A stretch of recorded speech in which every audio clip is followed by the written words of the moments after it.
Well, good morning and welcome to Mondello Park, everybody. I'm Leo Nolte and I'll be in commentary all weekend. We're live both days with the Irish Rallycross Championship Round 1 and the Nations British Rallycross Championship Round 8. So there's going to be great action here all weekend. These are Autocross buggies just having a go for their first timed run. So they don't do heats. We'll go through that later on, but they're different formats of Rallycross. They'll do a 3-lap timed run and they'll count up their timed runs later. They've got different classes for buggies and saloons and they'll be on track a number of times during the day. Both today and tomorrow, it's a 2-day meeting here at Mondello Park, and I'm delighted to say I'm joined in commentary by Glenn Montgomery. Glenn from Holder Flat, making a bit of a name for himself up north. Glenn, you're a bit of a Rallycross fan. It's great to have you here at Mondello Park. It's a privilege and an honour to be here with you, Leo.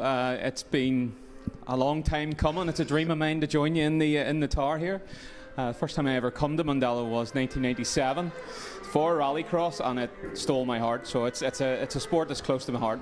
Well, we were chatting in Kyrgyzstan, and when you were talking about Rallycross, I could almost see it in your eyes. There's a genuine love for the sport. And then I was watching your Holder Flat coverage of Kyrgyzstan. I'm a massive fan of that. Like the shades of RPM there. When you start saying, on this week's show, we'll have such and such, it reminds me of Thursday nights, 11 o'clock, and it's absolutely fantastic. The infamous Plum Tyndall. Yeah, exactly. Another big hero of mine. That was the whole plan, was to bring motorsport back to life, so it's working out well. It's really good. But you did help Irish Rallycross before with a promotional. You were down at every event with cameras. It must be, is it 6 or 7 years ago? It was actually coming closer to nearly 10 years, I think, around 2016. Yeah, time that's my age. Everything's 10 years ago now. Yeah. We helped. We started out doing reports at events, and eventually started doing a bit of media around it, and it's kind of snowballed from there. Brilliant. Well, it's great to have you here. I know you're a massive fan and you've got plenty of knowledge from chatting to you this morning. So, two-handers should be fun this weekend as they go under the Alfa Romeo Bridge and sideways through Rallycross 1. Out there now we have James O'Keefe in a Semog buggy, Raymond Hassett, Oren Mullen, Joe McHale from the famous McHale family, Kieran Behan and Conor Linnane. Conor Linnane, actually, has he gone missing? Didn't complete a lap or else didn't go out.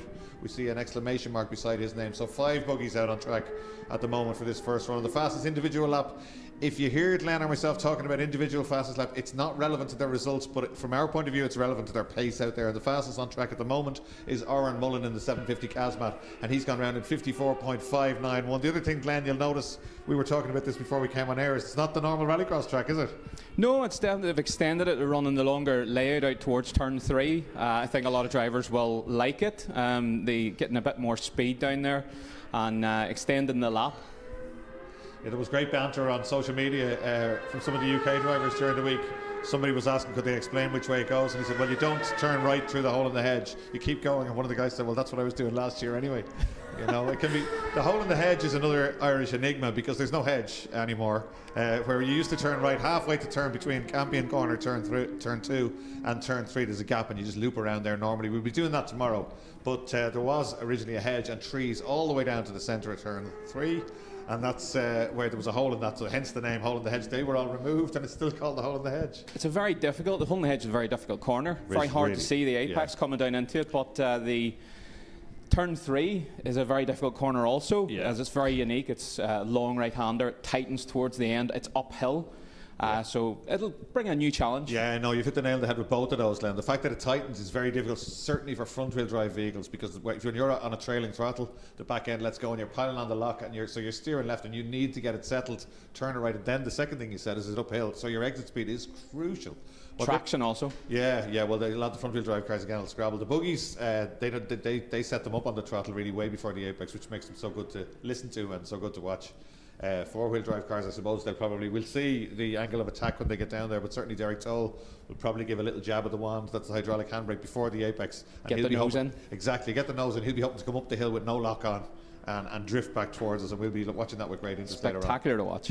It is spectacular to watch. The Supercars here are somewhere around 700 horsepower, under 2 seconds, 0 to 60. And they're really, really quick. We've got loads of them here. We've got the top drivers in Ireland, top drivers in the UK. We're missing Michael Leonard. He sold his car and is shopping around for another car, but didn't get one bought before the weekend. There wasn't anything good on eBay during the weekend. It's a shame not to see him here, for sure. He's a quick man out there. He's very clinical in his driving. Very clinical. I've heard other adjectives used. He's a buddy of mine, but he's wild out there. But he's probably the quickest round a single lap. But consistency, he'll tell you himself, he struggles with it. He puts a wheel off and then tries to make it up again. But when he does get it right, he's very, very quick. And from a commentator's point of view, he gives loads of entertainment. So that's always good. Yeah. So the buggy's coming back into the paddock. It's not raining too heavily. There's a little bit of rain here. It was terrible here yesterday. Proper storm conditions. Storm Amy we have at Mondello Park this weekend, and it has been very, very bad. But at least vision is better. You couldn't see or anything. You couldn't stand in the rain. It was like being, as you said, Len, it was like being power washed here in the paddock yesterday. That's right. So the wind was blowing the rain horizontally. Exactly. So it's cleared a little bit now, and we've got good pictures from See It Live, and we will be live with you all day today and all day tomorrow from 10 a.m. again in the morning, so plenty of live action from Mondello Park. So these are Autocross saloons on the left and more buggies on the right. That's the Mitsubishi Evo of, I suspect that's David Dempsey, but we'll see when it comes up on our screens. There's more buggies first being released. That's Ruth Nugent at the back in the grey Mini with the pink stripe down the middle. Ruth is an ex-rallycross or ex-circuit racer and very much involved in the marshals here at Mondello Park. She's been chief marshal on a number of occasions. Her dad, Chris Nugent, very well known to us here at Mondello Park and has been marshalling, very, very experienced here and abroad. So Ruth taking the tracks as well, so she'll have plenty of support from the Orange Army, as we call them here at Mondello Park, and you can see them there on the left and right. Rough conditions for them, Glenn, out there, isn't it, this weekend for the marshals? Definitely is. I feel for them, but fair play to them for coming out and supporting the sport.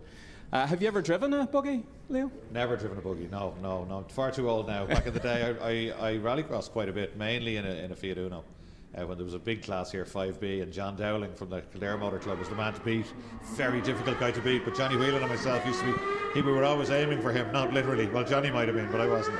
But great times. Rallycross is fantastic because it's quick fire and it was developed for television originally, so you get so many runs per day. Circuit racing, it's my main love, but you qualify in the morning and you wait for your 1 or 2 races in the afternoon, whereas rallycross you barely get a chance to put fuel in the car. It's all go. Yeah. It's all go. Yeah. But no, these buggies are wonderful machines. They're probably the fastest growing form of motorsport currently, and they're magic to drive. They're very unique to drive, where you have to pitch them in and use the throttle to make them turn. Otherwise, you'll get a bag of understeer. But they are fantastic to watch. Yeah, the legends in circuit racing and the globals are similar. They don't have a differential, so you have to use all sorts of odd techniques to get them turned in. It's like the carts, they flick them up, use the Ackerman angle at the front to lift the inside rear wheel, and that will allow them to pivot. But with these, it's just as you said, from a commentator's point of view and a spectator's point of view, you can watch there when they dip and watch this now when they get on the, more so in the dry. They'll squat at the back when they get the power on, they'll dip at the front. You can really see what's happening in a buggy. Not only can you see the driver's arms and elbows, you can see the body language of the buggy itself. And you can see exactly where they break going down under us. Normally you're waiting for to hear somebody coming off the power. The buggies, you can see it. There's somebody going straight on, are they? Yeah, somebody retiring by the looks of it. If you're watching the live timing, which you can do on timing.ie if you're at home, you'll see that the buggies that are out there now, they go onto the same timesheet because it's autocross. So the 5 buggies that were out earlier, these buggies now running on the same timesheet as them. But they haven't gone quicker just yet because they're still on their out lap. They'll be doing flying lap shortly. And again, that's not what they're judged on. It's their 3-lap run, but we're using that single lap time just to give you an indication of pace. Yeah, we're watching Mark Kerwin coming around the last corner onto the straight here in the C-Mug. He's going to come down to set a time. We'll see where it puts him.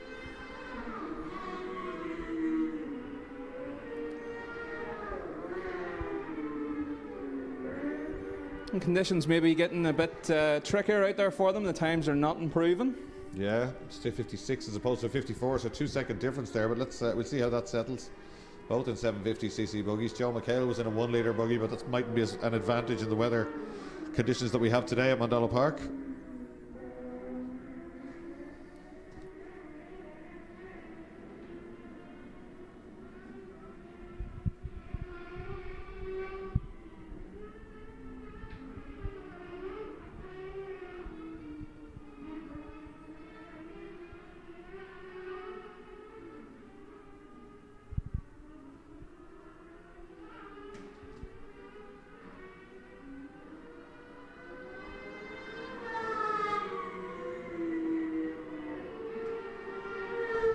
Checker flag being held out to signal the end of their run. And there you go on that second lap. It's as much exploration, I think, on the first 2 laps, with Mark Irwin banging one in there. That's a 55.1, which puts him in terms of fastest laps as second quickest. It's a great time from Aaron Mullen in that first run. He made the most of it for sure. It says 54 dead for Aaron Mullen, and then it says 55.1 for Mark Kerwin, but it's showing the difference is 0.418, so I'm not sure what that's about, but I'm sure that'll write itself Then Kieran Naughton third and Tommy Kidd fourth. Don't take these as autocross positions if you're in the paddock. They're just individual laps we're looking at. I do keep repeating myself, but it's important that we know that they run on their combined time, of course, for the 3 laps. So the buggies in dry conditions, certainly, Glenn, can give the supercars a run in terms of lap times. They get very close to them. You know, I remember seeing the first buggies running here at Mondello, and we were blown away by their lap time and how close they actually were to the supercars. When you think the supercars are, as you said, 700 horsepower, can do 0 to 60 in under 2 seconds. They're incredible machines. So for something that costs as little as a cross car, as a buggy, to go so fast, it's incredible. At a fraction of the price. Mind you, the 2 cars that just went through shot there, the Morris's Subarus, 2 home-built supercars down in Bunclody. Massive passion for the sport in that family. And those cars are home-built, and on their day they can give the proper factory-built supercars a run here at Mondello Park. It's happened a few times depending on conditions, but they certainly know their way around Mondello Park. And 2 very, very hard-trying drivers in the Subarus. They'll be on the grid for the first heat when we get going, but we're still on Autocross, and next up will be 2 Mitsubishis by the look of this one. And then it looks like I can just see a front bumper and a headlight. I think that's Pierce Hendrick and the Civic. And we will go through them as they cross the line. Ruth Nugent, very distinctive at the back of the Mini with the headlights on. That Mini is built pretty much to the same spec as well. It's a 1.6 normally aspirated Cooper, so it's pretty much the same spec as the junior Minis.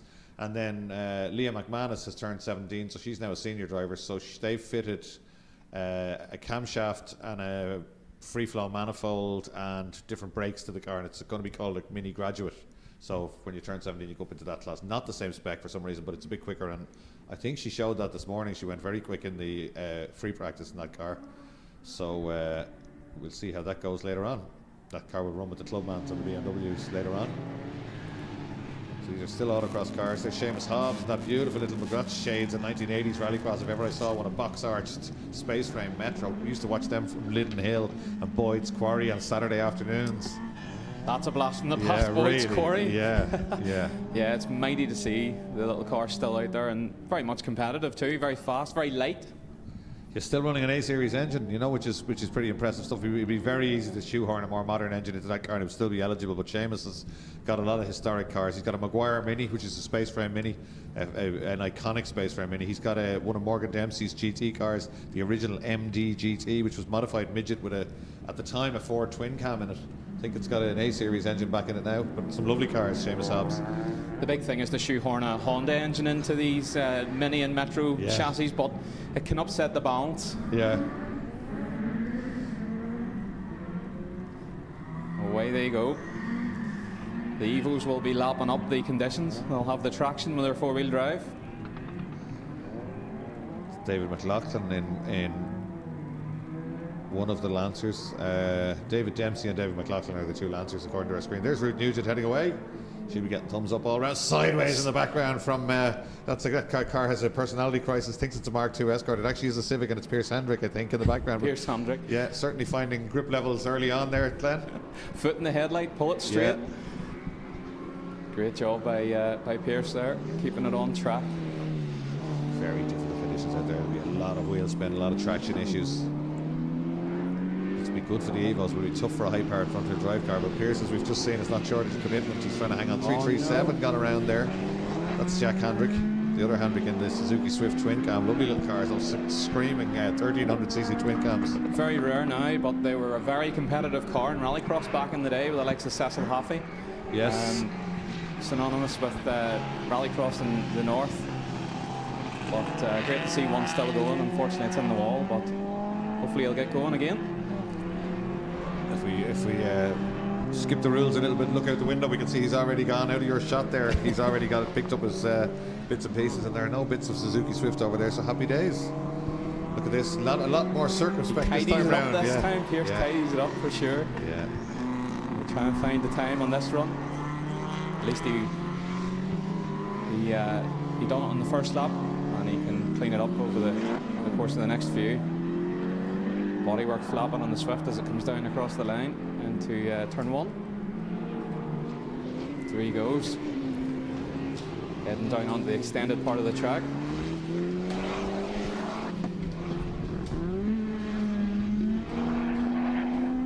That's David Dempsey and the Evo coming down. be great to see the car here as it turns into turn 3. It's very clean. Gets into the apex, uphill, away, out of the corner. And that's how it's done. So a little bit of smoke there on lift-off. I did. That's not just that, is smoke, and that's not good for a turbocharged car this early in the day, Len. No, blue smoke, a bad sign. They want to get a look at that. Yeah, let's hope it's okay. Could be just an oil leak onto an exhaust or something. Oh, that's brave stuff. You're going offline there. It doesn't work. The Suzuki not backing out of it. Bits hanging off. He keeps it pinned all the way up there, but it goes a bit wide, leaves room to allow the Mitsubishi down the inside. But in fairness, it's not comfortable. I've been up there side by side, and not only is there, as we could see, one clean racing line, but it's also got a crest in the centre of the road.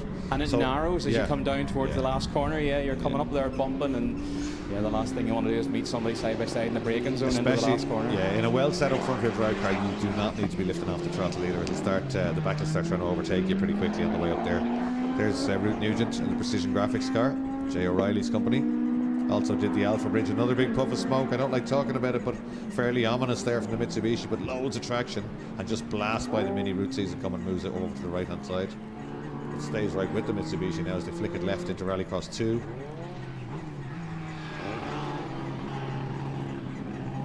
Another car caught out, the 106. Clive Bradshaw, I think that is. Beautifully turned out car, always. That little 106 is absolutely beautiful, always like that.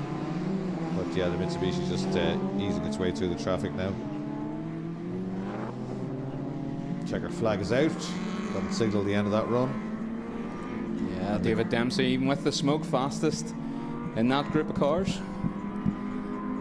Unable to match the cross car buggies, but still a very good time from David there. Yeah, got under a minute, 59 for his individual fastest lap. 59.7. Quicker than one of the buggies. The other Mitsubishi 103.2, so a bit of a gap between the saloons there. David Dempsey well clear. Pierce Handrick third quickest round of lap, then Hobbs, Bradshaw, Nugent, Jones, Jack Handrick. And that's it. So we're going rally crossing, ladies and gents. This is the first of the supercars. Plump up your pillows if you're still in bed. Put that cup of tea down. It's Ian Barrett on pole position for this one, I think, with Julian Godfrey in the centre of the front row. And Derek Toll on the outside. Now, we did see on social media yesterday that Derek's car had expired, but it obviously hasn't, because we saw it out this morning in practice, and it's there on the front row, so he's still in the Peugeot, or Peugeot, if you want to pronounce it correctly. Peugeot. Yeah. It's great to see him back out. There was obviously worries with the car, but a fantastic piece of machinery. I had a look around it this morning, and it's a work of art. Yeah, no, it is. All these supercars, plenty of work gone into them. Morning.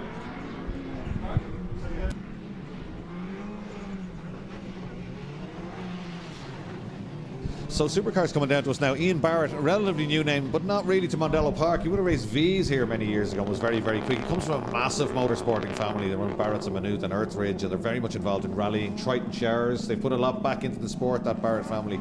And Ian is still very, very quick. Went away from motor racing, I think, when he got married, perhaps, and has come back to what the wife probably thinks is a little club racing car that he just has fun with at the weekends. It's a full-blown supercar. Only a little toy, that, isn't it? Ex-Christopherson motorsport car. Yeah, really impressive. Fantastic car. And well able to steer it. Like with 3 different manufacturers on the front row in a supercar race, great to see it. Normally we're Fiesta. Great to see the Ferrari definitely coming through into the championship. And good to see the Morrises on the back row there and the Subarus. Yeah, Michael Morris in the red and black car, Andrew Morris, or Dara Morris it is, sorry, the younger, Dara Morris in 182 on the outside of row 2.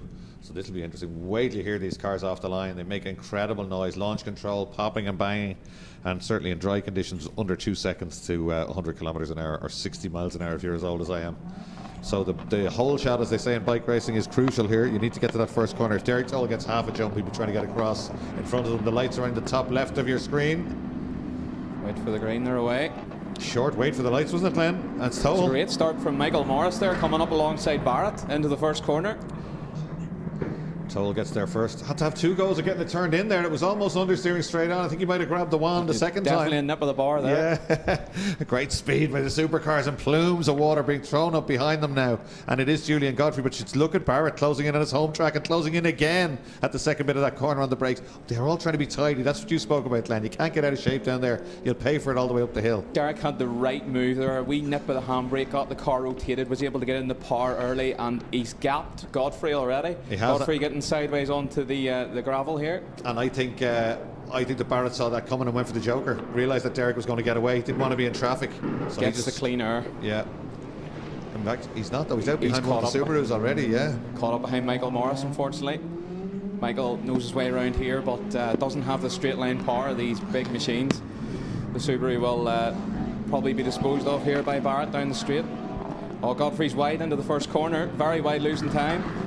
Barrett will be closing in.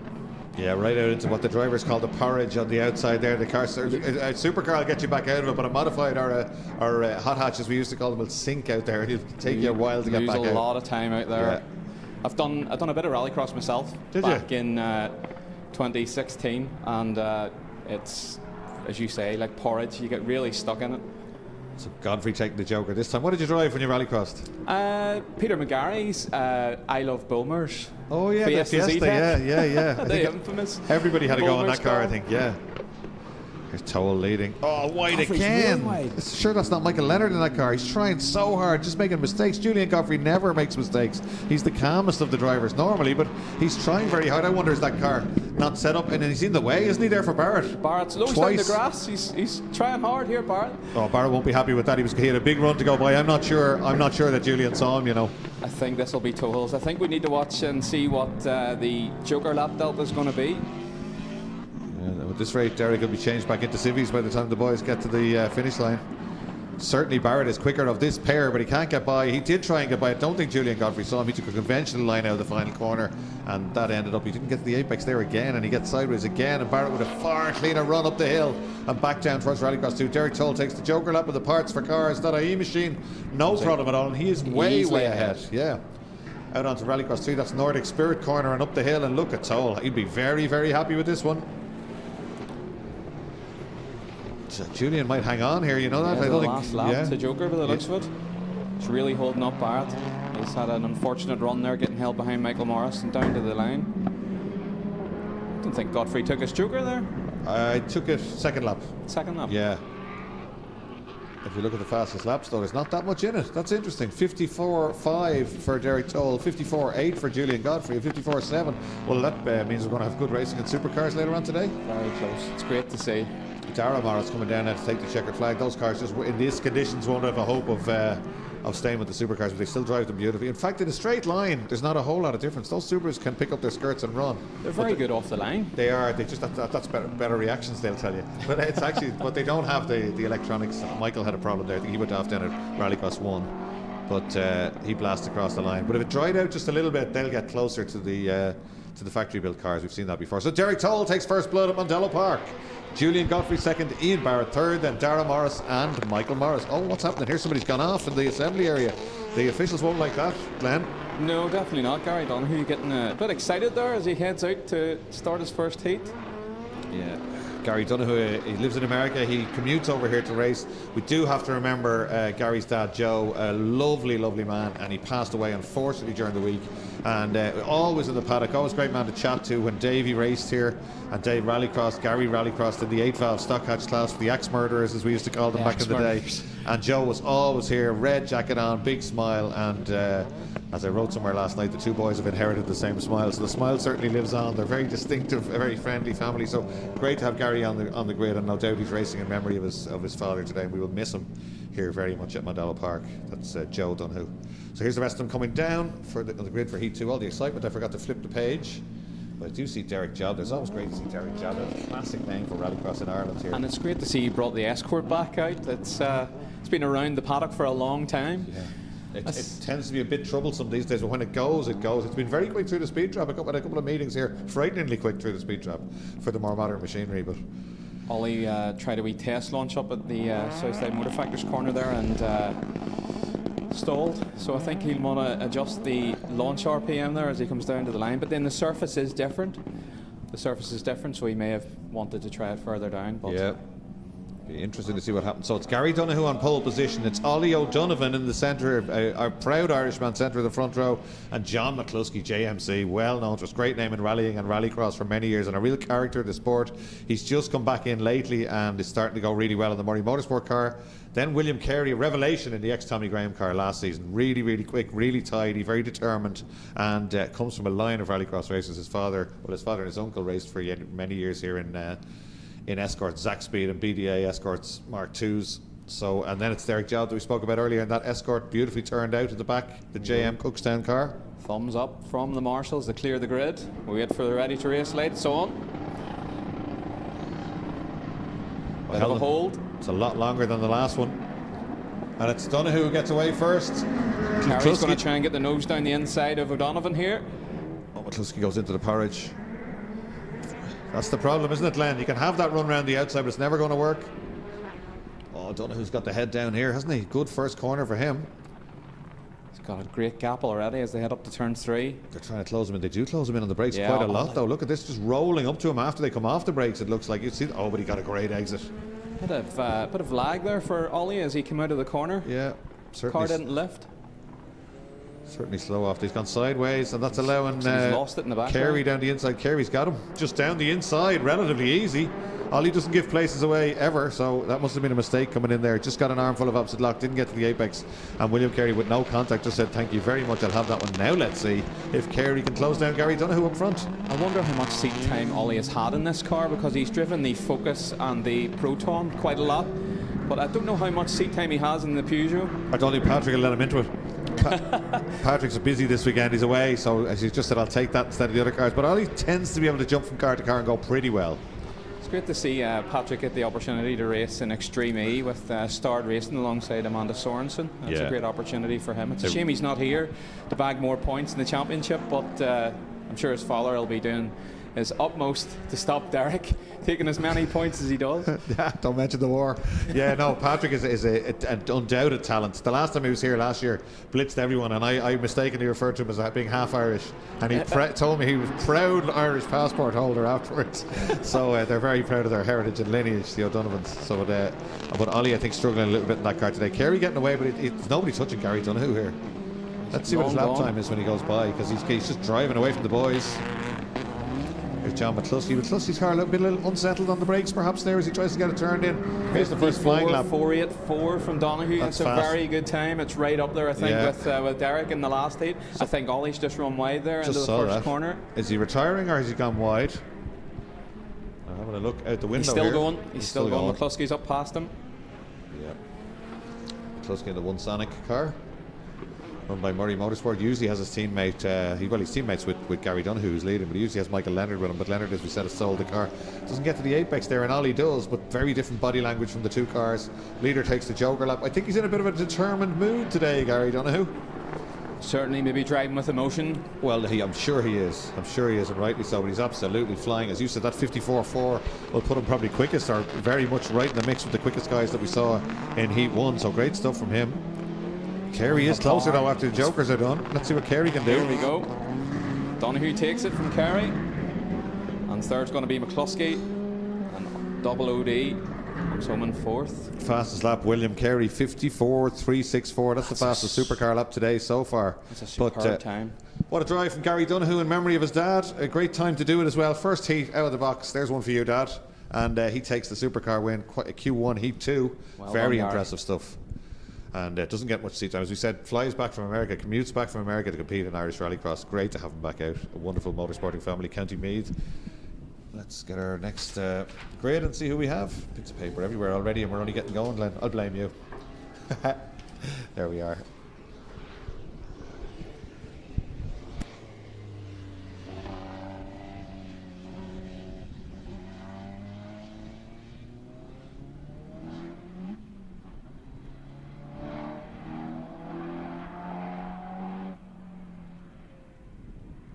Derek Job just gone in. We'd forgotten about Derek. He did finish it, but he's well back. Obviously, he had a few issues, and the car not running right at 112. He's 12 or 14 seconds away. That's not where he needs to be. That's Liam McManus that we spoke about earlier in the Motorworks car, just swinging around at the back. So this heat is super retro. We love seeing these retro. You certainly love to see these retro cars, Glenn. They're fantastic. There's a whole lot of Mark II Escorts starting to make a return. Mark II Escort wasn't too popular in Rallycross. It was certainly popular in rallying circles, but there's more coming back into it, especially in the super retro grid. Well, there was a stage when the Zack Speed cars, just before the four-wheel drive cars arrived, those Zack Speed cars were pretty much the car to have. I think John Welch had one in the UK. And that was before my time. Before, well, your granddad will tell you. If you ask your granddad when you go home, he'll tell you. But yeah, they were pretty impressive bits of kit. Of course, Martin Shanker had a Zack Speed Escort. Yeah, himself and John famous. Welch, similar cars. And Con Carey had one here, and that's the car that Tommy Graham had, which is now the car that Pat Duran drives here today. This flame car lives on. So it's Alan Tapscott on pole position, David Ewan in the centre of the front one, but I don't see him there. Don't see David. He was certainly out qualifying this morning. There's the car with the bonnet up, I think, down in the paddock, just towards the dummy grid, out of our view. So then it's Vincent Bristow, then it's Charles French, Alan Crockett. Watch out for Alan Crockett. That's the Opel Kadett GTE. Very beautiful car. Loved those cars when they raced in production saloons here years ago. Your granddad was probably sitting beside me watching in the grandstand. And then Stuart Emery and Pat Duran. Pat Duran is out there. Watch out for him. Emery in that beautiful Volvo, starting to go really well. The Volvo 242 turbocharged rear-wheel drive, most ungainly vehicles ever, but ironically enough, they go well in Rallycross. Kenny McKinstry had one here back in the day. They're very fast in obviously the Nordic countries, and also I think it's Belgium. They're very popular there as well. The big one to watch here will be the second row of the grid between Charlie French and Alan Crockett. I believe Charlie's leading the championship, and Alan's trying to close him down. So they'll be the two to watch. Grid Marshall's getting them lined up. We'll wait for the thumbs up. Don't forget Duran at the back. Big back wing on the Escort. He's hidden there. 4 times British Rallycross champion. I think he's lost the back wing. I don't think it's on the car anymore. And they haven't even got going yet. Yeah. No, there we go. Yeah, that was always the trademark for Zack Speed, wasn't it? In a way, no, not going just yet. There they are. Green lights are on. It's the BMW from the outside of the front row, I think. Great traction from Bristow as they head down towards the first corner. But it's French. French gets down the inside. Here he comes. Oh yeah, Bristol just going a little bit wide in the BMW. We got a great start, but then couldn't get it stopped. Look at the Volvo just trying to blast up alongside the Mark II. That'll be interesting in a straight line. I suppose it's more traction than power though, Glenn, in these conditions. Here comes Duran right around the outside. Brave move on that corner. Gets it done. And it's trying to close back in on Crockett now, the Kadett GTE. So Duran looking quite comfortable in these wet conditions early on. Certainly is. There's some great names in this race. You've got Duran, you've got Tapscott. Some real names synonymous with British Rallycross. But at the minute it's Charlie French way out front. He's really gapping the rest of the field here. Tapscott will want to get a bit of a move on and get up past Vince Bristow. Beautiful car, the Zack Speed car of French. Here they come now out onto the main straight. Still desperately wet conditions. You can see it, they're just leaving tracks there. Bags of understeer from Stuart Emery there in the Volvo. Oh, Duran gets a big slide there coming down the straight. He must have pulled another gear and I'd say broke that's the turbo kicking in, I'd imagine, yeah. Hard to control. So it's French, Bristow, Crockett, Duran and Tapscott. Then Emery is the order. We don't have David Ewan in the Mitsubishi powered Mark III Fiesta, unfortunately, but it is here. It's in the paddock and it was out this morning, so hopefully we'll see it on track as we get going. The duo liveried car now of Pat Duran, real character and multiple British Rallycross champion, as we said. Car looks a little bit twitchy, doesn't it, Glenn? He tries to get on the power there. Turn 3. Certainly does. Vince Bristow is a very flamboyant driver. He's coming through there in the Rallycross 3 in the BMW in second. Here they come. Charlie French is up and gone. He's ahead by a country mile, as we say. Tapscott really stuck. Oh, Bristow's wide out of the last corner. That'll give Crockett the run down the front straight. He'll get it done as they turn right into turn 1.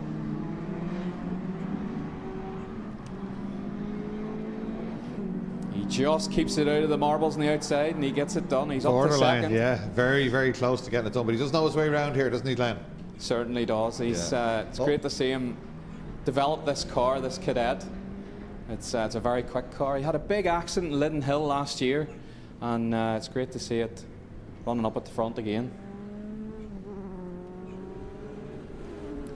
Looking at the lap times here, Leo, Charlie French has 3 seconds a lap in hand, but now that Crockett's got clean air, we'll have to see what he can do.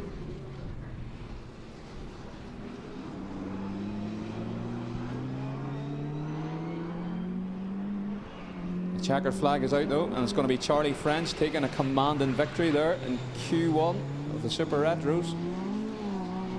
His title rival, Alan Crockett, comes round with Pat Duran in the duo car, third.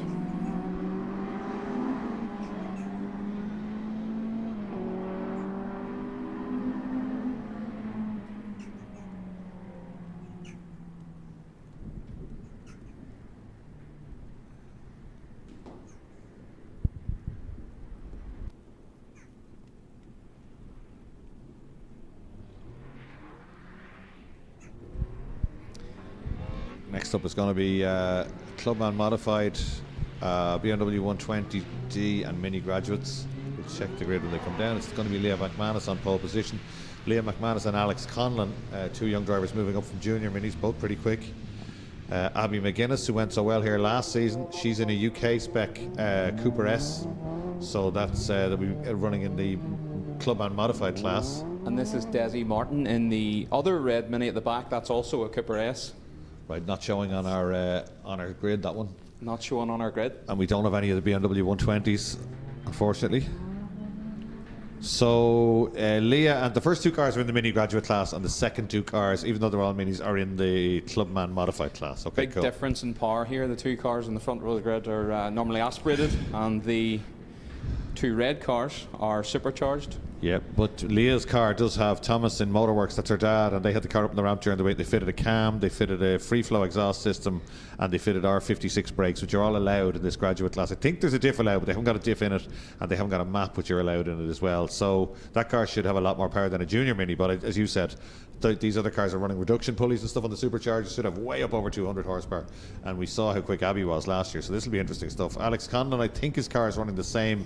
The FJS and Joe Mallon car, I think, is running the same spec as the junior minis. I'm not sure, I'll have to catch up with them, but I'm not aware if they've done any modifications to that car. So it's all about traction off the line and front wheel drive cars, and away they go. There's probably a diff, there is a diff, I'd say, in the modified cars, and Abby McGuinness just drives by the other two in the Allen's haulage car. She knows her way around Mondello Park, took the modified Clubman Championship last year, and she leads. Conlon second, Leah McManus next up, and then Desi Martin in another supercharged Cooper S.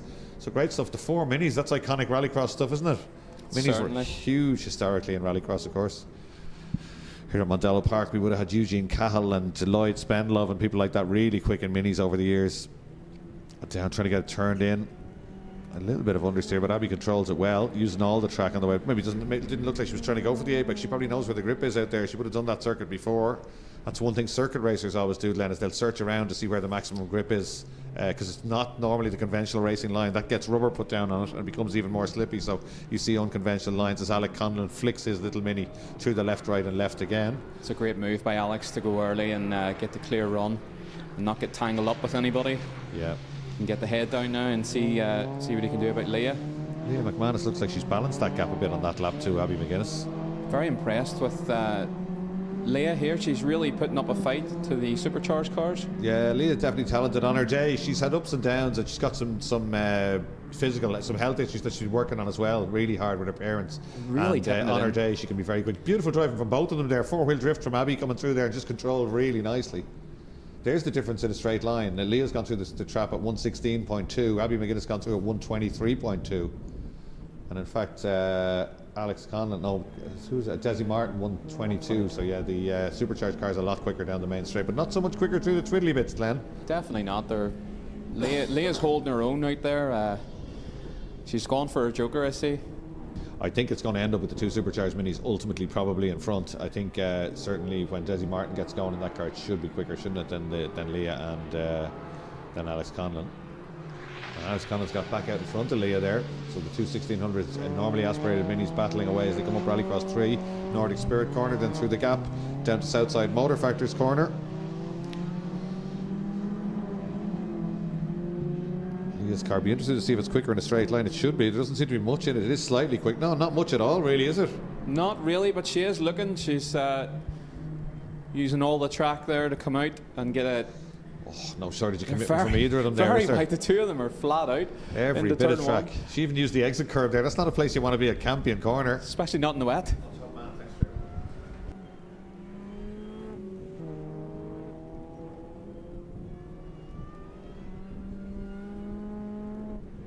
Oh, Leah having a look around the outside of turn 3 and takes to the curbs. Almost made it, but Conlon got better traction, probably by virtue of the fact that he wasn't out in the curbs. He had proper tarmac under his wheels. Abby McGuinness takes the left, right and left again. And she goes through. It's going to be very close. They might get by the second car. They will. They're going well in these cars. Normally aspirated, getting in just ahead of Desi Martin. So we're in for some good racing today. Leah's flinging the car around the back, hanging out there. She went through Nordic Spirit corner. She's really keen to get by here. Right on the back bumper. She gets out of shape. Did she touch the barrier? Just goes around on her. Was there contact? I don't think so. Oh, she's straight back into gear in a way, isn't she? Yeah, that was a good battle between those two. Abby McGuinness takes the win there from the lights the flag for her. Then it's Conlon. Then it's Desi Martin. Then it's the hard trying Leah McManus. She's going to give us the entertainment today by the look of it, Glenn. Certainly will. She'll keep the head down. Yeah, good to see. I hope her mum wasn't around in the pit lane for that one. Her mum gets very nervous when Leah's racing.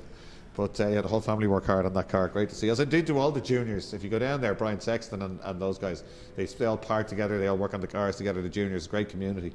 And they produce true drivers like that can come up to a senior class then. That's really what you want from a junior class. It's the lifeblood. Fantastic. The initiative in motorsport currently for juniors is brilliant. And the formula in the minis is fantastic too.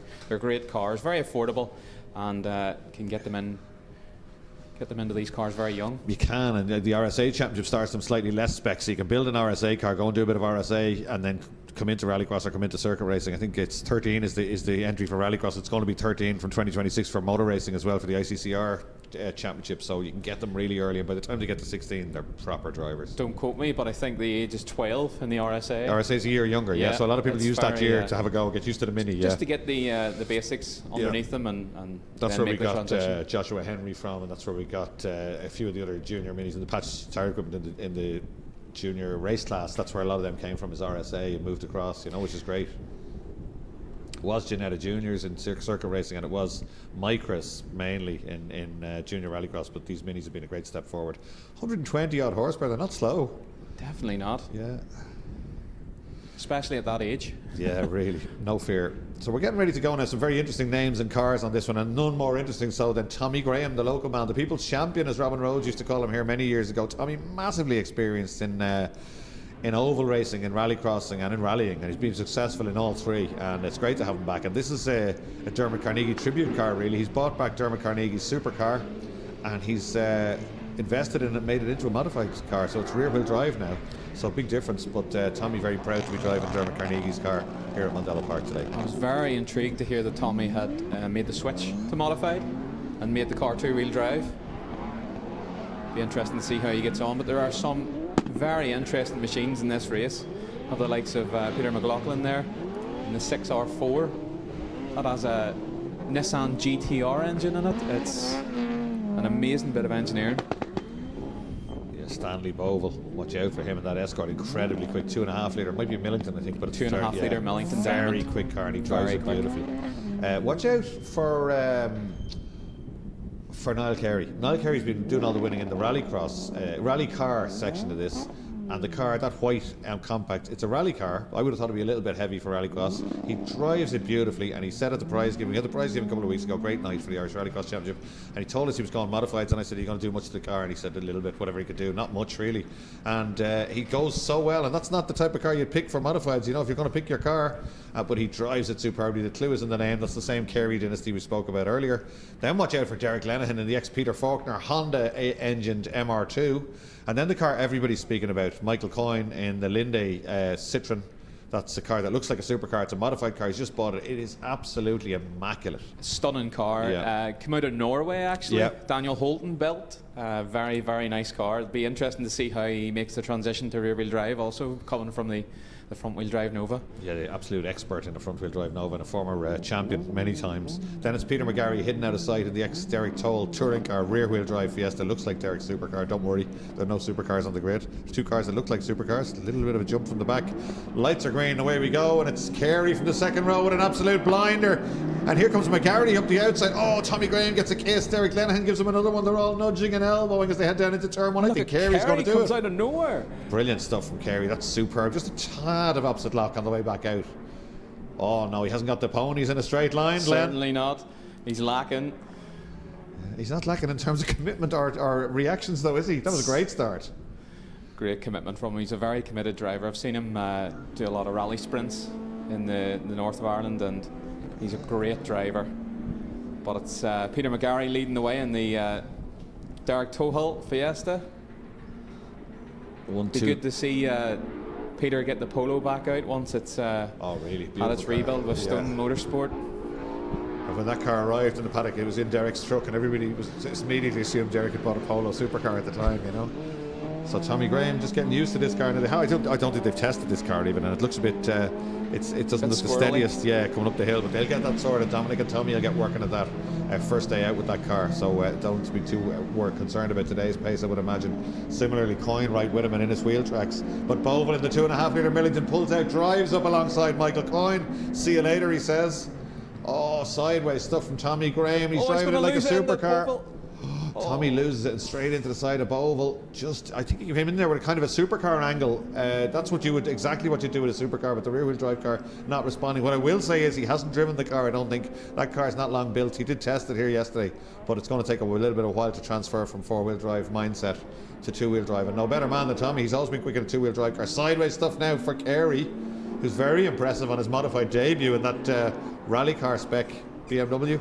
Gets out of shape, but it's just a little bit too heavy and doesn't have the straight line speed. McGarry just blasted by him. Interesting to note, Glenn, that McGarry was leading at turn 3 from the back of the grid, last place on the grid. Fantastic start from Peter. Peter is a master of Mondello. He's done it all, really, hasn't he? Through the stock hatches back in the day, and now up into modified. He's taken well to the Fiesta. It's a shame not to see the Bleasdeals here in the VX 220s. Always. Red flag. Do I see a red flag? I think I saw a red flag out there. Yep, red flag is out. Race has been stopped. Red flags are out. I can't see any cars anywhere. Even looking out the window, I do not see any yellows or anything. Well, anyway, we'll find out what's happened, but the red flag's been thrown out.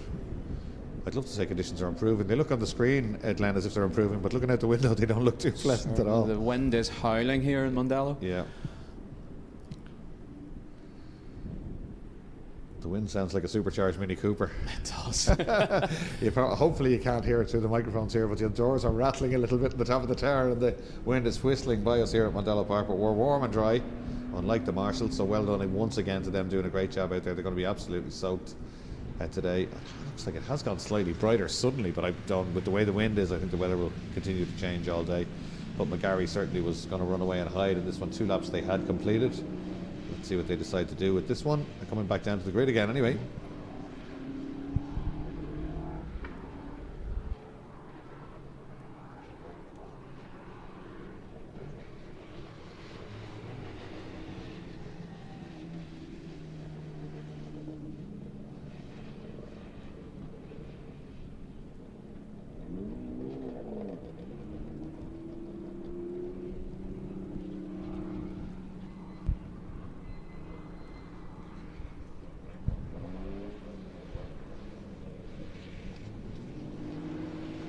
We see the Orange Army getting the cars lined up again. It's great to have the Marshals supporting the event in such challenging conditions. There we go, there's our problem. Oh, that's a shame. That's after the Tommy, just a little bit of contact with Tommy, I'd imagine. That we went out a shot, Tommy rejoined, but certainly Boval's car, I hope that car's fixed. It looks like it's hard to tell, isn't it, really, with that, but both wheels are pointing in the right direction, but it's hard to tell what's going on. Still has all the wheels on, which is always a good sign when it's a big shunt. Yeah, hopefully that car's okay. Very easy for us in commentary to say that's fixable. We'll see it on track later on, but they've got a good team behind them as well. There you are. That's a better shot of it. Front left wing gone. Certainly a bit of suspension damage and steering you can see hanging down. It's definitely an arm hanging out of the like a big enough hit, Glenn, yeah, on the bottom. But we need that car back out purely for entertainment value. Definitely do. The Bovals know how to entertain. If I was any good, I'd go down and give a hand at lunchtime, but I haven't the hands to bless myself, as they say down here. I was never great mechanically. Okay, we're getting ready to go again. Tommy gets another chance, but I think we know how quick Tommy is, we know how experienced he is, but I think even Tommy Graham's not going to tame that car first day out, especially in these difficult conditions. So Gary's got to do it all again. That's good for us, but it's bad for him. It is. It's good for us. Getting more action. Who are you going to pick here, Glenn? It's an easy one. It's unlikely he can't do that again, isn't it? More spaces on the grid.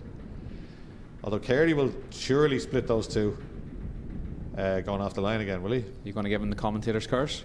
Well, I don't know. I could see a carbon copy of last time round. Carey got such a good start, but there's certainly going to be a gap for McGarry somewhere, and he seems to be the pace of the field in this heat.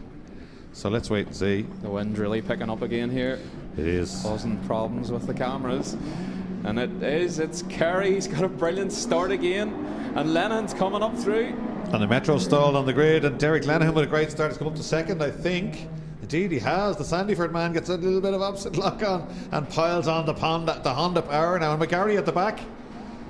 The Metro still sitting on the grid. It was a great start from Derek Lenihan.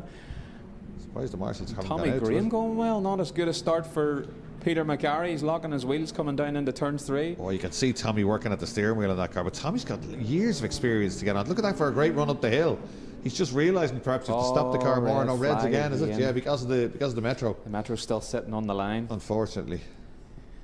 But Peter McGarry, it'll be working into his hands again, because that didn't work out from the gap he went for closed as he got there. So, but Tommy's certainly getting the hang of that car.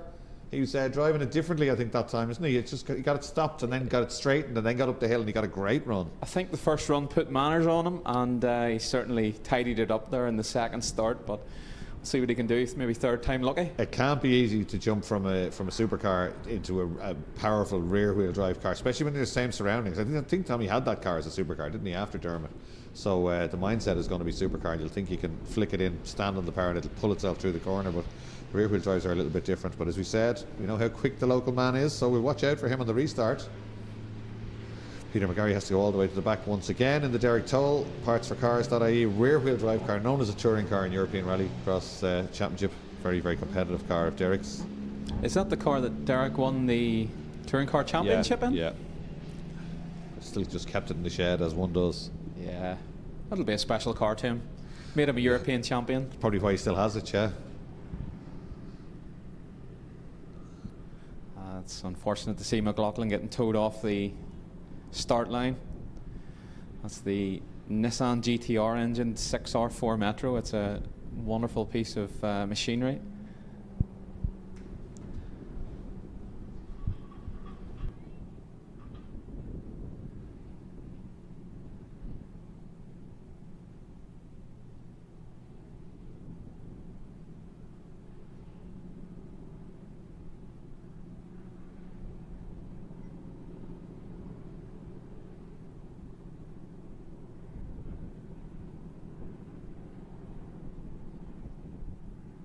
So we were waiting to get going there. We've just timing.ie. You've just brought up the Q1 combined classification for Autocross, and it's David Dempsey who was quickest in the Mitsubishi from David McLaughlin. Pierce Handrick, as we thought, in third. Interestingly enough, that was the way they were in individual lap times as well. Seamus Hobbs in a Little Metro is fourth. Clive Bradshaw's fifth. Ruth Nugent going well in the Little Mini, and she's sixth. Daniel Jones seventh. Oren Mullen in the buggy is the first of the buggies. Actually, they're in a different order. He's first from Mark Kerwin and Kieran Naughton. We get away, and Lenihan gets through the smallest of gaps there in the Honda powered MR2 as they charge under the Alfa Romeo bridge, Glenn. Oh, he's heading for Cara Village. He's way out wide. Yeah. We'll wait to see. It's Tommy Graham leading. It is great stuff from Tommy. And third time lucky. And Coyne up to second place. And the boys are getting the hang of the new. They're getting plenty of test drives before the real event. Here we come. A little bit of damage, unfortunately, already on that immaculate Citroen. Sponsored by Duffy's, the Citroen dealer in Newbridge. A lot of understeer there. Understeer 3 wide out of turn 3. Carry up to second now. Oh, there's a more contact. Lennon must have missed the gear. He goes to the Joker. Coyne goes with him. Oh, Lennon's going to go around. It is chaos at Mondello Park today. Full 360, get it into gear, Derek. That's exactly what he does. He's too polite to chop across the bows of Coyne. Great stuff from Derek Lennon, fully aware there was a car behind him and just gave him a gap. This is going to be a good race up front because Tommy Graham now coming under pressure from Carey in the BMW, and right with them is potentially the fastest of the trio. Watch out for this car in a straight line, Glenn. Here comes the Fiesta. Here he comes, Peter McGarry down the inside. He's going to get it done into turn 1. Tommy Graham's going to be under pressure now, having the Parts for Cars Fiesta looming in his mirrors. Well, that's a professionally built car, isn't it? That car of Peter McGarry's, whereas Tommy's is a supercar modified over the winter by himself and his team. And again, it's a little bit wobbling around, but certainly Tommy's taken advantage of those 2 restarts, and he's going way quicker than he was, Glenn, in that first run. He's driving much cleaner, and it is paying off. But you see the power of the Parts for Cars car of Peter McGarry. Oh. He closed in, and he's gone to his joker. He's going to get it out of the way so he doesn't get caught up behind Tommy. Yeah, talk about clean air. He needs a quick lap now to leapfrog Tommy, is probably what he wants to do here. So Tommy needs a clean lap as well, and then needs to get his joker lap done before the checkered flag. Kerry's getting a bit wild there in 3rd place in the background. Probably a little bit frustrating for Kerry. He's driving beautifully, but that car's no way it's going to be as competitive surely as these rallycross cars in front. I'd imagine that car will become more modified as the season goes on at BMW. Yeah, we all crave more power, don't we? Yeah, well, more power or less weight, or both, yeah. Peter McGarry has both. He's out front. He's quickest through the speed trap by a significant margin. By 9 kilometres an hour quicker than Tommy Graham through that, which is interesting. Sorry, tell a lie. It's the other way around. It's Tommy Graham that's quicker. Tommy Graham? Yeah. So here comes Tommy. Does he take the joker on this occasion? He does take the joker lap. Here he comes, 727. It was a fantastic lap there by Tommy. He made it count, but it wasn't enough. Peter McGarry takes the lead.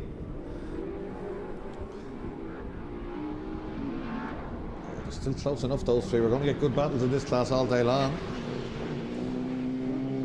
We still have Willie Coyne, don't remember, in the next heat. There's another heat of modifieds, and they will be combined as Carey hangs the tail out at Southside Motor Factory's corner. But it is Peter McGarry taking a well-deserved win. Tommy Graham not too bad on the first run in the Carnegie car. He takes 2nd place. Niall Carey right with him in 3rd in the 3-litre BMW Compact.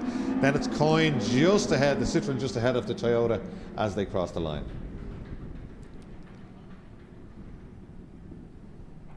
We'll have to get a catch-up with Michael Coyne and see how the first queue went for him in his new car in the DS3. Willie Coyne on pole for this one. Paul Pascoe in the centre of the front run, that beautiful Diamond Bright RS 500. Then it's Samuel Bovell on the outside the front row. He'll be a man to watch. He certainly very will. quick.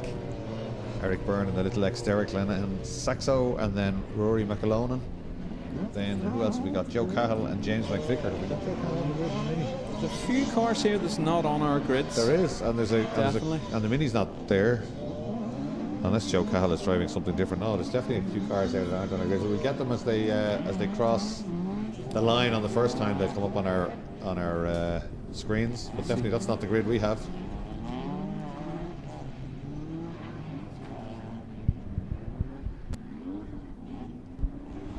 So Willie Coyne, a great chats with Willie Coyne. He was in great form at the prize giving night a few weeks ago, and he's very keen to fight off his brother in the Citroen. But I'm sure Willie will be aware that Michael's going to take a bit of time to dial that car in. Not only is he used to front wheel drive, but dialing in a powerful rear wheel drive car in conditions like this is going to be difficult, isn't it, at Mondello Park? You don't want understeer, but you want to give the back as much grip as you can as well. So it's going to be a balancing act for these guys. It's an interesting car. We Anglia at the back. That is Caleb Howard from Portadown, I believe. Beautiful car, yeah. Very well turned out car, very well driven. Be interesting to see how he makes the transition to the rallycross. It evokes memories of hot rod racing, doesn't it? The Anglias, they were massively, before the Escorts came in, they were massively popular in the 70s. In very popular hot rod. Very George popular. Polly, of course, is synonymous with them. We also have on the back row of the grid the blue Peugeot 206 of Pete Dornan from Lisburn. Pete is very, very fast. I've nicknamed him Door Handles. I thought he was entered. He was initially entered in Open Clubman or Modified Clubman with Abby McGuinness and those, but he must have changed class. Super 1600. It's a very fast car. He's a very fast driver. Okay, that'll be worth watching. He's had some great times in practice. It's taken a while to grid them up there. Maybe an issue with the Saxo.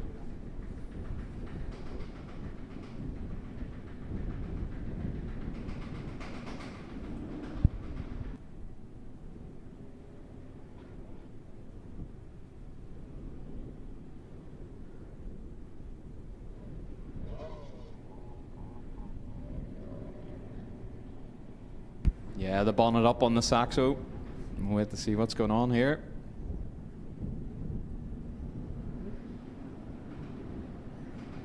Grid Marshal's doing a great job. I think they've got it repaired. They might want to open their own workshop. Yeah, happy days. That's the little, pretty much standard spec Citroen Saxo, Derek Lenihan. It's the next open Clubman car. Stock hatch? Yeah, similar. Stock hatch first, it was 8-valve stock hatch. That was the ex-murderers, as we used to call them. It was hordes of 205 GTIs, and then it became 16-valve, and that's when the Saxos and the 106s arrived. Still a few of those cars around, but don't see them on the grids as much these days. It's definitely a little bit drier out there, and it's a little bit brighter. I was afraid to say it, but it's a little bit brighter. In fact, the Hill of Allen has come into view behind us, but it's not really worth referencing that on a wind day so windy as today. We found that out the last ICCR made in Glen. Normally, if you can see the weather out there, that's what you're going to get. But when the wind was this strong, it was raining, then there was sunshine, and it was hot enough to make steam come off the track. 5 minutes later, black, raining again. Yeah, when the wind can just the wind's this strong, it comes in so fast. Yeah, it can change so quickly. No more problems. The Grid Marshal's running back out. Not sure who it is this time. Not still the Saxo. No, he's going to the back this time. See, is it your door handles man? Yeah, Pete Dornan and just Howard. Making sure they're in the right. It's the angle. Needs to go back just a small slightly, bit. Yeah, just getting them lined up.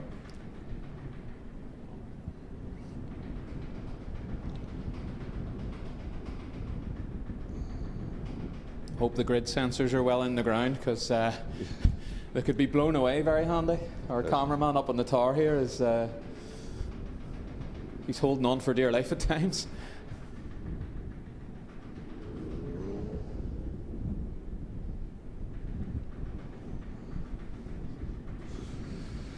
Just looking at the British Championship there, Patrick O'Donovan leads that one, Glenn, on 134 points from Derek Toll on 117, but Patrick's not here, so this is Derek's chance really to get up there. 1, 2, 3, 4 wins so far for Patrick, but 2 wins and 2 seconds for Derek. So Derek can get right back in there with a win this weekend, but so he needs to beat. We've just been told they're on different tyres to the Irish Supercars. We'll go into that when they come back out on track. We're getting ready to go, and we're away with modifieds. And it's Boble from the outside the front row. Willie Coyne right with him though. Expect Willie to take the Joker. If he's not leading, he'll take the Joker on lap 1 normally. Sideways stuff, and Willie gets better traction off there in the front wheel drive car. There's door handles trying to get by McVickers now. Bouncing through the puddles on the inside, going down the inside of James McVicker. Ricky McAlone with new livery on that car. Looks fantastic. The little Corsa or Nova heading down towards Rallycross 3. In fact, the Diamond Bright Sierra going well. It looks like an ungainly machine, doesn't it? It's not really what you'd pick for these conditions. Looks like a bit of a handful for sure. It's going well though. 3rd at the minute. And Beauville actually takes his Joker first off. Yeah. And Willie just sees that and doesn't take it. Willie usually does a stealth one, disappears in the running, and then arrives back on the final lap. But he's going to keep the head down out here. Willie Coyne, massively experienced. Actually an overall Irish Rallycross champion as well as a multiple modified champion. Great family, the Coynes. Put a lot into the sport, and they give us great entertainment as well. They live and breathe Rallycross, the Coyne family. Yeah. So it's Willie Pete Dornan going very well there in the blue 206 in 2nd place. He's holding up Beauville, I would say. Beauville will be looking to get past. Oh, he goes wide. He holds it. He's not sure the car control there. Yeah. He's not sure. The car pretty well set up, no body roll or anything there. It's a lot more. It's not as standard as it looks. Certainly not. It's a very well sorted car, self-built, and very, very well prepared by Pete. Little 1600cc car, and again gets good traction on the way up the hill. Then it's McVickers. He drives that car so well, the mid-engine clean. It never looks comfortable. It always looks like it's trying to spin around, trying to kill him some way. It's very soft machine. Big handful, the Clio of Jimmy McVicker. Very, very fast in a straight line, but in the corners it looks a bit wallowy.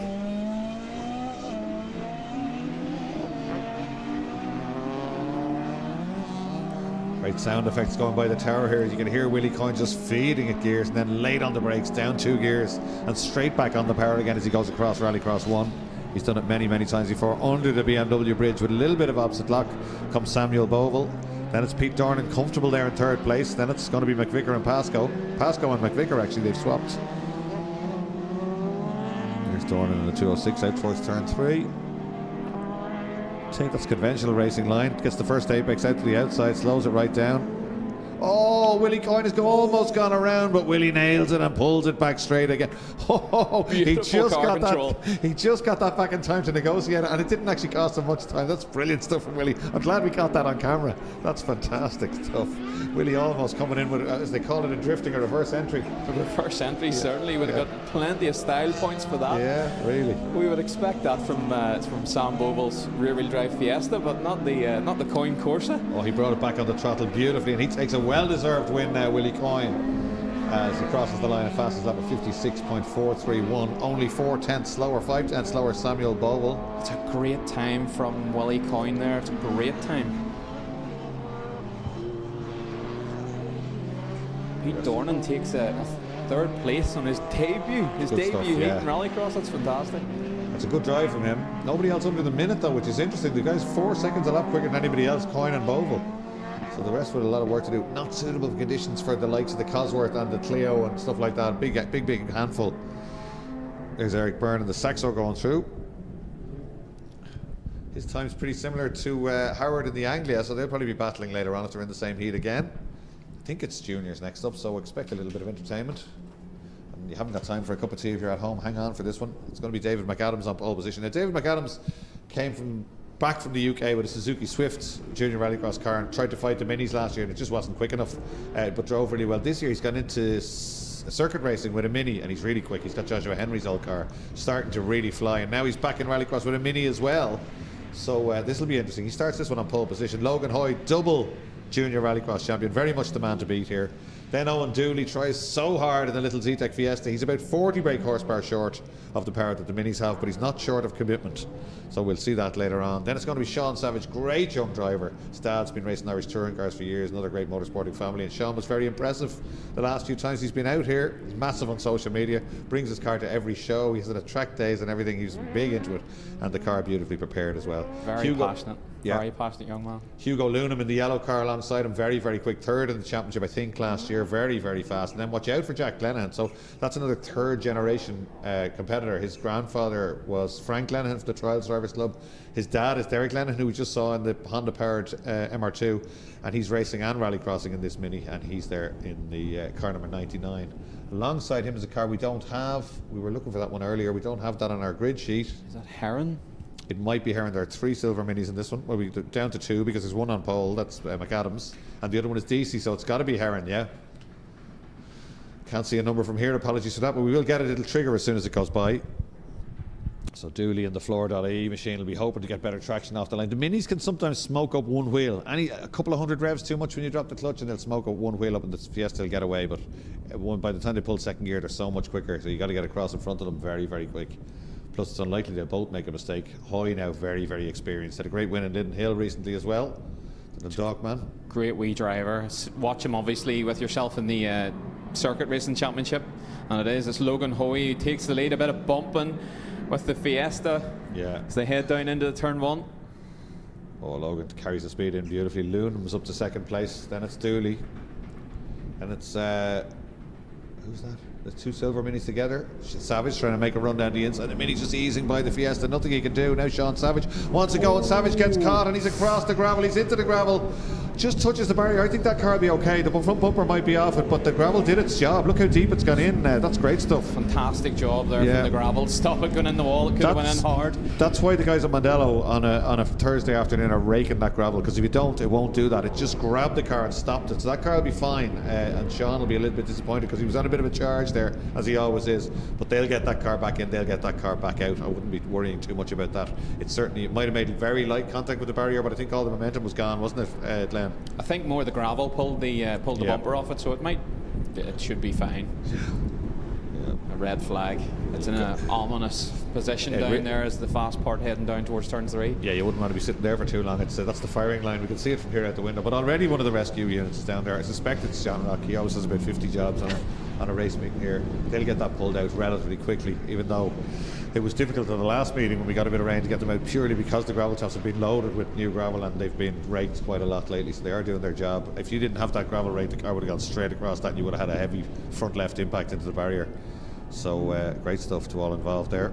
Great job by the track team. Very fast response. Yeah, nobody's fault that one, because it just went to cut another car with territorial dispute, for want of a better word. That certainly wasn't anyone hacking it by the quarter panel or anything like that. So he's fine. He's chatting to the marshals and he's going to get out.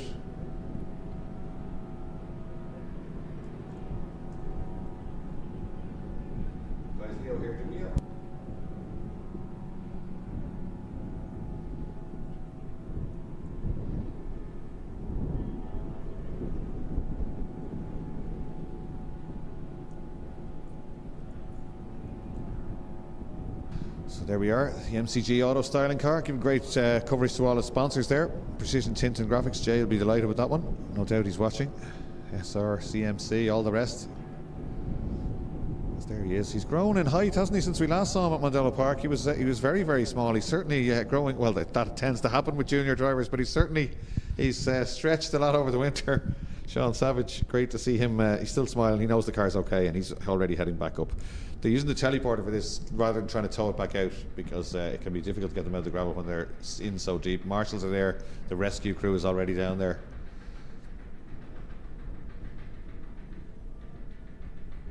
Everyone happy with that. The car's up and it'll be brought straight back to the paddock. They'll be able to shake the gravel out of it and put that front bumper back on and be ready to go again. So Logan Hoy has to do it all again now. So McAdams will know slightly less revs or slightly more revs. He gets a second chance here to try and match the FPS car off the line. The Fiesta wasn't too bad off the line, almost got in front, didn't he? He came across regardless once Hoy was gone by him. As you said, the Fiesta a wee bit less power and it won't break the wheels away from the line as much as the Minis do. And he gets great traction off the line, certainly. But it'll be interesting to see what McAdams can do from the pole and whether Hoy can get into the lead into turn 1 again. Yep, well that car's already picked up and should be back shortly. In fact, if they get it to the infield, we could get going.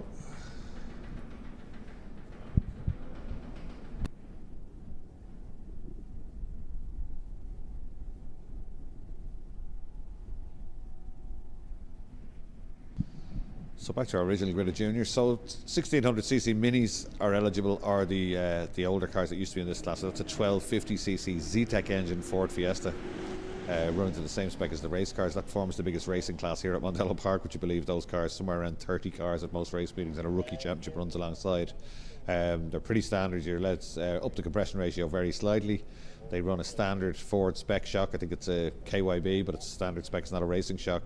They run a set of control lowering springs, and that's pretty much it. So very, very inexpensive cars to build. Great for rallycross and great for racing. The problem with them is, I suppose, in junior rallycross is you really can't have a go at the minis.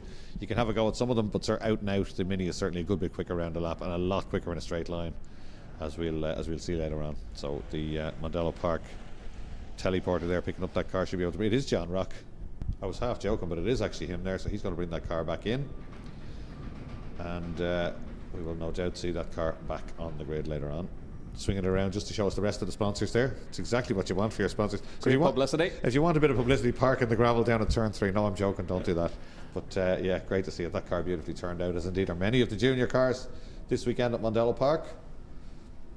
If you're watching this at home, you can still come down and watch it live. It's the rain has stopped actually. It's still a little bit windy, but the rain has stopped. Tickets available on mondellopark.ie, or you could just put the kettle on and stay on the couch and watch it from where you are. See a difference in the tarmac there. The track has gradually been resurfaced over the last 2 or 3 seasons, pretty much completely done now, so a lot of lap records were broken in circuit racing, and the track is in pretty good condition now as a result.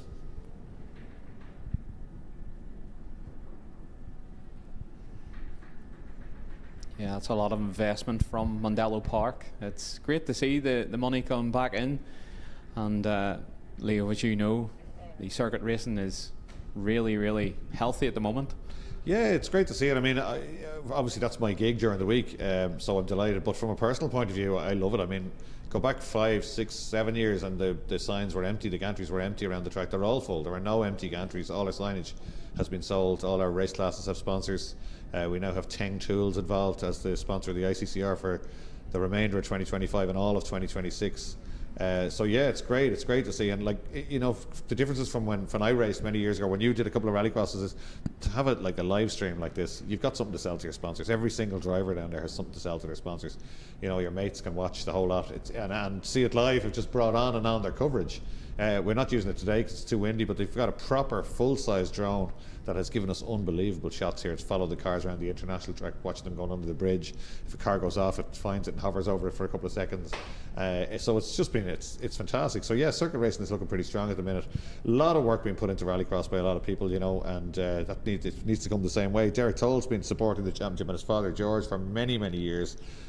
Both in places you can see and below the line, helping out drivers, helping out cars. They've done so much for the sport over the years, and it's Derek's absolute passion. Like, he's put everything into it personally, you know. And it's he's 8 times, 9 times Irish champion. I should know. I've lost count. Yeah, well, it's you nearly need to take your socks off if you were counting them at this stage. He's won that many times here. He needs to win the British rounds today and tomorrow to try and close that gap if he's going to try and win a British championship, which is going to be hard won, but he's right in the mix again. So yeah, certainly the circuit is doing very well. Rallycross, it's great to see so much of a buzz in the paddock this time round, and we've had great racing so far today, which suggests we'll have it all weekend. Plenty of entertainment. Juniors always give us entertainment. I think they're almost ready to go. Is that teleporter in the back? It is. We're ready to go. Ready to race, like out. Logan looks like he's at a bit of a jaunty angle, but he gets it again. Fiesta goes with him. It's a carbon copy of last time, Glenn. Great start from Logan Hoy down the inside. Gets it covered. David McAdams tucked up behind him. McAdams sideways through turn 1. Logan using all the track. Heron with a reverse entry there, but held it beautifully. That just allowed Lenihan to get alongside him. Here comes Hugo Lunham with a big charge in the yellow car, looking down the outside. Oh, that's brave stuff. He's gone alongside on the outside. Staying there. That's good stuff, isn't it? Looking for second place. He doesn't want Hoy to get away. Back to a switchback and up the inside, perhaps. Yeah, that's what he's looking for. Switchback. It was very brave around the outside. He tried to get the run out onto up over the hill out of that turn, but it didn't pay off. But he's down the inside as they come on to the Rallycross 2. I think McAdams handed that to him a little bit. He just said we're better off if we let him down the inside here. He had half a nose down the inside. He certainly didn't fight that one. Using the head. First lap of Rallycross, you don't need too much of a territorial dispute. It'll only go one way. But Hoy has said, see you later, boys, and checked out up front. Lunham will be keen now. He's very keen to try and win the championship this year. So let's see what kind of pace he's got in comparison to Logan Hoy, who is the reigning and double junior rallycross champion. Also going really well in the circuit racing championship, Logan. A lot of pace recently from Logan. Yeah. Oh, beautiful car control from that's McAdams, isn't it? McAdams. Indeed it is. Yeah, just chucks the car in and then stands at the bar. That's why junior rallycross is so good. It's teaching these kids beautiful car control, and it is an absolute joy to watch when you see shots like that through Rallycross 1. That is Dooley now with Lenihan beginning to close him down. Made his circuit racing debut here a few weeks ago and entertained us all with the same sort of tactics. 4-wheel drive drifts everywhere, young Lenihan. Went a little bit wide there. Commentator's curse perhaps as 99 comes up the hill back towards the main arena.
We're just checking some things in comms there, but it's Logan Hoey currently out in the lead. He takes the checkered flag. It's a great drive from Logan Hoey, and it's going to be Hugo Lunham in the yellow car, takes second, with McAdams coming home in third in the Fiesta of Owen Dooley, putting on a great fight to the minis. And Daniel Heron comes across the line. Must be problems for Jack Lenihan in the background there. Here he comes, he's coming down to complete. He's quite a way back.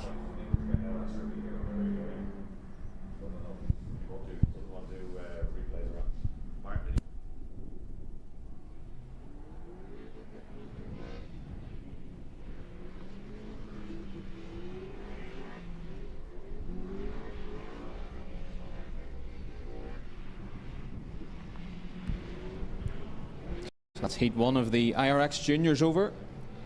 Hopefully Sean Savage can get the car sorted for Q2 and get back out and bring the fight back. And we now start to line race 2 of Q1.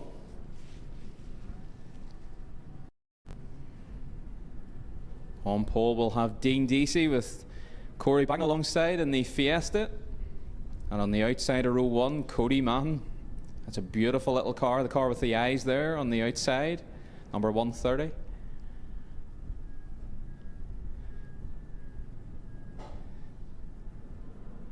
Ailish Sexton lines up on row 2 with Mark Keegan in the yellow car on the outside.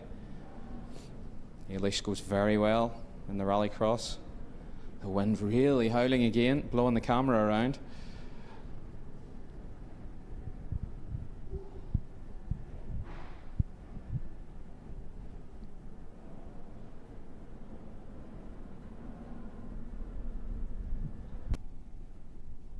So yeah, apologies for that. We're just having a look at the sound system there. Apparently there's a little bit of feedback, and both on the stream and at the circuit, so we're assuming it's Towneye related or Mondello PA related, so we are looking into that at the moment. Apologies for that. Do keep messaging us if it clears up. Corey Bagnall with a great start, closes the door on the inside of the Fiesta, grabs second. I think he's going to get out dragged. Dizzy by Lunham though on the way down to Rallycross. When he does, Hugo Lunham around the outside and takes the lead. Cody Mahon leading? Sorry, Cody Mahon, yeah. That's it. Yeah, he's been closest in pace really to Hoy in the last couple of seasons. Ailish Sexton with a big brave run round the outside in the Midlands 103 car and takes that move but gets out of shape. Puts a wheel in the gravel. That's going to be the end of her, is it? She can keep it going. She's using her head there.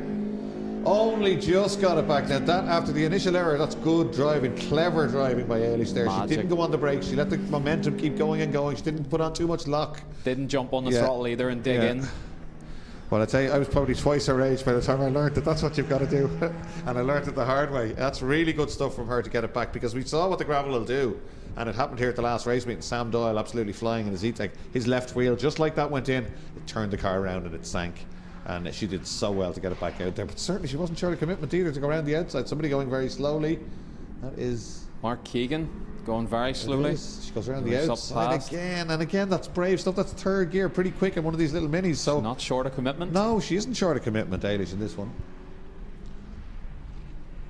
In fact, that car slowing Mark Keegan, the yellow car. So she goes through there now and is up into third place. So it's Mann, Deasy and Sexton is the order.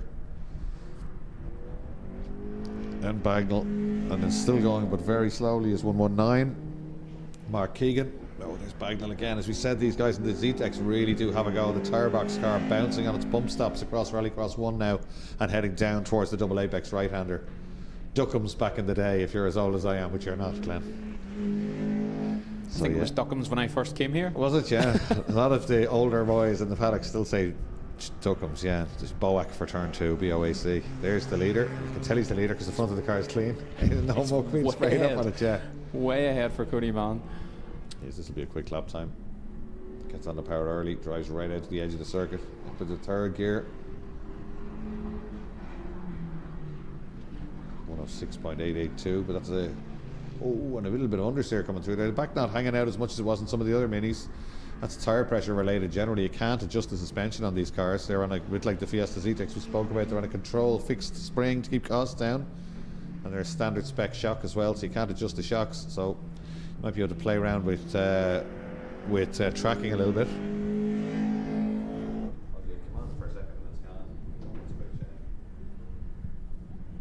Back down into Bridgestone Rallycross 2 again.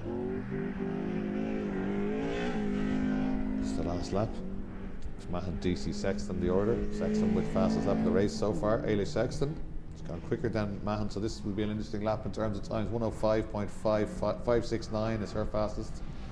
She's going to take a place here, I think, from the Joker lap as well. Although it's going to be very close for second place. Dean Deasy and Ailey Sexton takes that back. Committed again. She was never going to back out of that one. Oh, and Ailey just had a couple of shunts at that corner. That just shows you she's no fear at all. Here we go. It's going to be close to second. Flag. Yeah, win there with a 101. So the time's way down. Let's see what Ailey can do in this one, number 11. Brave move to get up to that place. Good drive from her in this one. It's got to be said. Ailey Sexton really going well today. So let's see her lap time. Oh, she's flashing delighted with that one, second place, and so she should be. She's a couple of great moves there. That was good. Yeah. So she takes second place. Right with her is Dean Deasy for third. Then it's going to be Corey Baglan in the little 1250cc Zetec Fiesta. Crosses the line now. And Mark Keegan, I don't think is still running. I'm almost sure he's not. He's not. In fact, 2 laps down on the timing screen. Yeah. He's coming in the back gate there now. That's the end of that one. Oh, it's rally cars, I think, next up.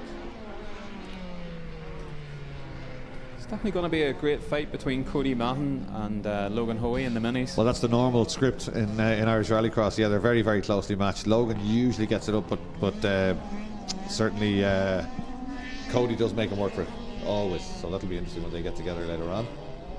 Heats don't stay the same all day like they used to now, so they can shuffle them up for the second round of heats. But we do have the grids, I think, already from timing.ie for the second, so we'll see who's racing with who very shortly. A few rally cars out. We've only got 3 on the grid sheet, but we've got 5 on the grid, so more entertainment. Thomas O'Rafferty in the Works Opel colours in the little Corsa. Scanners.ie car. Then Ian Lawler in the 208, centre of the front row. Then in the little Ken McGrath, the little C2 Screamer. That's a really quick little car. And I'm not sure who's in the second C2. C2R2 on the second row as well, with a Fiesta ST. So Peter Quigley possibly.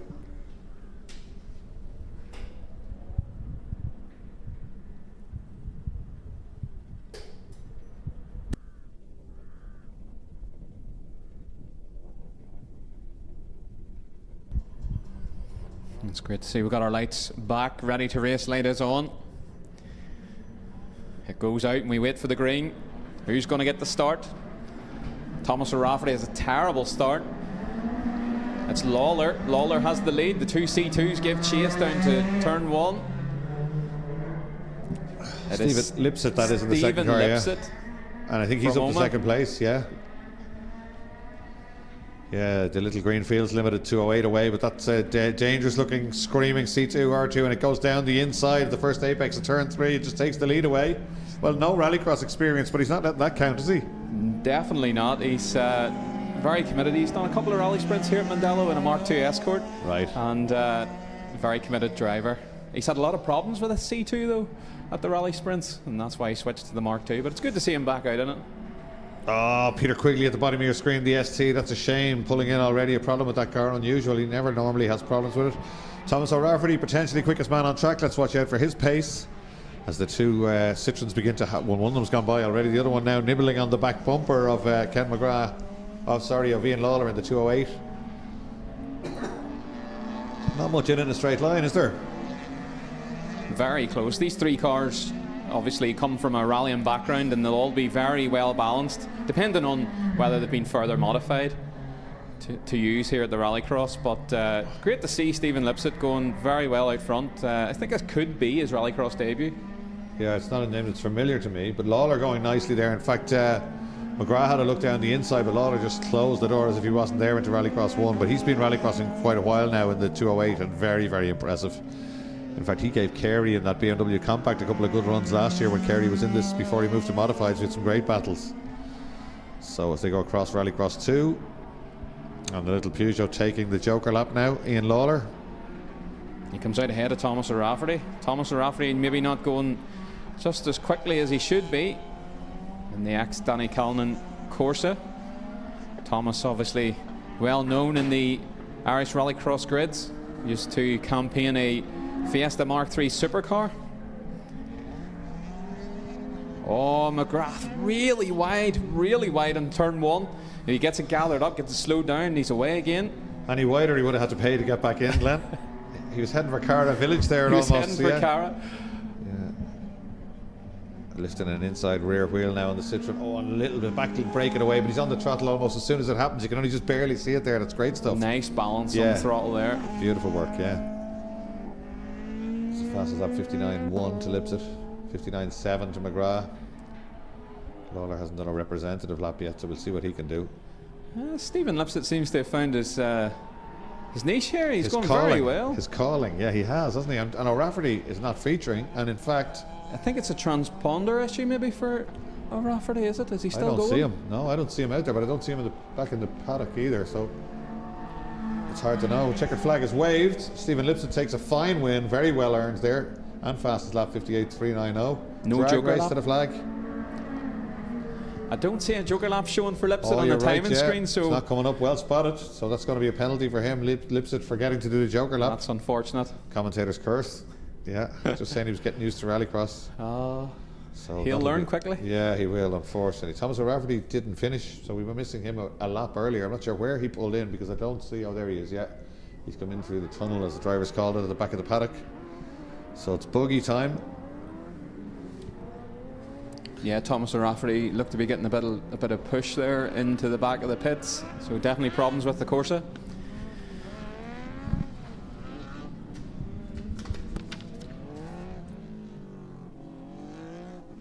So again, there are more cars on the grid than are on our grid sheet, so you'll have to bear with us for this one. Jack Newman, the Ashburn garage man, going to start this from pole position. Very quick in a buggy, very hard to beat. Shane Casey, David Donoghue and Ben Walsh next up. You ever see the onboards of Jack when he done the rallying in a Mark II Escort? Oh yeah, yeah. I heard a mate of mine went for a spin with him in a Civic years ago when they were testing, and he walked back 10 kilometres rather than get into the car and come back with him. He's very, very committed, great guy. Runs a really good business in Ashburn as well. They're servicing cars and selling cars. So yeah, he's equally efficient in business and in motor racing. He's a great driver. Yeah. He's been doing a lot in the BTRDA and the British Championships with the cross cars. He's been driving a Mygale recently, but it's good to see him back in a speed car wonder on pole. And we have Kevin Sharkey, I think it is, next to him. Number 420. Newman's actually in the Mygale on the second row. I stand corrected. Oh, he is, yeah. Good distinctive colour scheme, right? So we can forget the grids that we have there. That's not relevant. He's even got Newman written on it. Yeah. Mind you, as I was saying to you earlier, the problem with rallycross commentary and buggies is generally, if it's anyway wet at all, all those buggies will be grey, as will the drivers by the end of the first lap. So it can be hard to identify them. The back wing will help us on Newman's car, certainly. But we'll have to wait till they go by to see who's there.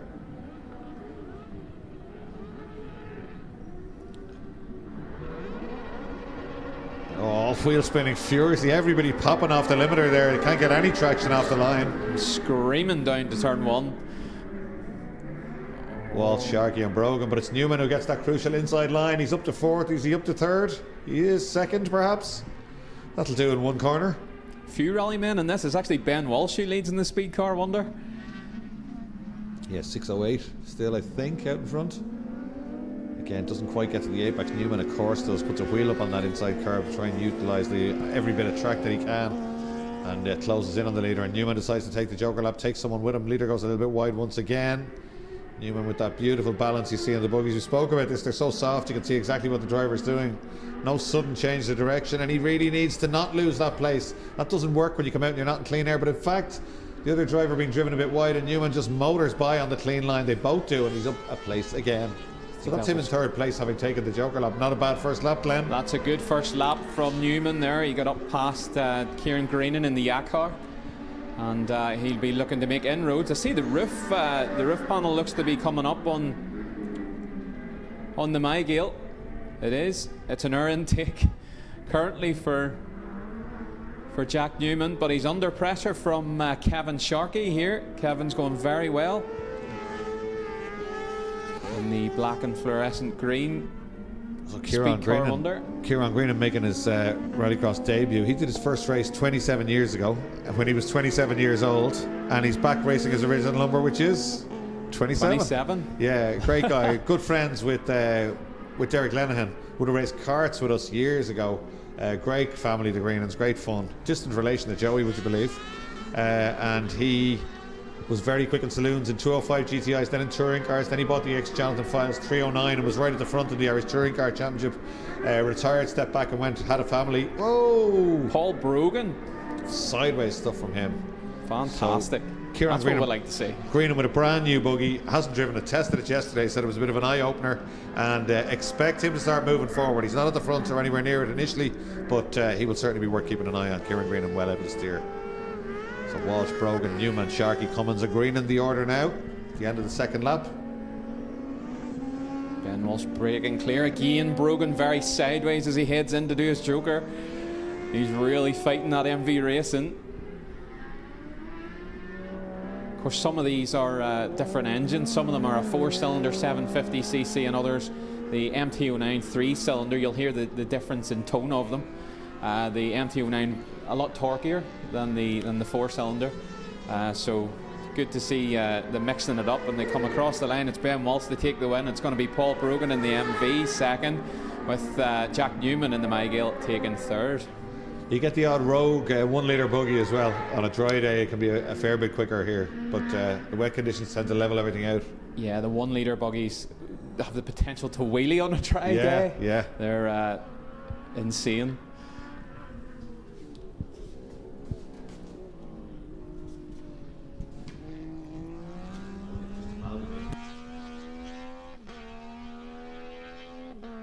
And here comes Kieran Greenan down to complete his first heat in his new yak car.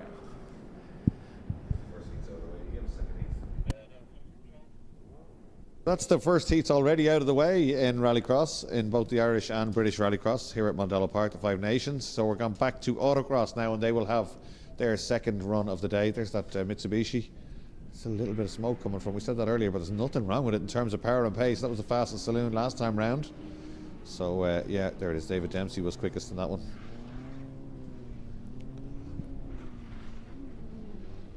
So David Dempsey was first, was quickest in the last run, as we said, in the red Mitsubishi Evo. David McLaughlin was second in the white one, and Pierce Hendrick, the spectacular Pierce Hendrick, was third in the Honda Civic.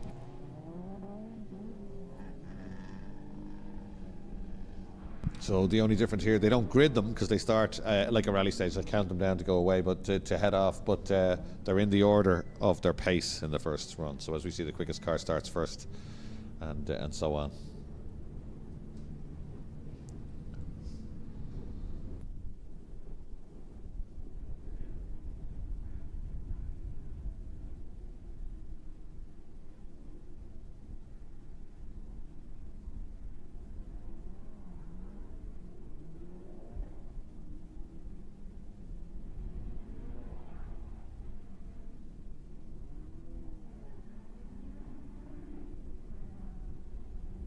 Way the autocross cars go, 4-wheel drive cars away. First, great sound effects, obviously, from those Mitsubishi Evos. You get a bit of support from the north, are you? I think you've increased our viewership north of the border a little bit, have you, today, Glenn? Yeah, getting messages in from the fan club. Yeah, it's great. It's great to be here, and it's great to get all their support too. Yeah, well, it's great to have you here with the knowledge and passion that you have for Rallycross. So happy days. Should be 2 good days of entertainment here, and certainly we have potential, as you and I saw all morning, to have some great battles in those classes. None more so perhaps than juniors when they amalgamate them. Modifieds when Willie Coyne gets in against the other boys on the supercars, of course. Was pointed out to us by Hal, who was giving us loads of information, thanks very much, Hal Ridge, that the Irish supercars and British supercars are running a different tires. And the Irish car, the tyre, they both claim they're not, but the Irish tyre certainly warms up quicker. Patrick O'Donovan did tell me that, and in wet conditions will be a lot better. Now Derek will be running on the UK spec tyre because he's running in the UK Championship for this the weekend. points. That's correct. Yes, so it's Avon versus MRF. Exactly, the Indian tyres. Oh, such a tank slapper there. I thought it did well to hang on to that. I thought I was looking into a washing machine there. There was arms and legs everywhere for a moment, Len. Yeah, he done well to keep it out of the wall. He did, yeah. Found the grass and Yeah, it could have been costly. It's all very well hanging on to it, but when it gets the pendulum effect like that, you can be a passenger very easily. I wonder, is that car lost drive at the front or something? Because he's going very slowly now in the background, unlike that man David Dempsey, who's still absolutely flying and has fastest lap here by some 5.5 seconds already in this one. So nobody touching David Dempsey. Pierce Hendricks on with the second fastest lap. That's him just in front in the yellow suit, but certainly there's a problem there for David McLaughlin in the white. He's touring around. Yeah, he is. There's Pierce Hendrick in the Civic. Keeping it a lot tighter here in Q2. Things starting to dry out also here at Mondello. The rain stopped, the wind very much still a factor.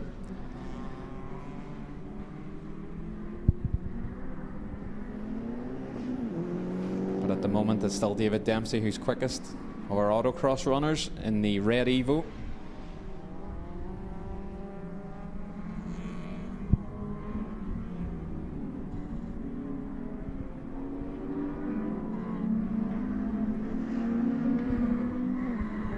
Here he comes in the Evo 5 down to complete another lap. Beautiful car control using all the road. Comes down to take the checkered flag. And a fantastic lap time there, 56.29. Pierce Hendricks second on the road. Second on the timesheets also. David Dempsey's lap time not too far off the supercars, is it? A bit of traffic coming down here and somebody's gone around. It's one of the little 106s parked in the barrier. I think that's Clive Bradshaw. The car that we said was immaculate still looks immaculate. Here comes Ruth Nugent, headlights ablaze.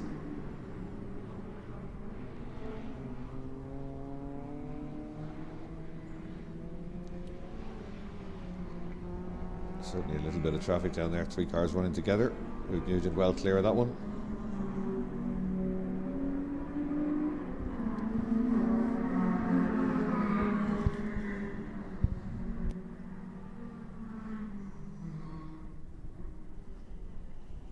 Yeah, so David McLaughlin did complete the distance there, but certainly problems for that car. So let's hope it's something like a hose off a turbo or something, Glenn, as opposed to a front wheel drive, a front diff issue or something. I think the manner of that big tank slapper that he had down there would suggest he lost drive to the front or something like that. It didn't drive or power or something along those lines. It looked ungainly, didn't it? Yeah.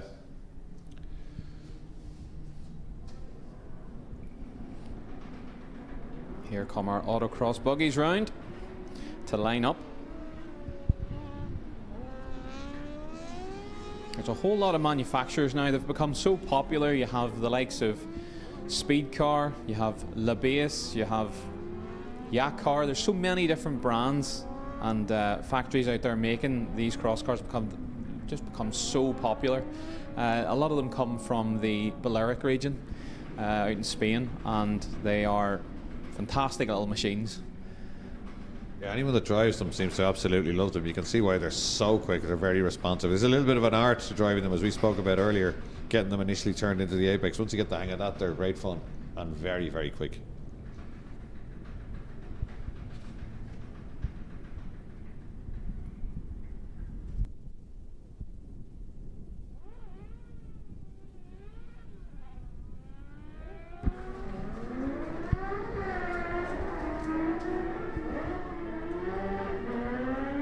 Away they go. Raymond Hassett in the Yakar, the red one on screen currently. That'll be Niall Gorey in the LaBase. They look all quite similar but in shape, but if you look closely there's some little quirks and differences with them. Yeah, you've had some very ungainly looking machines, very high cab for want of a better word on that one. They're very, very different looking machines, and indeed where the driver is can be further forward, further back in some of them. So obviously different attempts at making these competitive. All about traction, of course, in these. Power isn't an issue. And having an engine right on your back, it's like having a boiler against you. Yeah, proper like a single-seater race car. Yeah, they really are very pure. And again, you get in up onto that inside curve, and then you can see the driver just moderating with the throttle. There's no chance he'd open the throttle there. He's just winding on the power and balancing that wheel spin. So you've got to be at the top of your game to go quick in one of these. Some beautiful angles down there, lifting an inside front wheel. Yeah, it's all about getting the weight, a little bit of weight lift off in as you're turning in, get the car rotated, then use the power to keep that rotation on. Yeah, So we make it sound easy, don't we? To be very gentle with the steering. Yeah. I have experienced it myself. Yeah, but, unbelievable. I think they're a handful. Talking to the guys, they say that they're lovely to drive and they're nice to drive, but to get the last bit out of them is very difficult. You can push too hard, get sideways, get too much wheel spin. A lot of people find understeer. They turn the steering on too quickly. They don't lean on the front end enough. Yeah. And you just get bags on understeer. The worst thing you do is turn the steering even further. You're best to trim it off and use the throttle to try and turn the car. I thought you were going to say you're best to bail out at that stage. So plenty of speed in a straight line, 161 kilometers an hour, the fastest we see there through the speed trap. And that is, actually, in fact, that's David Dempsey in the Evo. These are going kind of 150, 148. Just shows you the traction of the Evo out of the final corner.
Some great waving going on from the buggies as they come down to line up, getting the heat in their tyres. It's like a dance. Any more weaving, they could make a basket, Glenn.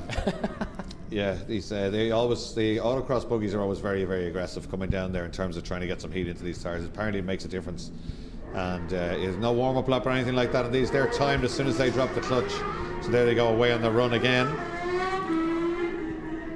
So Aaron Mullen, first off the line in the Kazmat.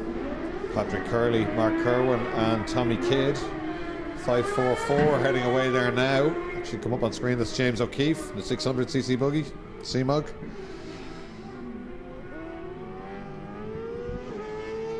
If you can listen to the sound effects around here, you'd think nobody ever lifts. All you can hear is this wailing and feeding gears from these buggies. They're great sound effects. Screaming around.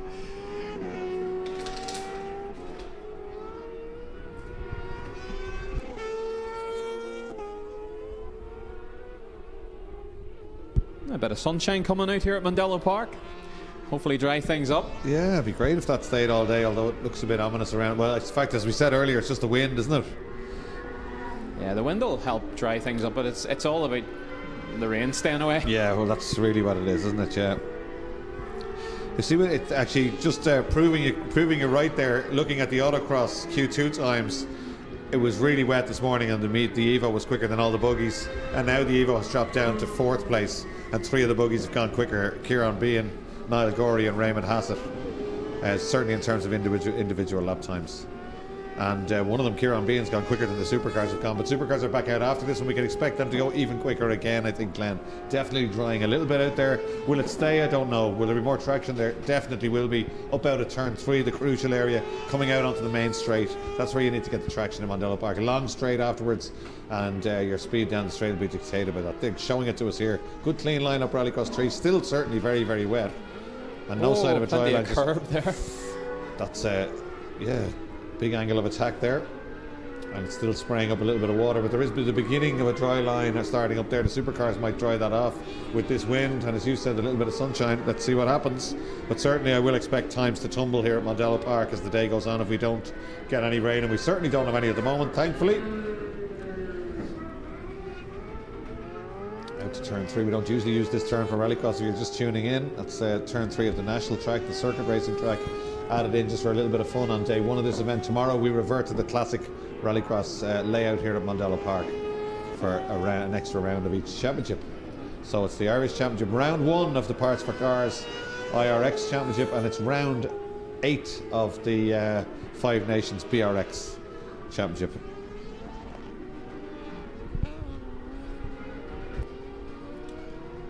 Checkered flag being held to signal the end of that run for Autocross. These are not Rallycross. If you're wondering, they're not a Rallycross class. They're timed across 3 laps. Autocross merging with Irish Rallycross to keep numbers up. It actually happened initially post-COVID, where you needed to run at a gated venue, and the Autocross usually run in off-track, of course, on fields and loose surface areas. That's where they get their car control from, these drivers, and they came and shared the track with Rallycross to boost numbers. It's a relationship that's worked really well, and they've stayed here, and they come out to nearly all the Rallycross events here at Mondello Park, so they get plenty of running in a controlled environment. There's John McCluskey in the OneSonic car for sale, we're told. This car, it's John McCluskey looking to upgrade perhaps. It's an Allsberg's MSE Fiesta chassis 021 if you want to do some internet research on it. Currently for sale, and he's in the fight for P3 of the Five Nations BRX points with Godfrey and Tristan Ovenden. Ovenden's not here this weekend because his son is in the support class of the British Touring Cars and the Minis, and he's in with a chance of the title. So you might have ITV4 on there in a little screen tomorrow in the corner, and you can keep an eye on both then. A little bit of British Touring Car action on one side. No, we wouldn't do that. Not at all. Very interesting to see what young Ovenden can do, though. It's a shame that Tristan's not here because he went very well a couple of times in the DS3. Well here, yeah. Beautifully turned out cars as well. They're being waved down to the grid now, the supercars. They don't want to come down just yet. Ollie is saying not just yet. I'll go when I'm ready. Lights it up, all 4 wheels to get a bit of heat into the tires of the grid. And this one is going to be John McCluskey, JMC, on pole position. Ollie O'Donovan alongside him in second. Darren Morris on the outside. They've cleaned the Subarus down. They both look fantastic after the first run. And then Derek Jobbin again. Derek looks like he's problems with that car. That car it's been troublesome, let's be honest, in recent years, but when it does go, it's incredibly quick. I don't know if it's got the gizmos and gadgets of a modern supercar, but it certainly has the ponies under the bonnet. And the ponies count. Yeah, for sure. You get a dry day here and just watch the speed trap if the car does a couple of clean laps. And we know Derek can steer very quick in a box arched Mark II years ago, in a succession of supercars afterwards, and always has that smile when he gets out of the car. But yeah, this one has tried him just a little bit. But again, it's beautifully turned out. Let's hope it keeps going for this one. Thumbs up. The person I'm watching here is Darren Morris on the outside. Let's see what he can do in the yellow Subaru. Oh, a long wait. They're away. It's pretty even across the start, but it looks like it's Ollie O'Donovan's going to have the lead. Oh, McCluskey in behind both of the Subarus. The Wexford boys had their cornflakes this morning. They're second and third. Sideways stuff now from Ollie O'Donovan as he tries to get away for his first win of the weekend at Mondello Park. McCluskey gets by one of them, just straight line power there, or traction off Rallycross 1, Glenn? Yeah, definitely the power of the Allsberg's Fiesta coming past Darren Morris. It's great to see Michael Morris get a good start and up into second place. See if they can stop the car at the apex and he doesn't get a run at them. There's not much in terms of a straight line. There's a bit, but there's not a whole. Oh, McCluskey says, no, I'm out of here, can't do this. Needs to get away from them and try and get his fast laps in, because Michael Morris, very experienced, he wasn't going to give it away. See down at turn 3, slowed it right down, and when they got on the power, those Subarus are very quick. Ollie seems to have got the bit between his teeth this time. He's getting away at the front in the 208. He's definitely coming to grips with this car now.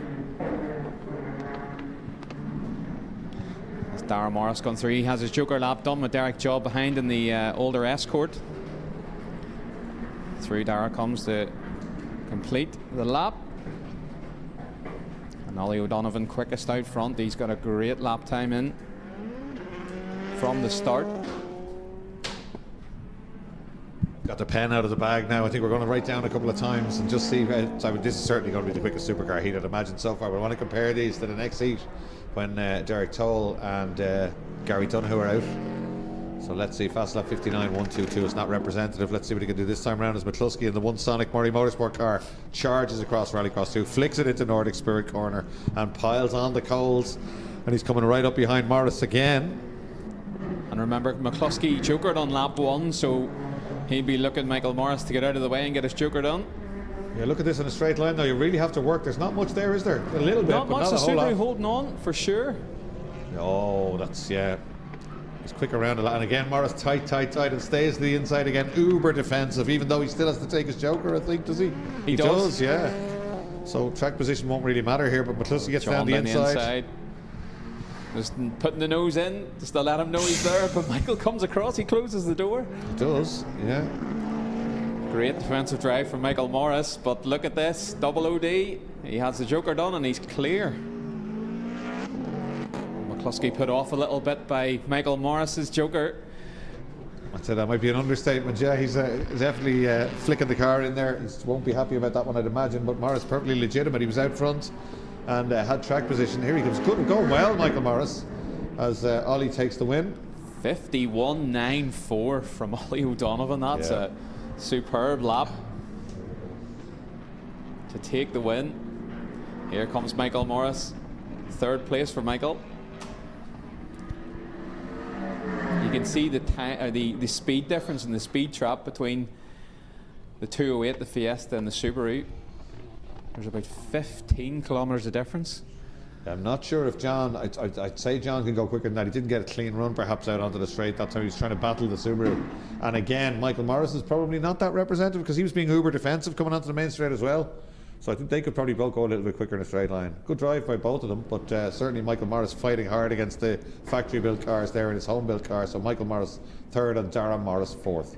Derek Job did come home, but again 102, no pace from the Escort, so obviously a problem there. Getting ready to go with another supercar heat now, and this one has got Derek Toll and Gary Donoghue. Also got Carey on the outside of the front row, Godfrey.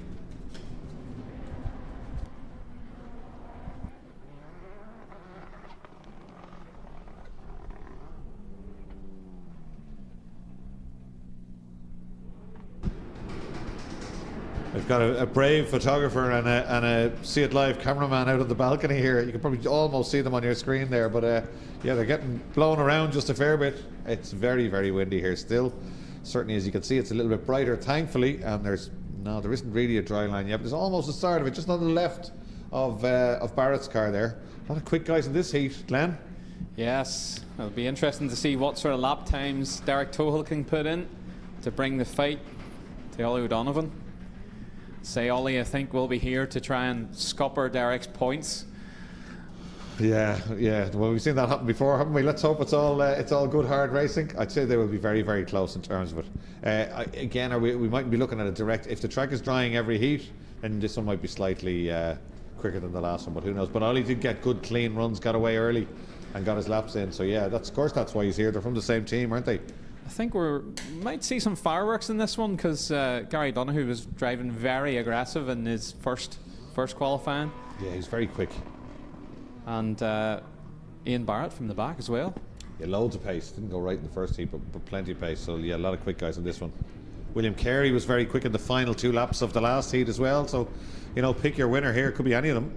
Julian Godfrey wasn't the usual Julian Godfrey. He was a little bit sideways. I don't know if how did you speak to him? No. Julian, no. Just checking if anybody had spoken to him after the first heat, because it didn't look that comfortable. A lot of sideways stuff, went wide, and Julian is normally really tidy, but he went wide a couple of times coming on to Rallycross 3. Now, knowing Julian, that's sorted. That car will be completely hopefully different they've car. got that sorted between heat 1 and 2. So Julian's a very good driver. 5 potential winners on this grid, make no mistake. This is going to be a cracker. If you tuned in to watch Supercars, this is the heat for you. Ready to race light.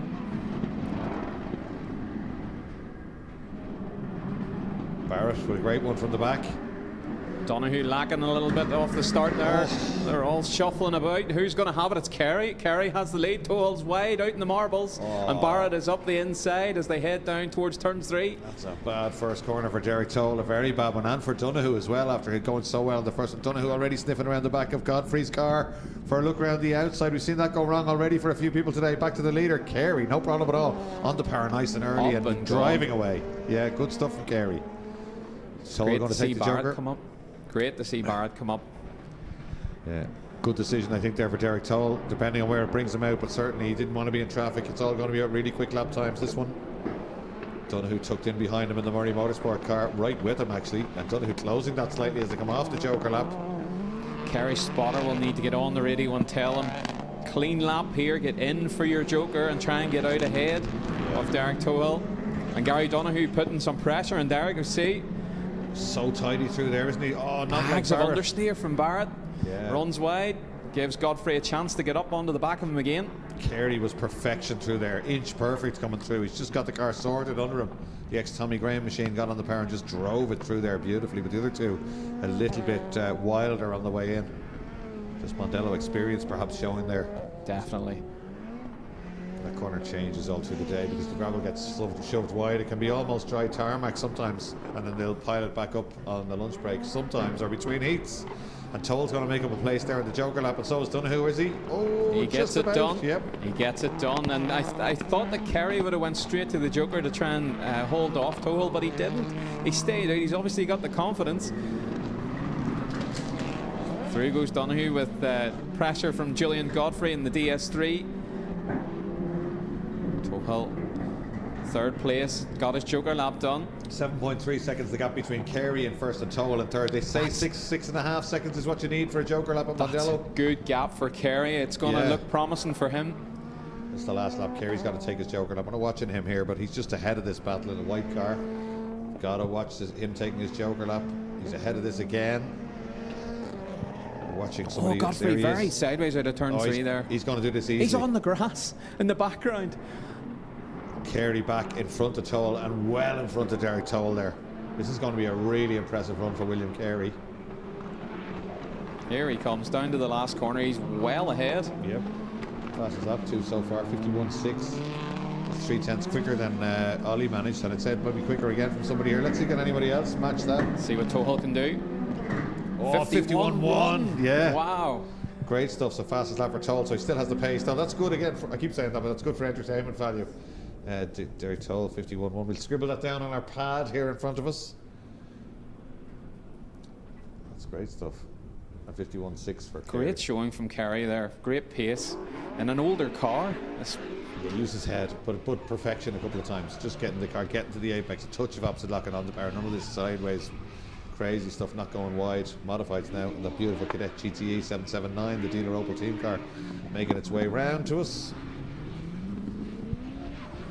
Yeah, the two retro championship leaders, Charlie French and Alan Crockett, coming round to take their place on the grid with Pat Duran on the outside of the front row.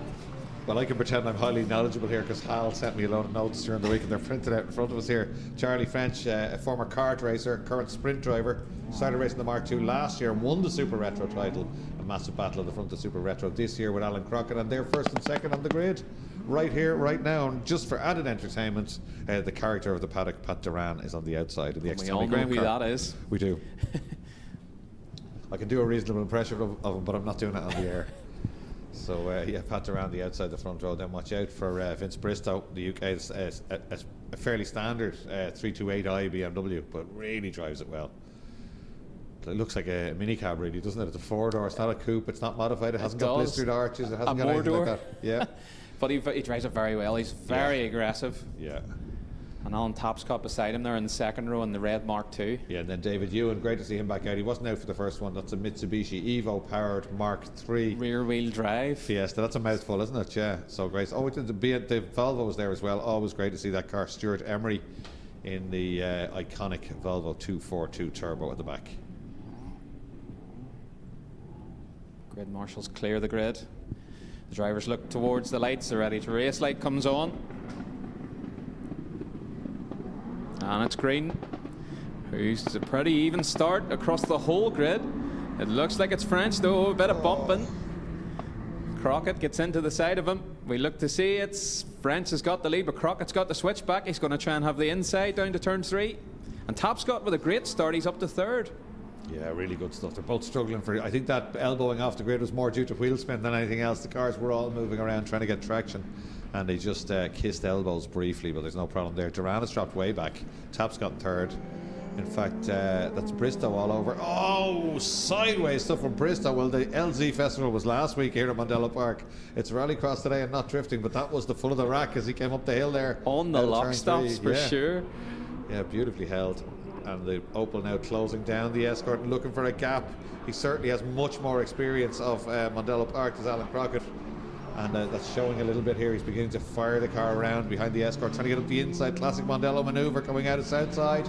Hasn't quite got it done. The Escort perhaps a little bit quicker in a straight line, Glenn. Fighting for traction there. Crockett, he goes to the outside, but this is better from Alan Crockett. And oh, he's got him around the outside on the brakes into turn 1. That's a fantastic move, but he loses traction with going 2 sideways as usual. And through comes Charlie French with a big lick of flame down towards turn 3. Charlie's not having it his own way. Alan's definitely got the pace together here in Heat 2.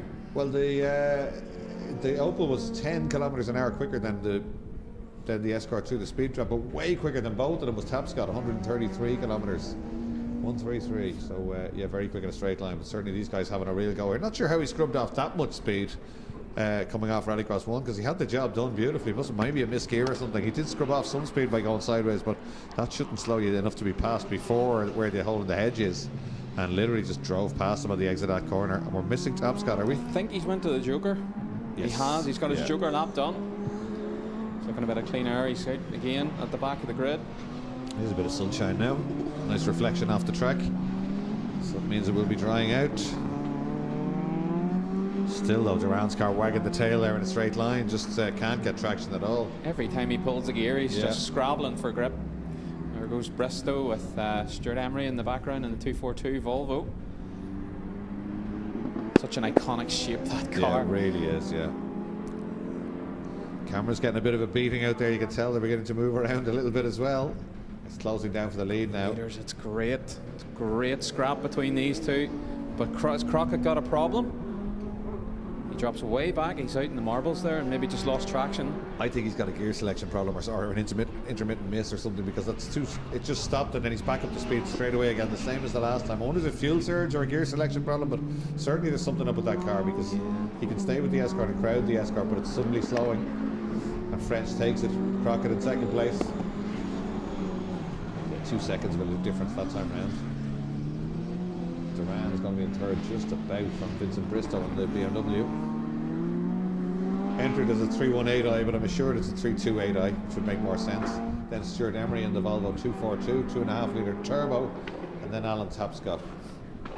Yeah, we'll have to see if we can listen to Vince Bristow the next time and see if we can hear if it's a 6-cylinder. Tapscott the only one taking the Joker lap according to our screen. Yeah, I'm a bit confused about that. Yes, nobody took a Joker. I don't know if it's a regulation in the retros, is it? I'm not sure. They don't do Joker. Super, we've just been told they don't do Joker lap. Well, so nobody told poor Alan Tapscott, because he's got great pace there, but they don't do Joker laps. So, okay, good stuff. So who's next? Juniors again, more entertainment, and it's still drying out. Oh no, it's not juniors actually, it's the Open Clubman, BMW and Mini graduates again. So the 2 supercharged minis and the 2 normally aspirated minis.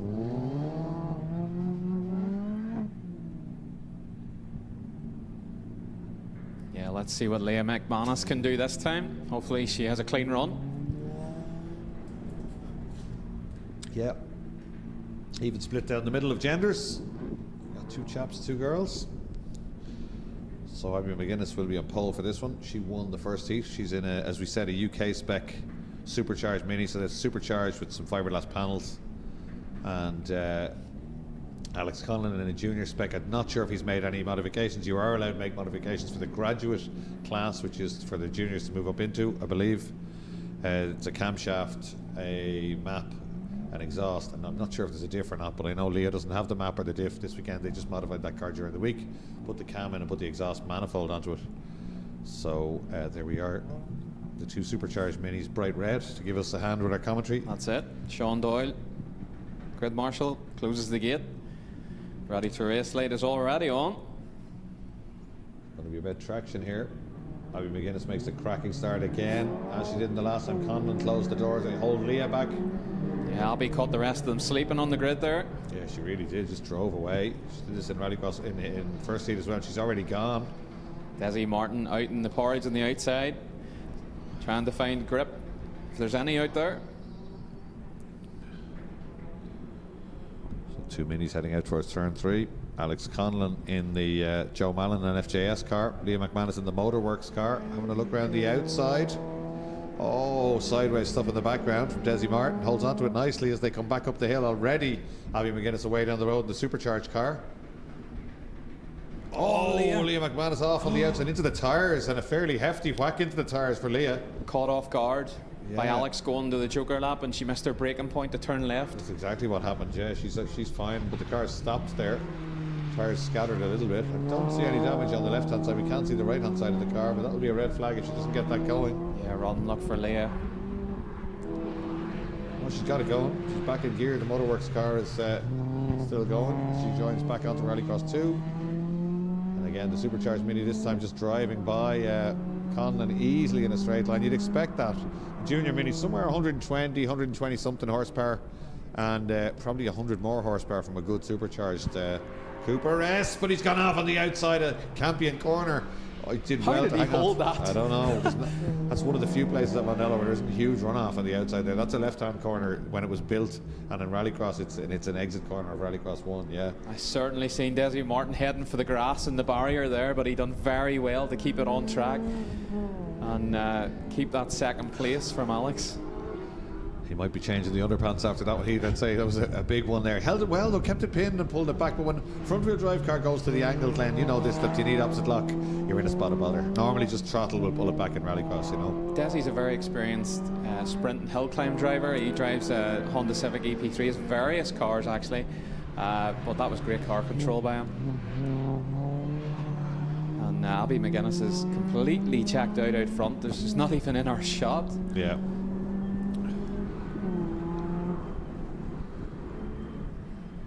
Yeah, as I look out the window here, she's down at turn 3 already. She's way ahead. There goes Desi Martin in second. Yeah, McGuinness 3 seconds a lap up on anybody in this one.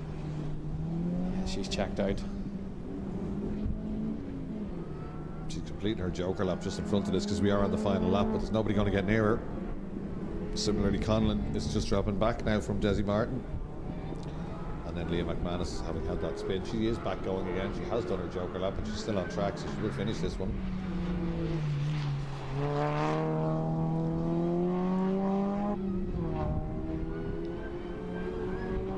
So out of shot, though, there we are. Abby McGuinness takes the checkered flag. Great stuff. That's 2 wins from 2 heats for Abby. The other supercharged Mini coming along to take the second place. Great sound effects as it whines by us there. Alex Conlon, the Mini graduate. And there's Leah McManus in the Motorworks car. Still trying hard. She's trying hard, isn't she? She's flying. This should be her only clean lap coming around just to see what sort of time she can do against Alex's. She was saying yesterday that with the modifications to the car, she's actually getting too much wheel spin. Lots you heard and lots it of coming out of the last corner yeah. there, the inside wheel was spinning. She could do with a diff. Yeah. Yeah, she goes faster, her last lap there. Yeah, 4/10 quicker than Alex Conlon that time round, yeah. So she needs to string that together in the next one. She's actually not that far off Desi Martin in the supercharged car if she could get a clear run, but as you said there, those cars I would imagine have diffs. I know Abby's does because the UK Championship allows them. So you probably need to get a diff into that car. Did I see that Leah had that car for sale recently?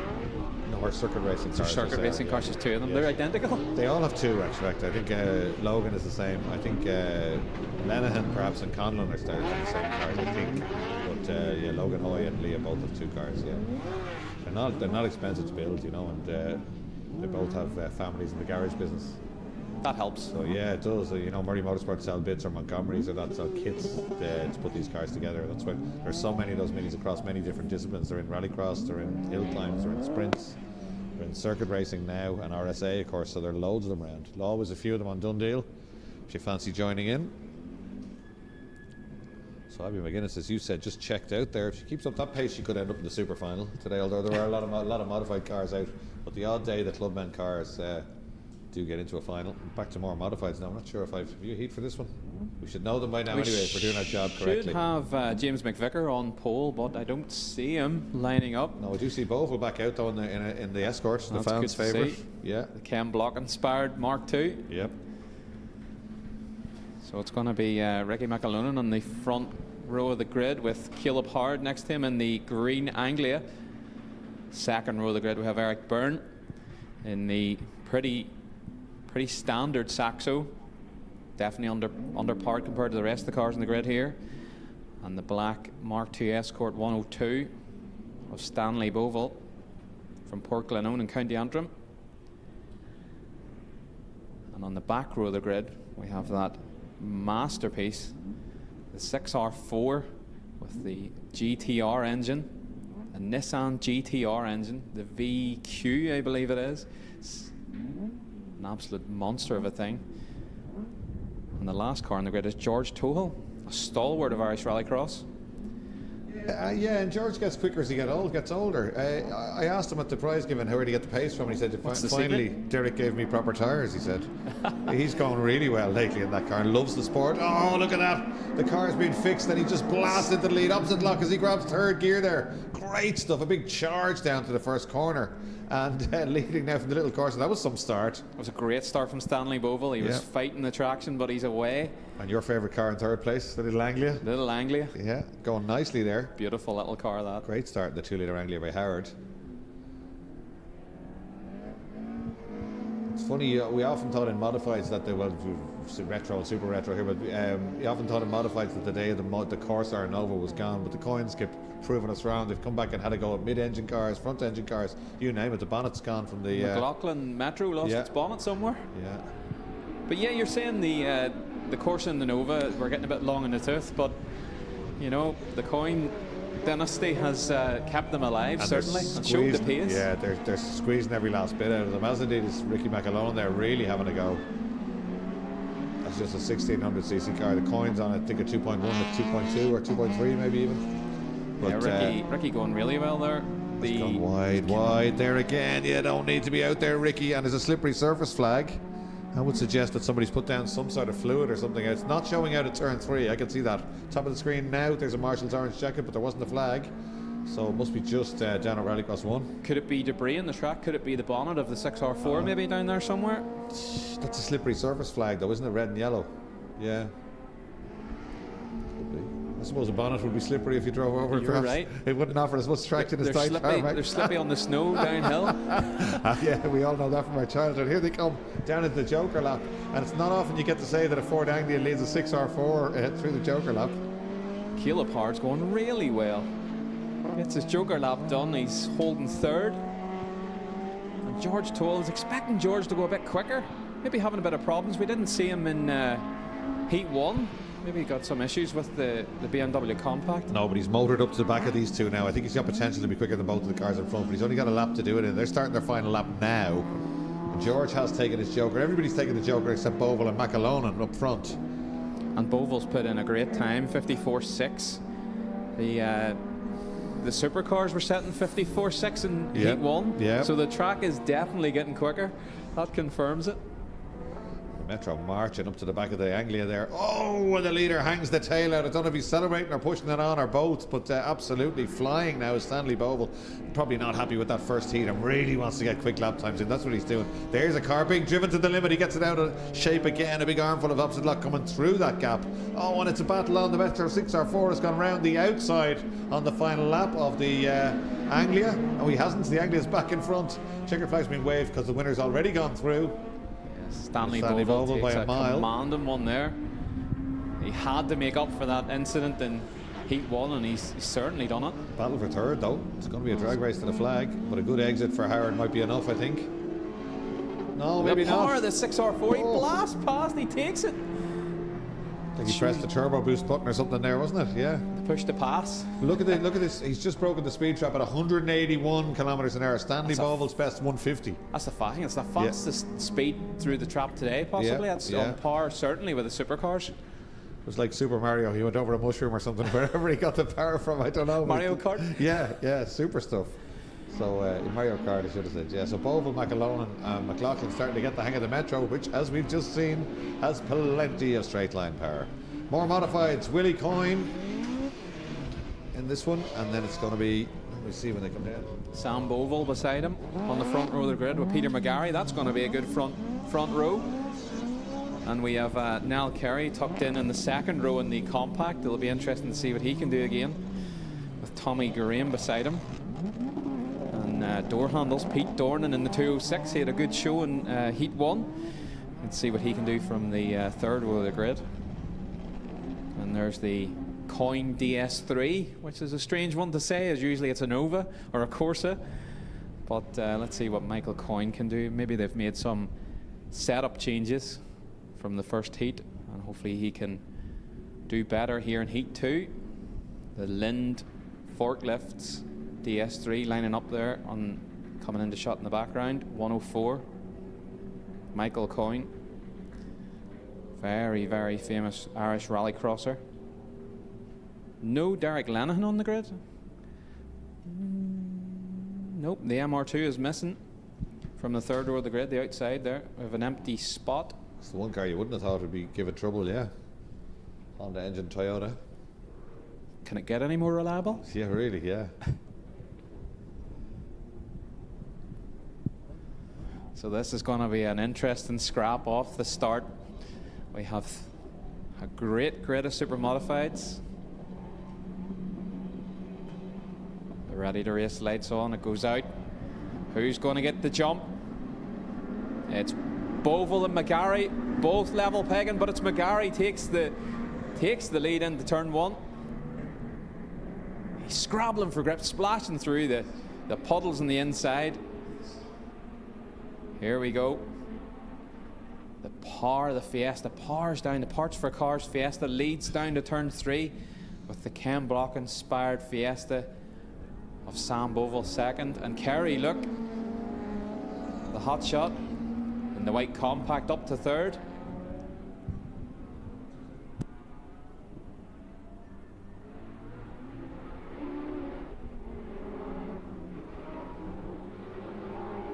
Oh, look at that, a traffic jam going through the Joker lap on the first lap. That's the Coynes in team formation there. Really just ahead of Michael, and door handles, as Glenn calls him, right with them in third in that little group. But they've caught the back of the big Sierra now. It'll be hard getting by that machine, perhaps. Willie Coyne trying to get up the inside, took the nose in with the diff.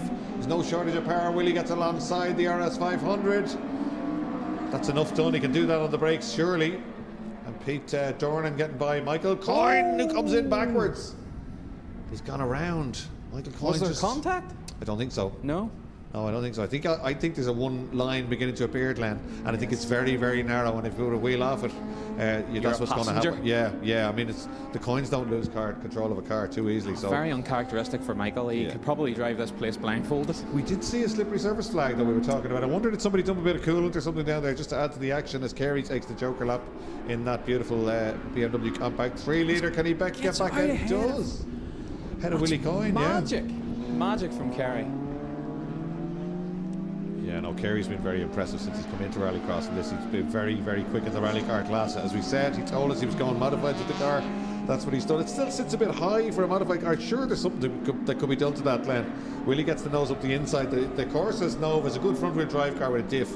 Can tuck the nose in when you get on the power and get alongside coming out onto the main straight. Then you've got track position when you get to the braking area for Rallycross 1. That's what Willie's just done there to perfection. I think that they could probably re-turret the back of the BMWs. The back of BMWs are notoriously known for not having great suspension travel, so I think they would probably have to do a lot of modifications to get that car to set a nice bit lower and That's have the rally talk right there. It is. Yeah. Great stuff. Look at this, the leaders coming through out of the Joker lap. It's McGarry under big pressure from Sam Boval. It is. His pace advantage from early on is gone, isn't it? He looked to be getting away in the first couple of corners, but Sam's keeping him honest here. Oh, down the outside. Is he going to look for the Mondello switchback? No, he's going to sit round the outside. It's a drag race to the line. It's going to be McGarry, but just about a great heat there from modifieds. McGarry, Boval, Willie Coyne. Willie Coyne could have, had he not got caught up behind Kerry, could have been a big threat to the leaders there. They're all blasted through together, because just behind Coyne was Niall Kerry, and your man door handles there in 5th, still going well. Another great time on the screen from Willie Coyne. He was actually quickest in that heat. Yeah, he was by half a second pretty much, wasn't he? Yeah, no surprise there. So as you said, Kerry's lap times are good. Yeah. But not, wouldn't really put him up at the front of the grid, but he's doing so well. He places the car well, he gets good starts. It's he's just driving superbly, but I just can't see that BMW having a go when it dries out a little bit. I think the lightweight cars will just put that car away. I might be wrong, I'd like to be proved wrong, but certainly it wouldn't be the car you'd choose if you were on. If Irish Rallycross was on a video game and you were choosing your car, a 3-litre compact wouldn't be the weapon of choice for modifieds, I don't think. Here come the juniors, more action and more entertainment. I did tell you that car would be fixed, Sean Savage, and back out in the grid and the bumper back on it. That's exactly what they've done. So it's going to be the queen of commitment. It's going to be Ailey Sexton on pole for this one. She was brilliant in the wet earlier on. She had a couple of issues, but she was trying everywhere and really getting going well. She had a great battle herself, and Leah McManus went really well in Linden Hill. It's a great photo of the two of them airborne over the jump, and there's not much between them. It's a good photo. I think it was Colleen Hoy that took it. She's Colleen Hoy Photography on Facebook if you want to have a look. That's Logan's sister. She was over in Linden Hill as well. Got some great shots of the cars going up over that jump. Iconic for the junior drivers to be able to go to Linden Hill and do that jump and get photos with a bit of air. It's just fantastic stuff. Yeah, the home of Rallycross. It's great to see them get the opportunity to go over. And the jump obviously only came in a couple of years ago, but it's proven very popular. Yeah. So Ailey Sexton for Midlands 103, Glenn on pole position, Dean Deasy in the centre of the front row, Corey Bagnall in the tyre box car, then Jack Lenihan, Mark Keegan and Sean Savage. Mark Keegan not there, he didn't finish the last heat, remember, in the yellow car. He's missing from this one, so watch out for Sean Savage as we get ready to go. Bagnall with the best start. Can he get across the bows before they get into third gear? He can. He needs to shut the door though. Hasn't quite managed it. Doesn't get it done. Let's hope Ailey can keep it on the island. This is, oh look, there's a bit of bumping in the background. The Fiesta's getting roughed up. Was always going to happen when you didn't get across. If you're on the outside, it's like NASCAR, isn't it? You'll stay out there. Yeah, but he held on to it well. We know he's got great car control, Bagnall. But a good start from Deasy, that is, yeah, to get ahead. And all the way from the back, I did say watch out for Sean Savage, and he slices down the inside of Ailey Sexton. I'll have that second place, thank you very much, he says. In the background, sideways and backwards, and Bagnall's in the gravel. Can he get it out? It's crucial to this race. Sean Savage, certainly for one, will be hoping that he can get it back out. He can. There he is with the headlights, flashing the headlights. Not happy about that, but he's back out of the gravel, which is good. Must have been a bit of rough and tumble happening down at turn 3. Thankfully out of our shot.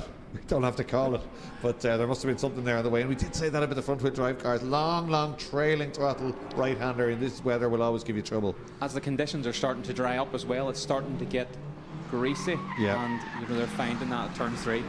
So the leader's taken the Joker, and that has put Sean Savage from the back of the grid into the lead in one lap. Great stuff in the precision tint and graphics car. The Midlands 106 car of Ailey Sexton right behind them, both trying really hard here through Rallycross 1. She's slightly quicker, I think, on that occasion, and gets a little bit of a run. Third gear all the way down here, 120 brake horsepower. They pull strongly, Glenn, these little cars. Let's hope that Ailey can keep it in a straight line here as they come into turn 3. She's done a great job, but Sean Savage had great commitment through there. He's put a little bit of a gap on her. Yeah, good run up the hill as well, doesn't lose it. Didn't quite get to the apex, but they both carry the same speed through there. Anyone going to take the Joker? Not yet. The two have taken the Joker. That's Jack Lenihan and Dean Deasy have both Jokered, and now both of them take the Joker lap. So watch the top of your screen. Anybody coming? No, they're still first and second. So Savage leading this one. Deasy must have dropped back a little bit. He's dropped back a lot. No, in fact, Deasy's coming in the back gate. No, he's in trouble in the Joker lap. There's something going on out of shot there. But this is the race for the lead anyway. Savage just about from Deasy. Then it's Lenihan up to third place, I think. Indeed it is. Yeah, DC definitely in problems. He's actually jokered twice and maybe just missed his braking and ended up going straight on into the Joker. Something wrong with that car. Has he got a puncture or something? Balance looks odd, does it? Power's down straight. But no, we can't see much wrong with it at the moment. There's definitely something going on in the front corner, maybe. Yeah, front left. I wonder. Yeah, I don't know, but it doesn't look like something wrong there. Shock absorber gone. It's very bouncy looking too. the two WRC engineers here in commentary diagnosing the problem on the car. We haven't got a clue what's wrong with it. It certainly doesn't look right. It's bouncing around a bit all right, but let's find out when we have a wander. At lunchtime we'll try and go down and have a chat with some of these drivers and teams and see what's happening as they go through Nordic Spirit one more, and they'll be loving this one. So will the whole family. Rob and Eve will be loving this one, and Sean absolutely delighted.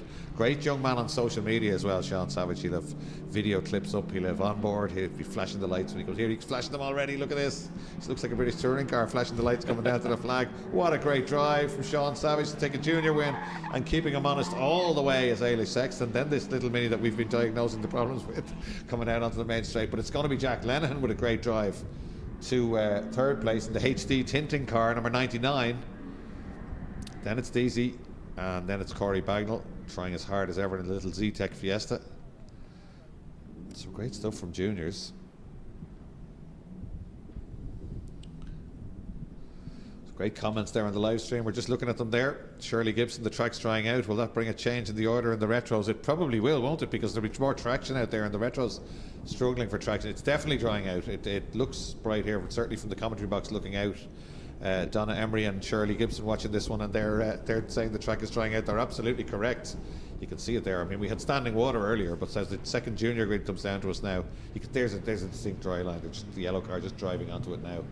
It's not completely dry, nor anywhere near it, but certainly there'll be a lot less wheel spin for these young drivers. They're 120 odd horsepower in an open diff, so in wet conditions it's just all about moderated wheel spin, but when in dry conditions they can put the power down pretty well. So this will be interesting. Hard to get off the line. They can light up one wheel. They don't run a diff, as we said, and a little bit too much revs. You'll see smoke coming from one wheel arch. Happens quite a lot in the Rallycross and in the racing challenge that uses the same cars. On pole in the Fire Protection Services cars, Dundalk driver Logan Hoy. He's just recently been crowned champion for the second time, but alongside him is probably his closest challenger most times out in terms of points. It's Cody Mahan. Hugo Lunham on the outside. So three of the quickest young men in Irish Rallycross juniors. Then it is David McAdams and Owen Dooley in another one of the Z-Techs, and then it's Heron right at the back. Went quite well in the last heat, so this should be a good one. Should be a good scrap between the front three.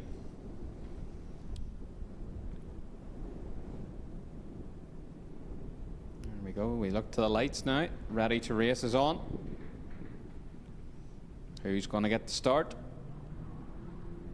Pretty even across the Fiesta again, gets a great start, switches across to the inside to defend, but it's going to be Logan Hoey by the looks of it. Well, Lunham is on the outside and challenging, but if he can, no, he just put one wheel across a little bit wide. That'll cost him. He's back to third place. Worth doing though. It only cost him really one place, so it was worth having a go. Worth the risk. Yeah, he's managed to hold back McAdam there into third place, but Hoy having a look down the inside now, but certainly it's Mahan leading. It's a sideways man. Oh, well held. Magic car control from Cody Mahan there on the outside. For a Surely slippy on the outside there. We've just both went silent for a moment there when it got out of shape. Yeah, that could have been a massive off, but he held it beautifully. Yeah, you don't want to be sideways into the gravel. No. Somebody gone wide. Lunham gone wide, while Hoy takes the Joker lap. To the left, to the right, to the left again. Somebody above him going wide. I think that's Heron, indeed it is, and Hoy will find him in his way as soon as he rejoins now. Heron just getting used to this car, and Hoy all over him as they come up Rallycross 3. Needs to get by him pretty quickly now.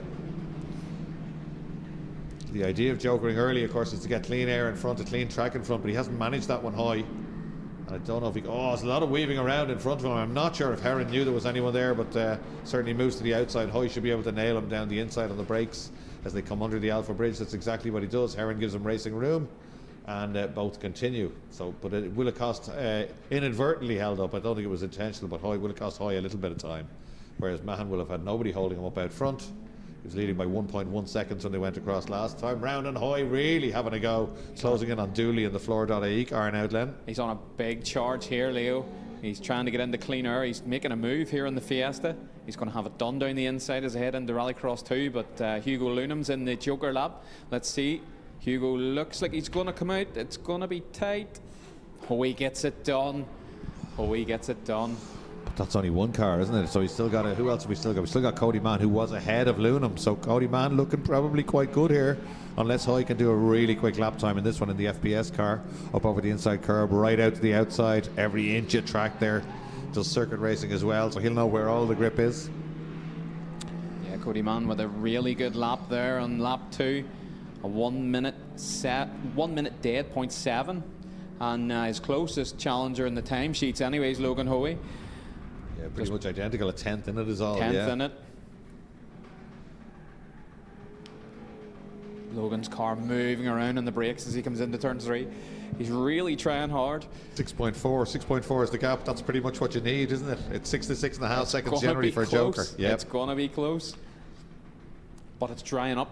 So yeah, in fact, he's well clear. Look at that. He's well clear. There you go. So it's going to be it's between McAdam and Hoey, but Hoey's away. He's got second place. Forget my earlier statement. Then you probably only need what, 5 seconds? Is it? Yeah, the second between them. Yeah, changing all the time. The track's evolving all the time. Oh, look at the two boys. That's commitment there. It really is. That's McAdam and Lunham, yeah. So Cody takes the checkered flag. Great stuff from Logan. Hoy in second place, not often. Logan Hoy's beaten. Fastest lap to Logan though, 59.9. The only one to go under a minute.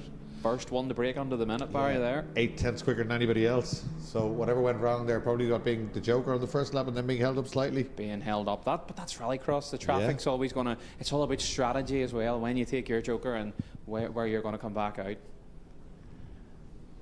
Rally cars, I think, next up. It is Stephen Lipset, who we spoke about earlier. We'll start this from pole, courtesy of his earlier win in the C2R2. Ian Lawler in the 208 will be in the centre of the front row, and the second C2R2 of Ken McGrath will be on the outside of the front row. Number 413. Then we have Thomas O'Rafferty, who had problems in the first heat, so let's hope he goes well. Then Peter Quigley.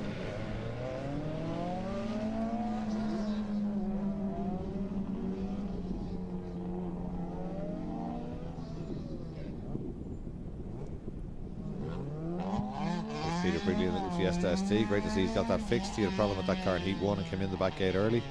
O'Rafferty the same thing.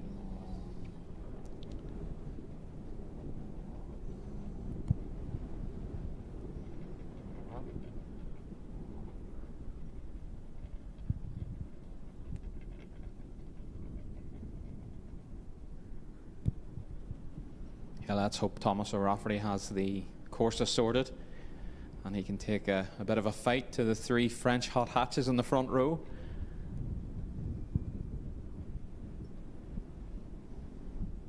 Let's see if Stephen Lipset, TMG Alloy Wheels car on pole, can get the job done. Wait for the lights. Green. It's an even start across the grid. The 208 seems to have the power. It's going to be the 208, is it? No, it's not. No. Lipset barges down the inside to take the lead. And Rafferty from the back in the screaming course, looking for a gap on the way down. There's a proper lightweight rallycross car. Originally, I'd imagine. It certainly has a look of it. He goes right round the outside. The former Irish Rallycross champion. Can't get it stopped though, and around he goes. And it was a choice of a spin or the gravel, and he's taken both by the look of it. He's reversed into the gravel, and he's not going to get that back out. Not with the gravel so well raked, I don't think so. Will we see a red flag? He's in the kiddie litter. We'll definitely see a red flag. Precarious position. Up to his axles. Great expression. Often used outside motor racing. He's certainly in the kiddie litter down at turn 3, and he's going no further. So I don't see a red flag just yet. There he is, 124. Scanners.ie. Almost held it, but just ran out of road. There's the red flag. Race has been stopped. They will regrid, and we'll be going again shortly.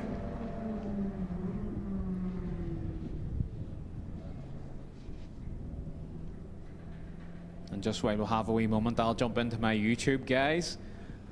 If you're watching the stream, you're enjoying it, be sure to hit the like button, share it on your socials, and jump in the comments and let us know what you think. Yeah, in fact, there's a lot of comments coming in on the Five Nations live stream there. They're Five Nations British Rallycross. They're streaming it live, and a lot of very positive comments. So I'm glad you're all enjoying the coverage. Keep the comments coming.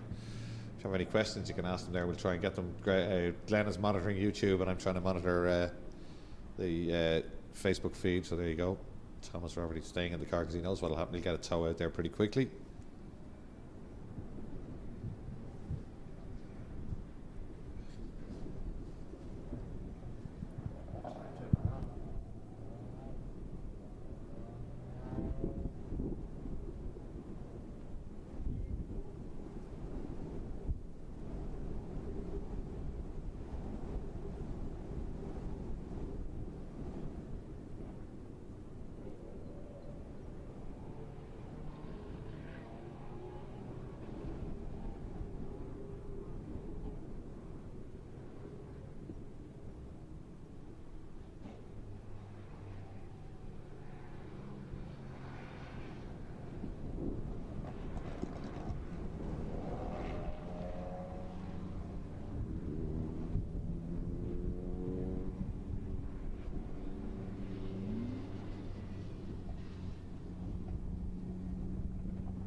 Cars coming back to the grid now. We've re-gridded, and once that car has been brought back in, and I see the snatch unit coming back in, but I don't see the Corsa, so I wonder, is it on its way to rejoin the grid?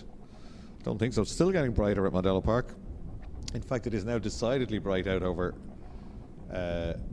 turn 3 and heading towards the Hill of Allen, which is always a good indicator. And the wind has died down just a little bit. And certainly we're not getting battered at the top of the tower like we were earlier on. So we should be ready to go again with the rally car class. 2C2R2 is a 208 and a 150 ST Fiesta. Any sign of that car, Glenn, in the paddock? I don't see it, Leo. I think John Rock is maybe jumping into the telehandler. I think it's buried deep, and they're going to have to... We've just gone back to it there, and Thomas is out there. He looks like he's on the phone. He is on the phone. Is he? He must have found the phone in the gravel trap. Let's assume that he didn't have it with him in the car. He might start taking selfies in a minute before it gets picked up. Probably blissfully unaware that he's on telly. Unless he's watching us, of course. He might give us a wave. Yeah, maybe he'll give us a wave if he's watching the stream. There he is, he's waving. Good man, Thomas. Somebody's on the phone to him. Great stuff. Former Irish Rallycross champion, and a man that was on the committee for many years and involved in the running of Rallycross. So, yeah, and pretty handy in a car too. So just got away from there, but I don't know whether he'll be allowed to rejoin this one when they bring him back in or not. But certainly, causing a red flag, I don't think so. Yeah, probably not. But certainly we'll see him back at the front. He's wandering around the car and having a look. All looks good to us. So good stuff. We're broadcasting all around the world and down to even into the gravel trap at turn 3. So great stuff. There's John Rock. He might give us a wave as well. The telling down there with the teleporter. They use that when it's they don't want to damage a car when it's gone in really deep into the gravel trap. Glenn, sometimes they can try and pull them out and they'll remove a bumper or something like that. So it actually does less harm to the car to get the forks underneath. Yeah, that's it. Yeah, you might think it damages the car. It never does. They do it. They're used to doing it here quite a lot. Yeah, memories of Thomas in the Mark III Fiesta supercar. Yeah, still has it, I think. Sounds like Darth Vader. Yeah. Oh, he hasn't, of course. He didn't he buy? No, yeah, he does. He has it. Wait a minute. There was a swap around with Declan Kelly, wasn't there, himself? A bit of a trade over the winter, the Rigs for Gigs Fiesta. He got the newer shell, didn't he? And he was transplanting the I think Thomas might have ended up with his old car, perhaps. But had trouble with it. Just got into this car. Loves that car. Loves the little Corsa. He had an older shaped car, slightly less modified looking in rally cars, and then he turned up with this car, and it just goes really well. The Scanners.ie machine.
Well, there we go. The car's back out. No problem at all. JR will be able to pick that up and head back up. Yeah, he's lost one of his extended forks. Yeah.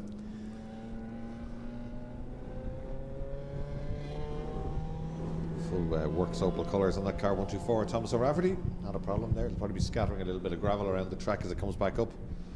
But unfortunately, I don't think he'll be able to play any further part in the proceedings. That's a shame because it's probably absolutely fine. Car just got out of shape, and by the time he had it gathered up, it ran out of tarmac. Off backwards. It sounds fine. I can hear it there as he gives it a little rev. Something nothing wrong mechanically. He's not heading for the paddock though, is he? He's heading for the grid. I wonder is he going to be allowed to rejoin. For entertainment value, it wouldn't be a bad thing, would it?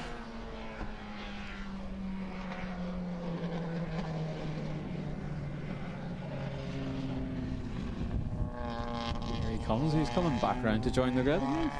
Is that a smoke? There is smoke there, whatever that is, yeah. A lot of smoke.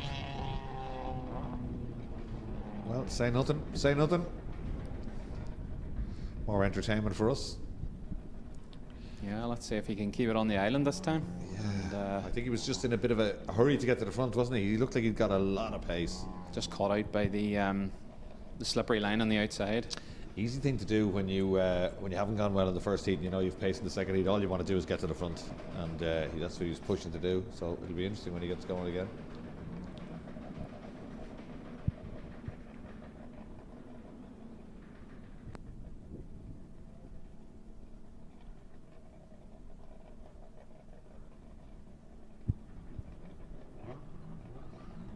There we go. Race control gives us the go-ahead. Thumbs up. The gate's locked.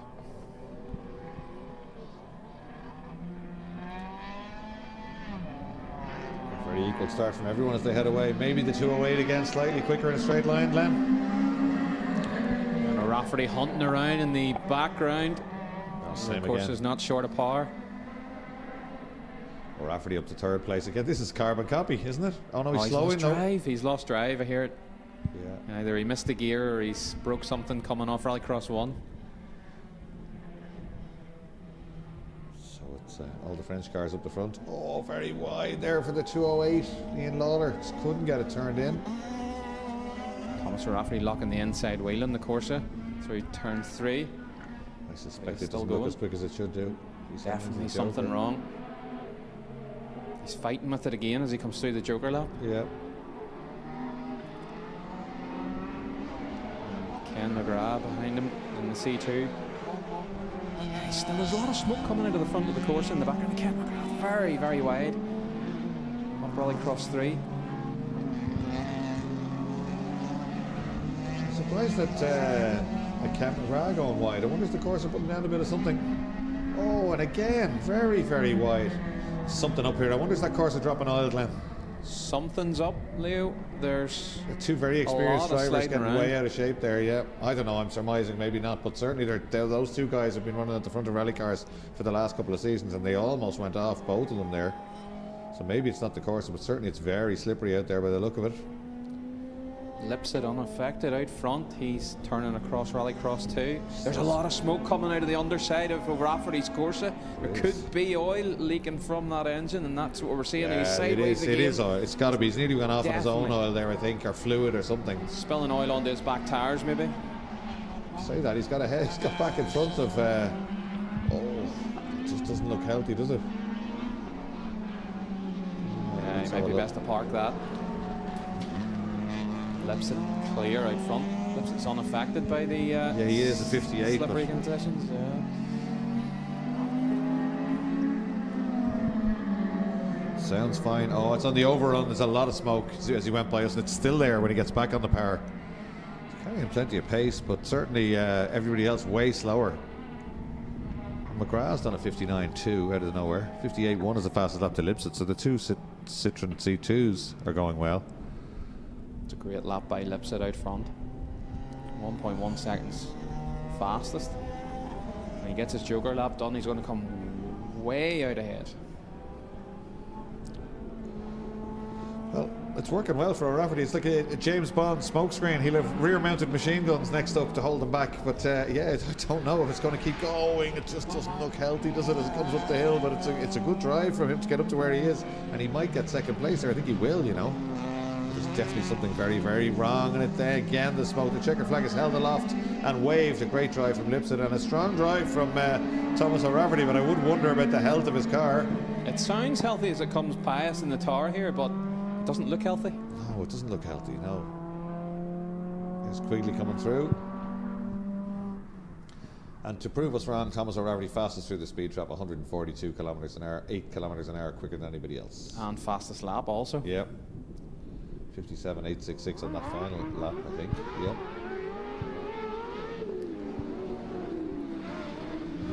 Once again, looks fine going back in there. What do we know? Let's hope it's just an oil leak or something like that, Glenn, and they can fix that over the lunch break. Maybe somebody forgot to put the oil cap on. Yeah.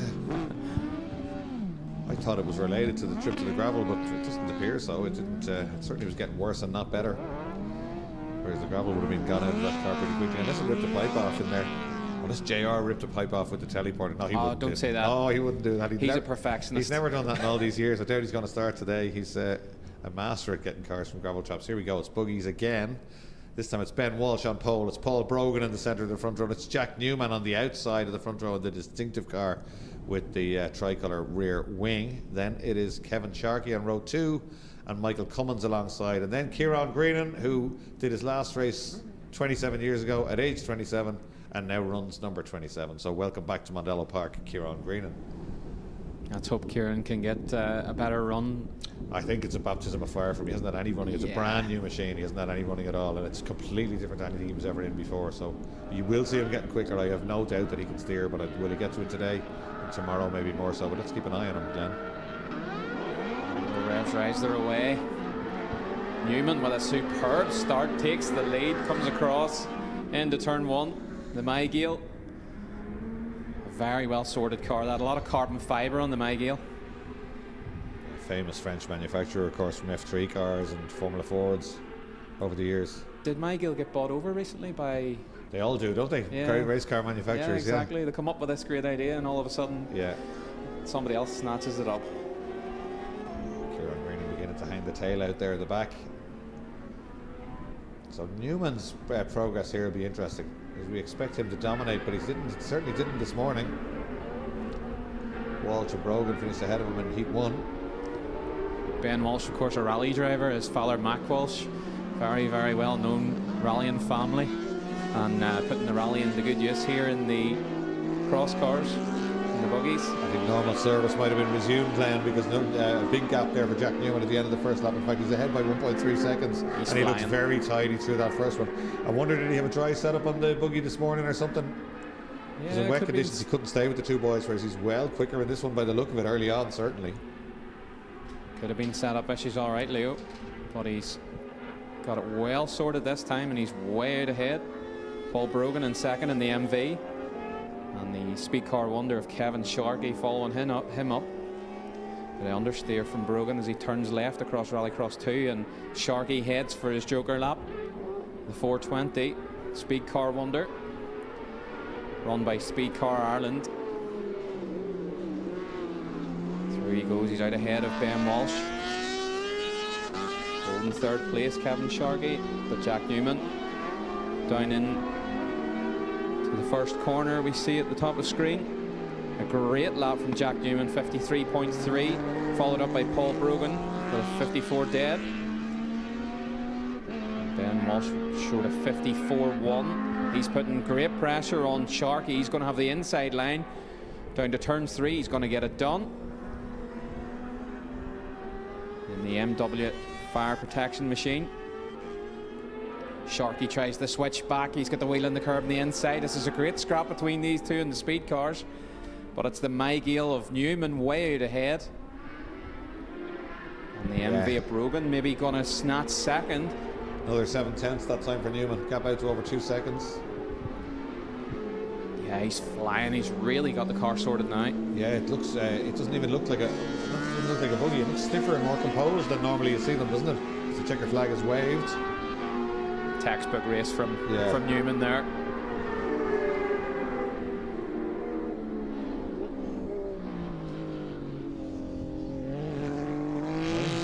Ben Walsh within a tenth of him there on the final lap with a 53.4.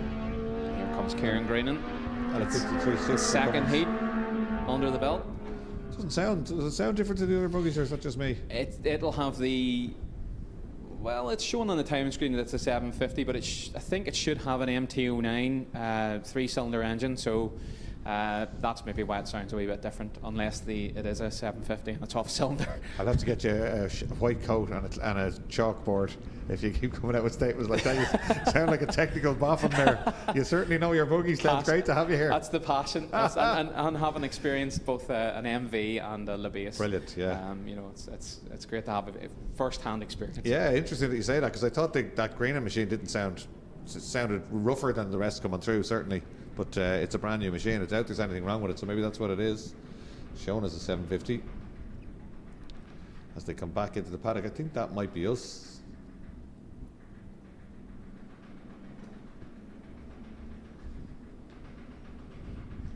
Leo to control.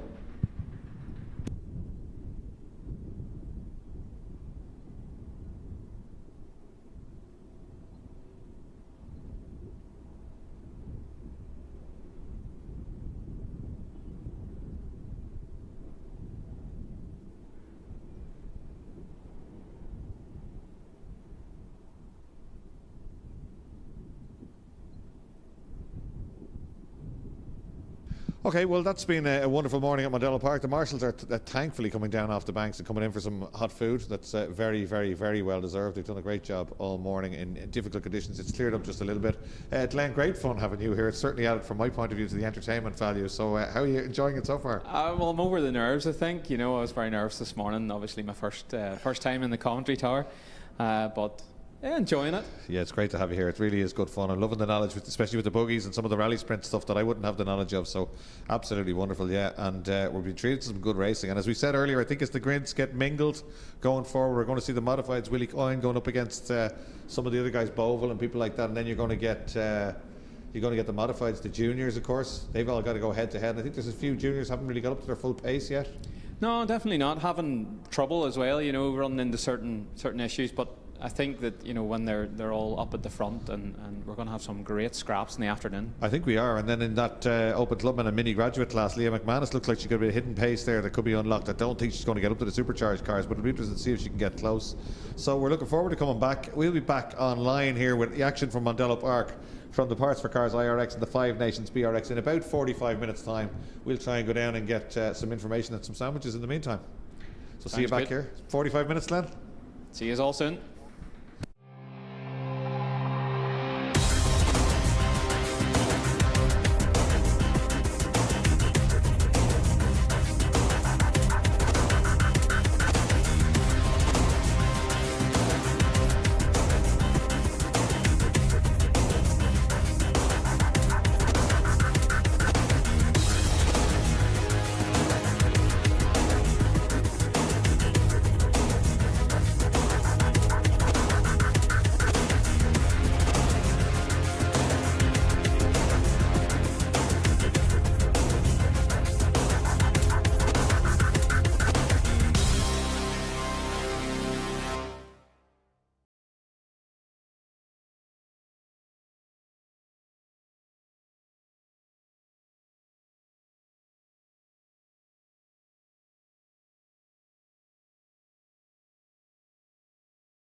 Lennis, if you want to know anything about turreting the rear suspension of rally cars or the different engines and buggies, he's the man to go to.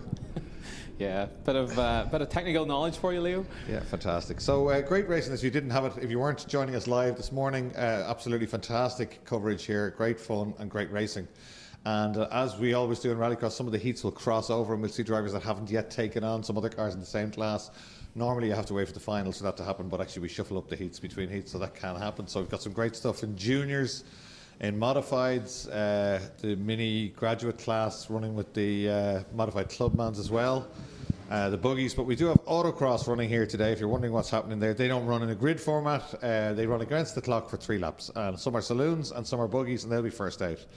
So we can give you an indication of their pace by looking at the timing screen here in commentary, and we can tell you the individual fastest laps. It does give a guide to their pace, but it's not definitive because they're timed on all 3 laps for their runs. So the Autocross buggies already getting ready to go, and when the Autocross have done their runs, we'll be back to Rallycross action, and the first heat will be Q3 Heat 1. It will be Supercars with Julian Godfrey, John McCluskey, Michael Morris, Dara Morris and Derek Job on the grid, but Autocross cars getting ready to go.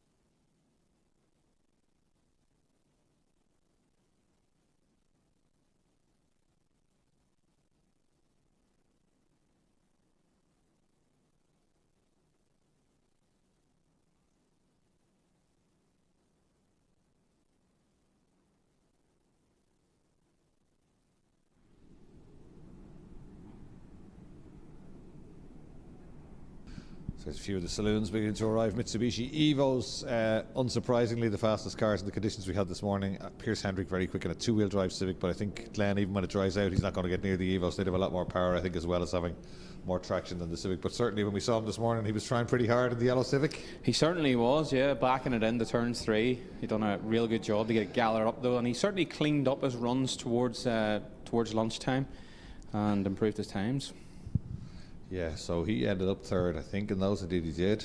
The buggy's slightly quicker as ever than the saloons, but saloons of a separate class. So David Dempsey was quickest in the saloons. That's the red Evo that hasn't quite come into shot just yet. It was a little bit of smoke out of it earlier. We were a little bit concerned, but certainly nothing wrong with it in a straight line. Plenty of power, driving well, but visually it was on the overrun, a little bit of smoke.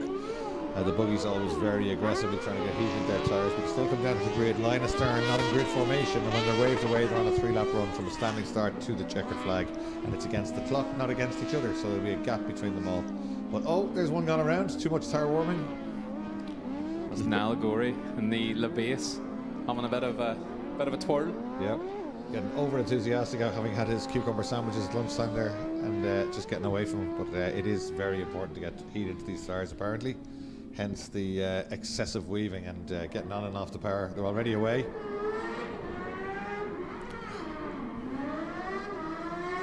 So Oren Mullen, Patrick Curley and Mark Kerwin all away. And you can see it has been regraded there, I think, during the break. Glenn, it looks like that JR has been back out there with the various bits of machinery pushing the gravel back onto the racing lines. The times will be a little bit slower in these heats initially. Looking that way, Leo, be interesting to see how quickly it cleans up that line again. Oren Mullen leading the way, obviously fastest in Heat 2 in the red Casmat. Being chased down here by Patrick Curley. Sorry, it was Tommy Kidd, I believe. But yeah, it'd be very interesting to see how the surface has changed from Heat 2 into Heat 3. Seamog in second on the road there, going very quickly. He's caught up back onto the back of the Casmat. And as Leo said before, this is a timed run. They're not racing against each other physically, just on the timesheets.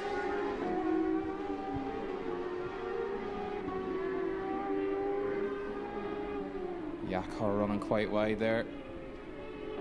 Kieran Naughton 785.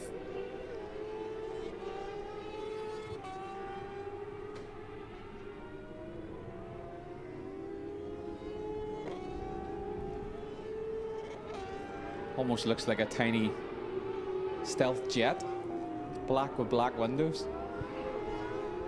Through they go, across Rallycross 2. up to Rallycross 3. The wind picking up here again in Mondello. Difficult for the camera operators.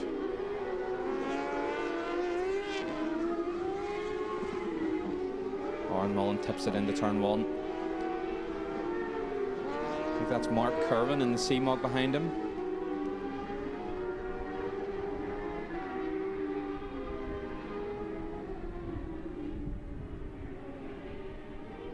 Times are all very close there, Leo. Mark Kerwin setting the fastest time so far, the 54.5, and Kieran Naughton. Sorry, no, that's Aaron Mullen still fastest, sorry. Yeah, all the buggies except one in the 54s, which is incredibly close. But I think it's a matter, they're all settled in, aren't they? They're starting to dial in setups and move around, change back suspension and stuff. But certainly they've got their practice out of the way this morning. They've got heat 1 and heat 2 done. We're into the third run, I should say, for these guys. Is that a puncture perhaps in the rear left? Looked a bit dodgy. I think it is, and he's gone off on the outside. Yeah. But they've had their runs and they're getting into it more so, and that equals it all out. Somebody in the 53s there, Aaron Mullen with fastest lap so far, 53.498. Yeah, great lap from Aaron Mullen on his last tour.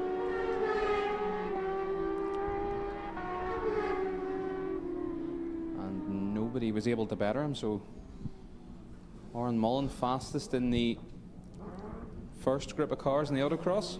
Kieran Naughton just half a second off. He's his closest challenger. Then a few of them in the 54s. In fact, a lot of them in the 50s. Everybody ended up in the 54s except one of them. That's close stuff. We should put them in a heat. We should make them do a rallycross style heat. That'd be a close one, wouldn't it? It'd be interesting to see what their combined times are like when they come up to us later on. We have Q2 combined classification at the moment. And certainly Aaron Mullen was the quickest there. Let's see where he was. He was quickest. He was leading Autocross buggies after Q2, after the second run. And I assume he still will be. Oh, here comes the rain. We didn't expect that. Oh, it's just blown in out of nowhere, Leo. Well, we did mention this earlier. The problem is that the wind is so strong at Mondello Park, and we had this at a race meeting here a couple of weeks ago, that you can't predict the weather, even by looking out over turn 3 where we normally get our weather from. The wind is so strong, it can blow these clouds in really quickly, which it has just done. The sun has disappeared. It's gone a little bit darker. There's a lot of rain now on the windows of the commentary box here at Mondello Park. You mightn't see it too much. You can see a little bit of fog up to the top right-hand side of your screen there. Certainly it's difficult conditions. We'll be back very, very shortly. You can almost immediately see the effect there on screen, Len. Slippery out on the porridge, as we call it. And the rain coming down, it's going to make the track greasy. Don't know that there's going to be enough of it, Leo, to maybe saturate the track, but time will tell.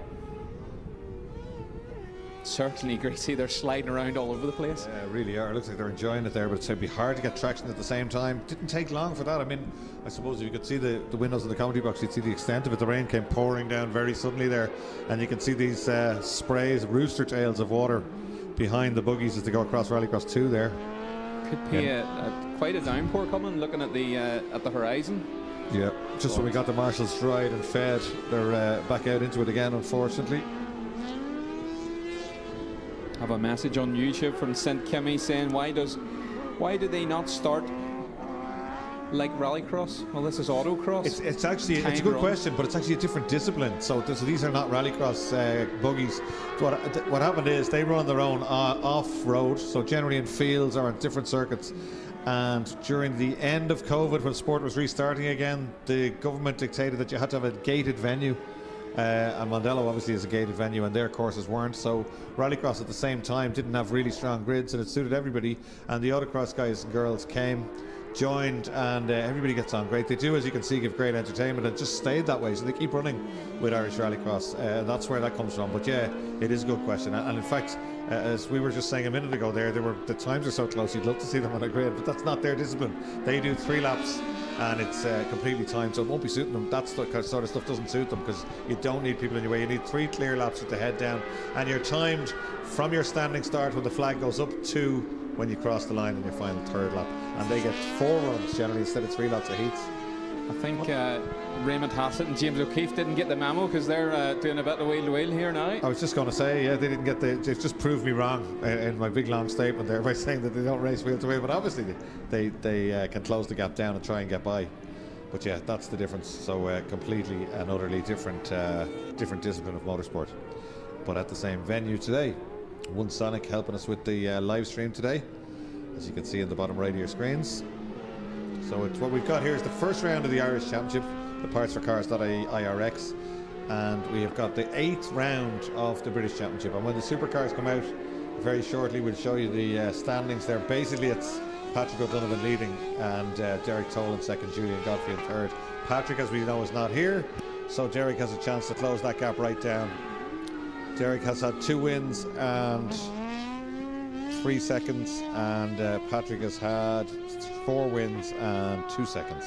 So it's close between them, but Derek Toll will score today, and Patrick O'Donovan will not. That said, Ollie O'Donovan has taken over Patrick's car, so he will no doubt be trying as hard as he can to beat Derek's, just to minimise the damage to Patrick's title aspirations. But it's been between both of them for a while now. Julian Godfrey right in there too. Glenn, we spoke to Julian at lunchtime. He seemed happy enough. I thought there was the car was a bit wayward. He says not. It didn't look very comfortable to drive. Julian, usually a very clinical driver, was sort of battling with the car in Heat 1 and Heat 2, but he seemed to be happy enough with it. Hopefully he can tidy it up here in Heat 3. And he said the Citroen doesn't do tidy, more or less. He didn't word it like that, but more or less, didn't he? He said it was a bit of a handful. You probably have to grab it by the horns and throw it about. And that kind of suits the style of supercars in rallycross. But he'll be looking to put a bit of space between himself and Tristan Ovenden in the championship. They're 1 point difference between 3rd and 4th. Julian in 3rd, Tristan in 4th. Tristan obviously not here as he's supporting his son in one of the feeder categories into the British touring cars. Yeah, I mean, he's going very well there. I think title aspirations, so a big weekend. They're always tough, you know, when you're racing. I remember when I stopped racing full time and went back doing just the odd race, the fun came back. But when you're involved in championships, it just gets so stressy towards the end of the year. It dropped rounds, new tyres, you name it. Luckily enough for the IRX guys, we're just starting our championship, but the UK is reaching its climax, the UK championship, whereas this is the first round of the 25 and 26 IRX. There's the man we spoke about, the OneSonic Murray Motorsport car of John McCluskey coming out onto the grid. That's to make up the first rally car grid. But first of all, we've got Autocross saloons and great variants of cars there. You'll see a couple of 106s, 2 Mitsubishis, Suzuki Swift, Spaceframe Metro, Citroen C2, and a Mini Cooper. Last buggy coming in there. Looks like it might have got a bit of help because we see the snatch unit, the pickup coming in behind them, and the saloons have been released. The Autocross saloons have been released from their assembly area as Ollie O'Donovan arrives and handbrakes the car perfectly around to take up his position on the dummy grid behind them. We have a great comment in on YouTube from Thomas Kerbin saying that David Dempsey used this red Evo in the supercar category in the Irish Championship over 10 years ago. That's a nice stat. But here they come down to the grid to line up to start the autocross for the saloons. And it is David Dempsey who will leave the line first. Yeah, goes well in this Evo. He's gone very well in autocross. In fact, Ian Byrne can get close to him sometimes in the Subaru engine Beetle, but we don't see Ian out today. So away he goes. Great sound effects as he blasts away.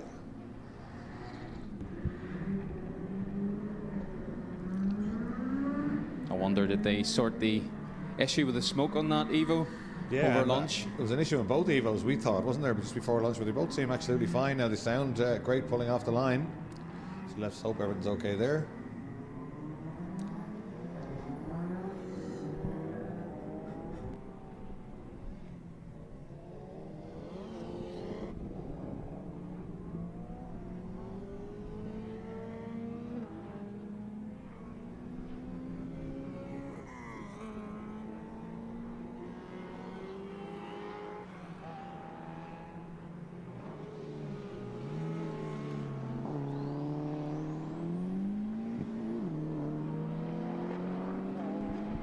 Coming up through the gap there and back out at Southside Motor Factory's corner. Civic bumperless Civic going through there, right up onto that inside curb. Plenty of popping and banging on the overrun for the Evo as it goes by. Very distinctive sound, of course, of the Civic. Pierce Handrick, that is. 1600cc Civic, but very quick machine. 119.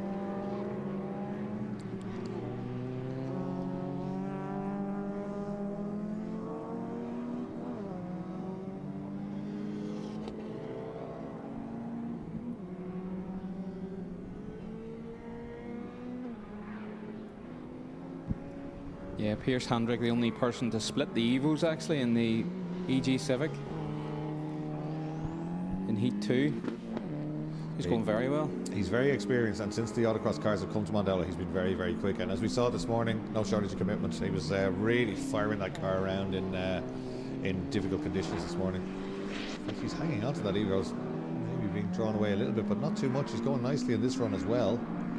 You can see individual lap times, and just to reiterate that if Glenn or myself give you lap times for the Autocross cars, it's not definitive in terms of position. We can give you their individual fastest laps, but not their full run time, which is what they're judged on. Now, we do get them at the end of every run, and as we said, Oran Mullen is the fastest of the buggies, and David Dempsey is the fastest of the saloons after the second run. There's Ruth Nugent, the very much involved in motorsport and very much involved in marshalling here at Mondello Park, in the little Mini Cooper with the headlights on.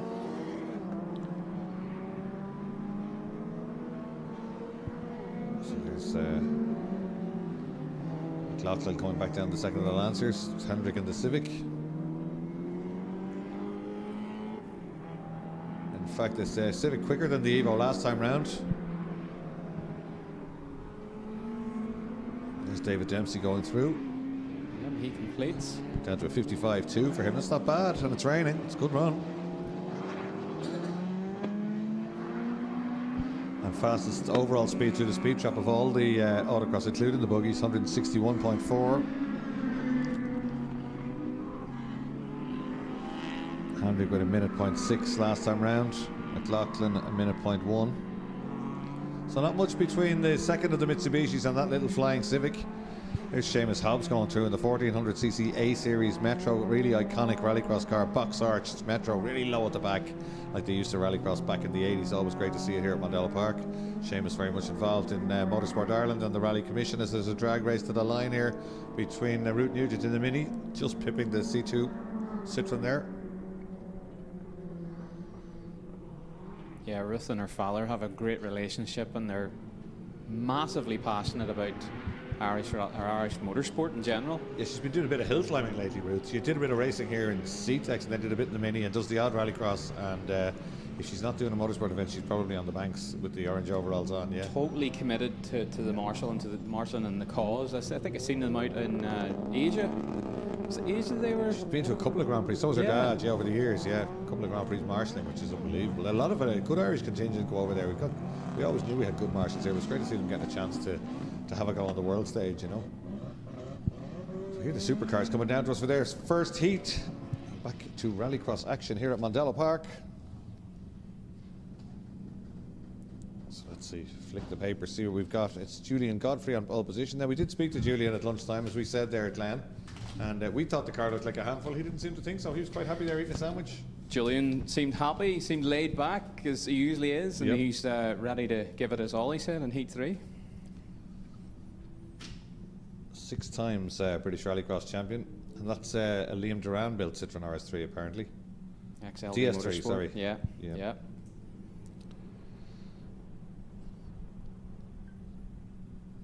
They're a timeless car. Yeah. They're just a great looking shape. The Fiestas are good looking, but we're just so used to them at Mondello. We've had a good grid full of those Fiestas here at one stage, getting ready to go. Good to have variety. Michael Morris will be looking to get the jump again. He managed to get the nose ahead once or twice of the far more exclusive machinery alongside him. It's McCluskey with a better start. Now Morris gets the nose ahead briefly on the outside, but I think McCluskey should be able to fight him off as they head into Rallycross 1. And indeed he does.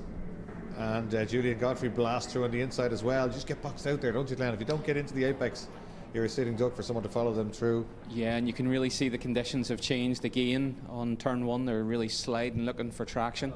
Up they come then to turn 3. McCluskey's got a clear gap over Julian Godfrey with the 2 Subarus of the Morrises in behind. Michael Morris trying to keep touch. And in they go. So first one to Joker is Dara Morris in the orange Subaru.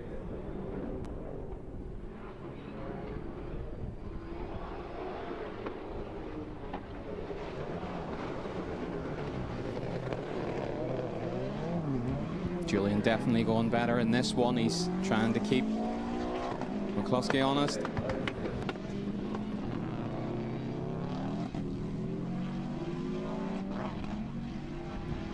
McCluskey sliding through turn 1. And Julian definitely seems to have got the DS3 going better here in Heat 3. Oh, that's because we went down and gave him a bit of advice at lunchtime. We told him he wasn't handling well. He disagreed. Give him a pep talk. Julian knows more about rallycross supercars certainly than we'll ever know. What Julian doesn't know about supercars isn't worth knowing. Yeah, exactly. And he's got the car going well. It looks good under him. It certainly doesn't look. I don't know, was he just pushing too hard then this morning? But certainly it looked wayward this morning. It looks good now. It looks like he's on it. That's more what we expect from Julian Godfrey. He's gone very well here. Yeah, he's into the Joker lap and out again in front of Michael Morris. It's good for him to get into the clean air. But it's John McCluskey leading at the moment. And he's putting in some good times out of 52.1 from McCluskey. Let's see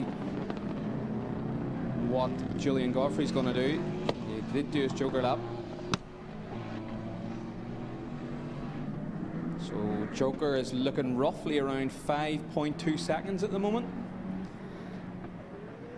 And the current gap is 6.2, so I think that McCluskey's going to have this comfortably.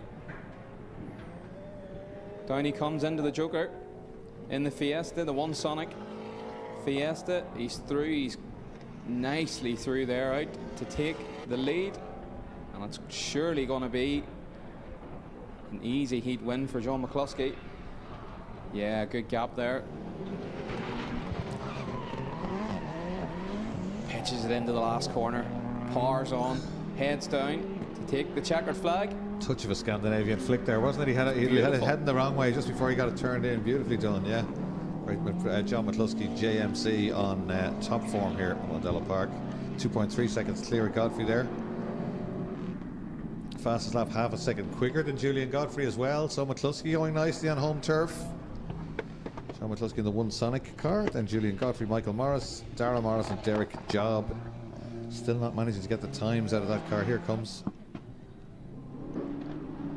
It's not right, is it? That doesn't sound quite right as he goes through there. Derek Job in the Ford Escort, very distinctive looking car. So OneSonic, as we said, helping us with the live stream today. Founded in 2019 and headquartered in Dublin, OneSonic designs and engineers high fidelity wireless earbuds, headphones and speakers to place immersive high performance audio at the forefront. With deep roots in acoustic science and spatial audio, every product is crafted by a team of expert engineers and passionate music lovers. How about that? I thought you weren't a technical person. I just googled it. It came up there. I said I'd read it out. Seeing as they're allowing us to live stream today. Yep. Doing my due diligence while on air. But that's the John McCluskey involvement is there, and I think Supercar drivers helping us to get this event broadcast, which is fantastic, and it's given us plenty of fun up here with myself and Glenn. Well, here's the star of Heat 2 about to do his warm up. Yeah, really. Comes to the grid. Mr. Carey, yeah, absolutely. The sun's just come back out and it's gone clear again. This is ridiculous. It's literally blazing sunshine here at Mondello Park again in the paddock. Blue skies and everything. Yeah. There we go. You can see the cameras haven't adjusted to it just yet. This is crazy stuff. Really, we are getting. That'll make it slightly unfair for some people. You don't want to get caught in a wet heat, do you?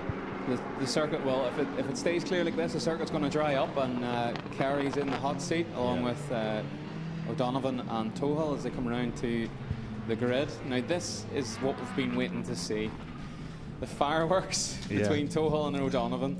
They were in separate heats in Heat 1 and 2, separate heat races, but here we go. We're going to see what goes down in Heat 3. Definitely a little bit of history between these guys here. Ollie's been known to get the elbows out, and Derek won't take that line down, so let's hope they can stay a part of a good hard race. They're both fine rallycross drivers, both well used to supercars, and both have done plenty of winning, but Derek is always very determined, and this is home soil for Derek. Very much so. So he made a cracking start earlier on and got across the bows of everyone, but potentially three of the quickest supercars across the front row here, Glenn, this afternoon. All three of them great starters too, so let's see what happens. And I do feel Barrett has got pace that we haven't seen yet. Yeah, I was just about to say that. I think that Ian Barrett could be, the thorn in the three on the front row side. And also we can't discount Gary Donoghue either. Cracking first run, wasn't it? That heat this morning was brilliant. Really was. Thumbs up from the grid marshal Sean there, and he's coming back up towards us. He'll come back in and shut the gate.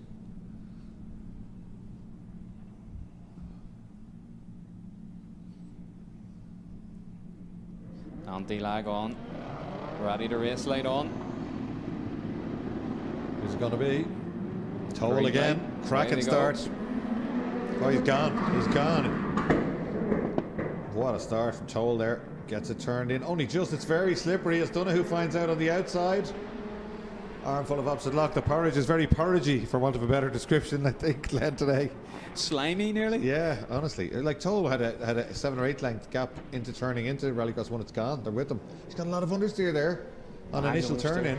Not like him. Usually he's on the handbrake there to get the car rotated, but suffers a bit of understeer, and Ollie is right underneath the rear wing of the DA Racing 208.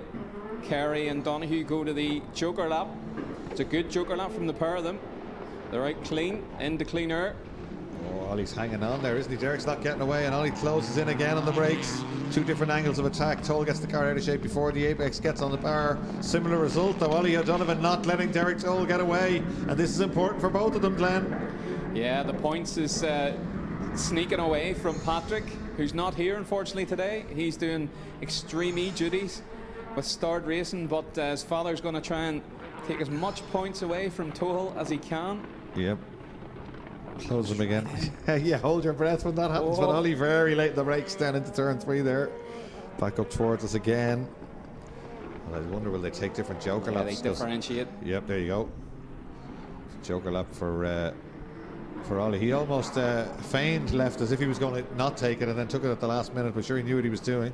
Yeah. He will feel he's slightly quicker than Derek after that first lap. I think they're going to be very closely matched. He certainly looked to have a little bit more pace and was getting caught up behind Derek. Maybe Derek was driving in his mirrors, but let's see what he can do now that he's clean air. I think you're right, Glenn. I think Derek was staying on the right-hand block and staying towards the centre of the road coming off Rallycross 1. Around here, you'll see it a little bit different. He'll now start using all the road on the way out, really try to push.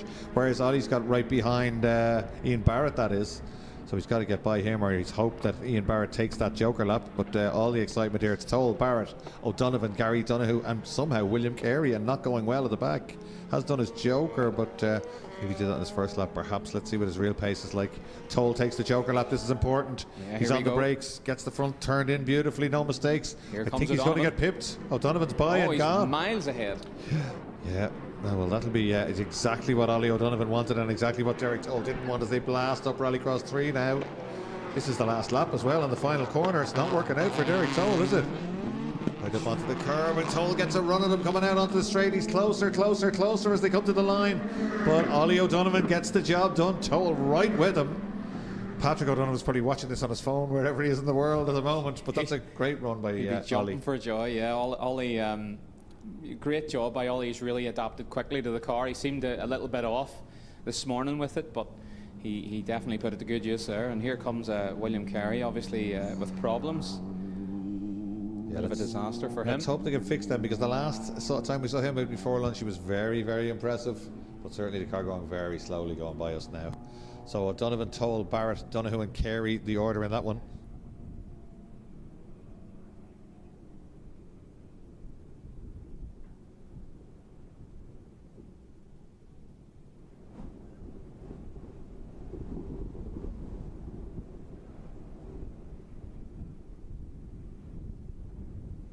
So Ollie heading back into the paddock, he'll be very happy with that, as will the team. Derek will have to have a rethink, although the two of them do look very closely matched in terms of pace. Not sure where Ollie got that done. He must have got a really clean lap when Derek did his joker, because certainly he had a reasonable advantage. He had like 4 or 5 lengths when they rejoined. That time it was pretty obvious when we saw the shot that he was going to rejoin ahead. Yeah, great strategy from Team RX Racing to joker Ollie when they did, and he got clean air and was able to get the job done and safely get ahead of Tohill as Tohill came out of his joker.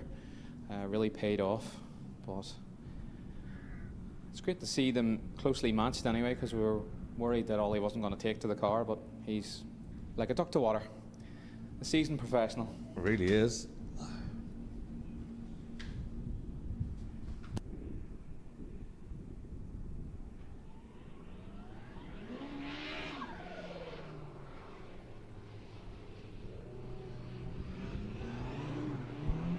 So BRX Super Retro been giving us good entertainment all morning, Glenn. I don't expect that to change. No, it's been well, we've seen that Crockett didn't have great pace in Heat 1, but thankfully in Heat 2 he put on a good fight with Charlie French, and yeah, we'll look to be seeing the same again here in Heat 3. I'd like to see Pat Duran go a bit quicker. I think he's got the car underneath him to challenge these two, but just hasn't been able to put it all together. Yeah, and he doesn't know his way around Mondello Park. Very proud of his Irish roots, Pat. He's been here many, many times in loads of different cars, mainly supercars. I remember him back in the RS200 in the mid-noughties, and it was a spectacle to watch. The flames everywhere. I remember in 2008 we did live broadcasts with Tanta of the European Rallycross Championship. We went to the mall and George Tracy had this big rig with expanding sides, and when the sides came out when he was setting up, it said "Living the Dream." And Pat was driving to one of the events and the truck blew up, and he went back and got a trailer, and the trailer let go and he blocked up one of the motorways, and he ended up bringing everything over in a normal, just a container, and he had a mattress in the back to sleep on, no camper, no living quarters, and he got a black marker while we were talking to him and he wrote "Living the Nightmare" on the side of the truck in the paddock on the Saturday night. He's always been a great character, Pat Duran, and there he is in the Zack Speed machine on the right hand side of the front row. So thumbs up. Hard to pick a winner in this one. I would have thought Crockett would have a slight advantage over the rest in this one just because of his pace and the fact that he knows Mondello well, but it's been so equal so far today. Away they go. And is Crockett with a cracking start. Rocket ship start. That's brilliant. Yeah. Oh, problem for Bristow, is it? Oh, and Pat Duran heading for Nace. He's gone so wide on the outside there. It's a good run off it, but that was way too quick on the way in. Oh, look at this, side by side for the lead. Escort blasts up alongside the Cadet. Neither of them having any of it. Nobody's going to give way. Who's going to get this one? Is it right around the outside for French? Oh, they're going to drive each other off the track, are they? Oh, almost off the track. Both. I tell you what, though, they stayed apart. They both went as late as they could in the brakes, but nobody pushed anybody there. That was great stuff. It was a great argument, but there was a lot of respect. And look who's right up with them as a result. Pat Duran. He's back in it. He's almost gone to Nace for shopping and come back, and he's still in the running halfway around the first lap. He went off, he came back, he got a ticket, he's back in the track, and he's back in the fight. Yeah. Oh, French sideways there, hanging out the tail of the Mark II Escort. Front bonnet's a little bit loose there. Looks like a bonnet pin has come out or something on the left. Let's hope that stays down. And Pat Duran in the duo car, then that beautiful iconic Volvo that we love so much here in commentary, the Stuart Emery in the 242. Just when I say it, he's going to get nailed in a straight line by Tapscott. And again, way too wide for Crockett, right out into the porridge. That should give French a chance to get a run. It does. He's going to get alongside again. He might get the job done here, you know. He does get the job done. Really letting go now. Yeah. That was deja vu of Heat 2, because Crockett done the same thing and allowed French back up past. He needs to really tidy that up in turn one. I think I think the sunshine on the dry track is luring them into a false sense. It's still very slippery down at Rallycross 1. You can see the shine here if we look out the window, and still some standing water at the apex. So, and again there, look how wet it is across Rallycross 2, and they're almost giving each other a little bit of help there. This is great to see iconic 1970s cars battling like that, a Mark II Escort and a Cadet GTE, two high-performance cars from back in the day. Sports saloons as they head up towards Southside Motor Factory's corner. They're dropping Duran sensationally. I thought he'd be able to stay with them, Glenn. Yeah, Pat not just at home with the Escort. The same as the two out front. You can't say the same for them. They're absolutely hammering tongs at it through turn one. It's a great scrap between these two. Crockett's showing way quicker through the speed trap, you know, and I'm not seeing that. So I'm assuming he's later on the brakes, because the two-wheel drive cars sometimes are braking around where the speed trap is. Because certainly in a straight line, the drag race on the main straight, there's nothing in it, and on the way down to turn 3, there doesn't seem to be much in it. Duran looks slightly closer there. Yeah, Duran's putting good enough lap times in, but yeah. This is some scrap. French out front, the flapping bonnet, and his mirrors full of Cadet GTE now on the last lap, and he goes a little bit wide. Crockett tries to get up the inside, but he stays on the clean line. The Escort gets the job done on the brakes. Down into Southside for the last time. Crockett takes a lump out of the inside curve. They're heading for the line, Glenn. It's a great run by Crockett out onto the look at this, they're side by side. It's come towards the checker flag, and it's going to be French, I think. French holds on to it from Crockett with Duran in third. That was great scrap between those two. The two championship title protagonists as well, putting on a great show. That's brilliant stuff from the Super Retros. We love them. We need them more at Mondello more often, these Super Retros. Great entertainment. No joker lap, of course, for that class. Just racing right the way to the flag, door to door, and didn't they give us some entertainment? It's not even a final. That was great. Still in the heats. That was brilliant. Can't wait for the final. Yeah, so it's Cadet, Escort, Volvo and BMW. Vincent Bristow missing from that one, didn't get any laps. He went slowly down into turn 1. It's a pity, we're a fan. Went wide at Rallycross 1 and didn't complete the first lap, so that's such a shame. Usually quite a reliable car for Vince, that BMW, but unfortunately getting him a bit of bother here in Heat 3. Yeah, hopefully they can fix that.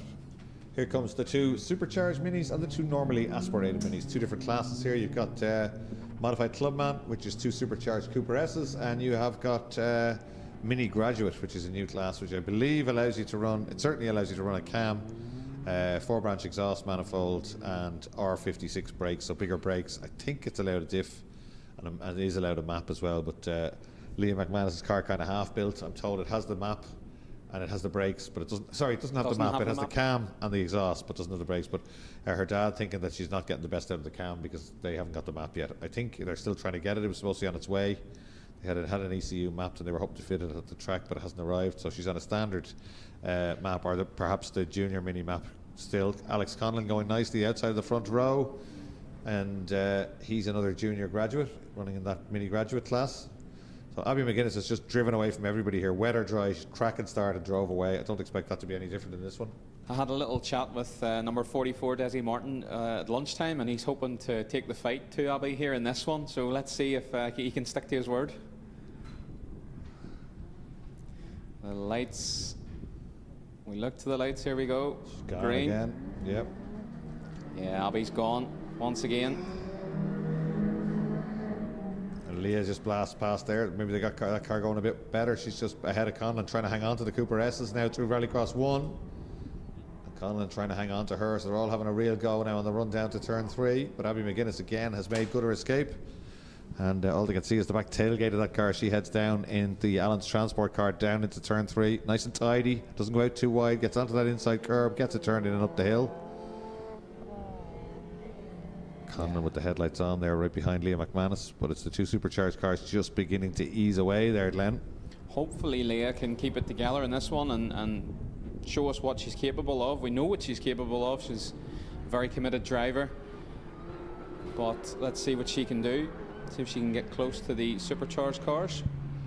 She is hanging on, certainly. She's doing very well. With a map, that car would be even closer. Yeah, it would be, and it's normally aspirated, remember.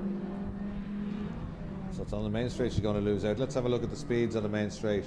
So Abby McGuinness 131, 126 for Desi Martin, 119 for Liam McManus. Let's see what Conlon does. 118, so he's put in 1 mile an hour, 1 kilometre an hour of Leah's. So yeah, but probably needs the map to make an advantage from that camshaft and exhaust manifold. You'd think they'd make an immediate difference anyway, but they don't seem to in a straight line there. Modern technology. Modern technology. Everything has to talk to each other. Oh, and Abby's gone wide there at Cross Rallycross 2. Yeah. Not often she does that. Liam McManus taking the Joker lap now. She's going to come out comfortably ahead of Alex Conlon. This is better from Leah. In fact, it's closing up a bit for the lead. Good lap from Desi Martin, this one I feel. He's had a good lap, and Abby made that slight mistake at Rallycross 2. Let's see what the gap was, 1.7. It certainly hasn't stretched out by much. It might have by a little bit. Let's have a look when they go by. Yeah, 1.9, only 2/10. Yeah, Desi was definitely closer in that lap, but as you said, Abby made that mistake on Rallycross 2 and run wide. She stays tight, centre of the road, doesn't go anywhere near the outside there. And watch, she gets up on the inside curb early. That's what she does. And lets it run wide on the way back out. Similar stuff from both of those minis. Joker lap still has to be done by both of these, of course. And there she goes. Abby goes down to take it. Gonna come out comfortably. Great run through the Joker lap from Abby, and Desi Martin going a lot better and certainly closer to her than he was this morning by a long way. But I think she's opened that gap through the Joker lap by quite a lot actually. Good clean run through there to come back up towards us. Desi was telling me that the suspension in his car is maxed out and is maybe not just as suitable as he thought for the Rallycross, but Abby comes down to take the checker flag once again. And Desi with work to do. Well, he's only 2/10 off her in terms of fastest lap. And Desi actually fastest through the speed traps that time too. He was, yeah. Fastest of the whole lot, yeah, interesting stuff. So the supercharged mini's well clear, some 11 kilometres an hour quicker than the normally aspirated cars, and in fact Alex Conlon quicker than Leah there on the last lap by a couple of tenths. No, he wasn't actually, was he? Let's have a look. No, nothing in it between them, a couple of tenths, that's about it. As the minis all filter their way back in, and it is Modifieds again, coming back towards it.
Thumbs up from the grid marshals. We're getting ready to go, and it's your favourite car on pole position, Glenn. It's the Anglia. Let's see what Caleb can do from pole.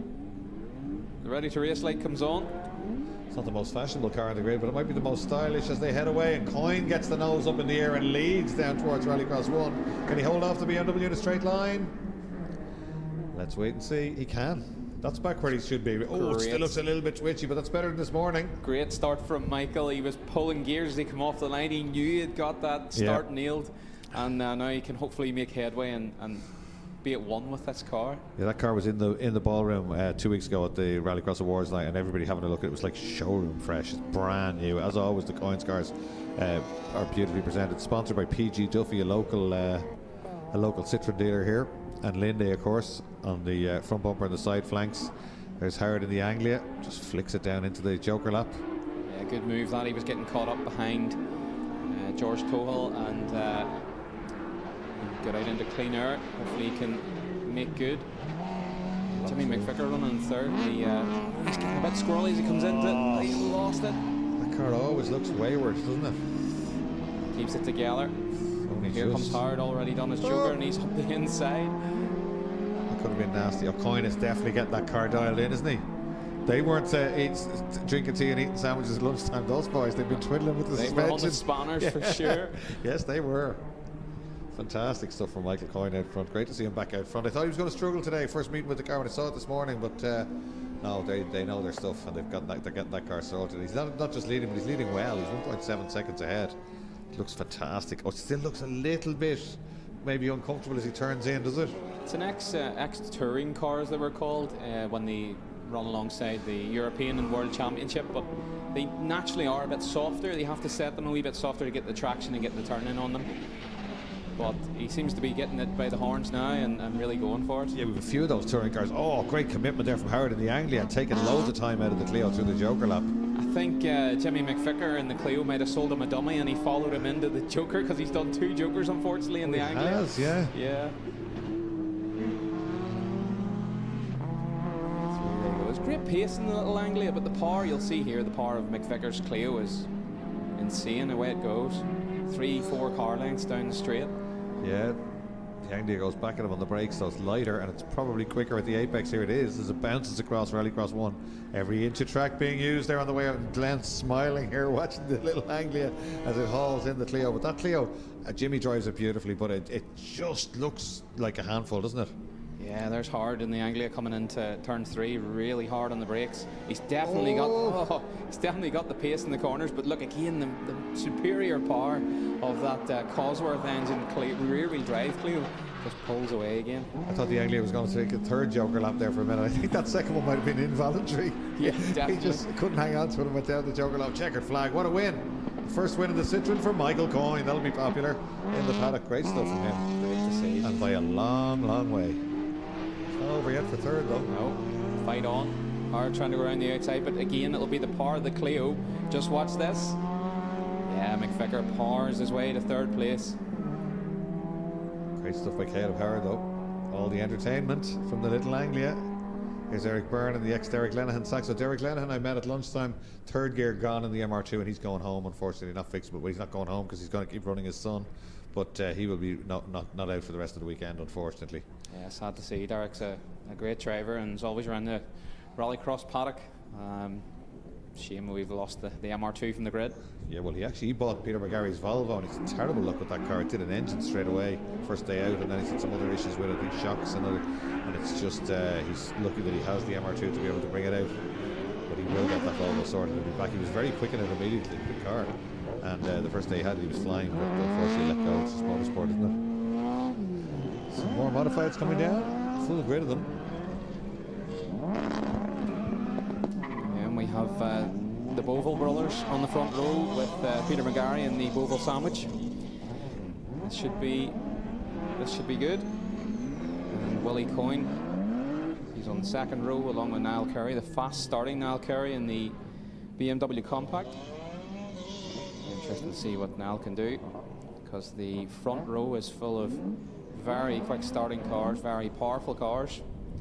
The 2.5 Millington Escort on pole, and I believe Sam, the Fiesta on the outside, the 119 Fiesta, the Ken Block tribute car, has, correct me if I'm wrong, a Cosworth YB possibly, but let's see what happens. Marshals are lining them up. Pete Dornan lines up on the inside of row 3 with Ricky McAlonan in the Vauxhall Nova Opel Corsa in the middle, and the big RS 500 of Paul Pascoe, and not forgetting the flying 6R4 Metro. Hopefully the bonnet will stay on it this time. We've seen the 6R4 Metro come through the speed traps with probably one of the fastest speeds of the day in Heat 2. So that'll be one to watch. Hopefully he can get it gallered up in the corners. New Irish land speed record almost. He almost broke the speed trap coming through it.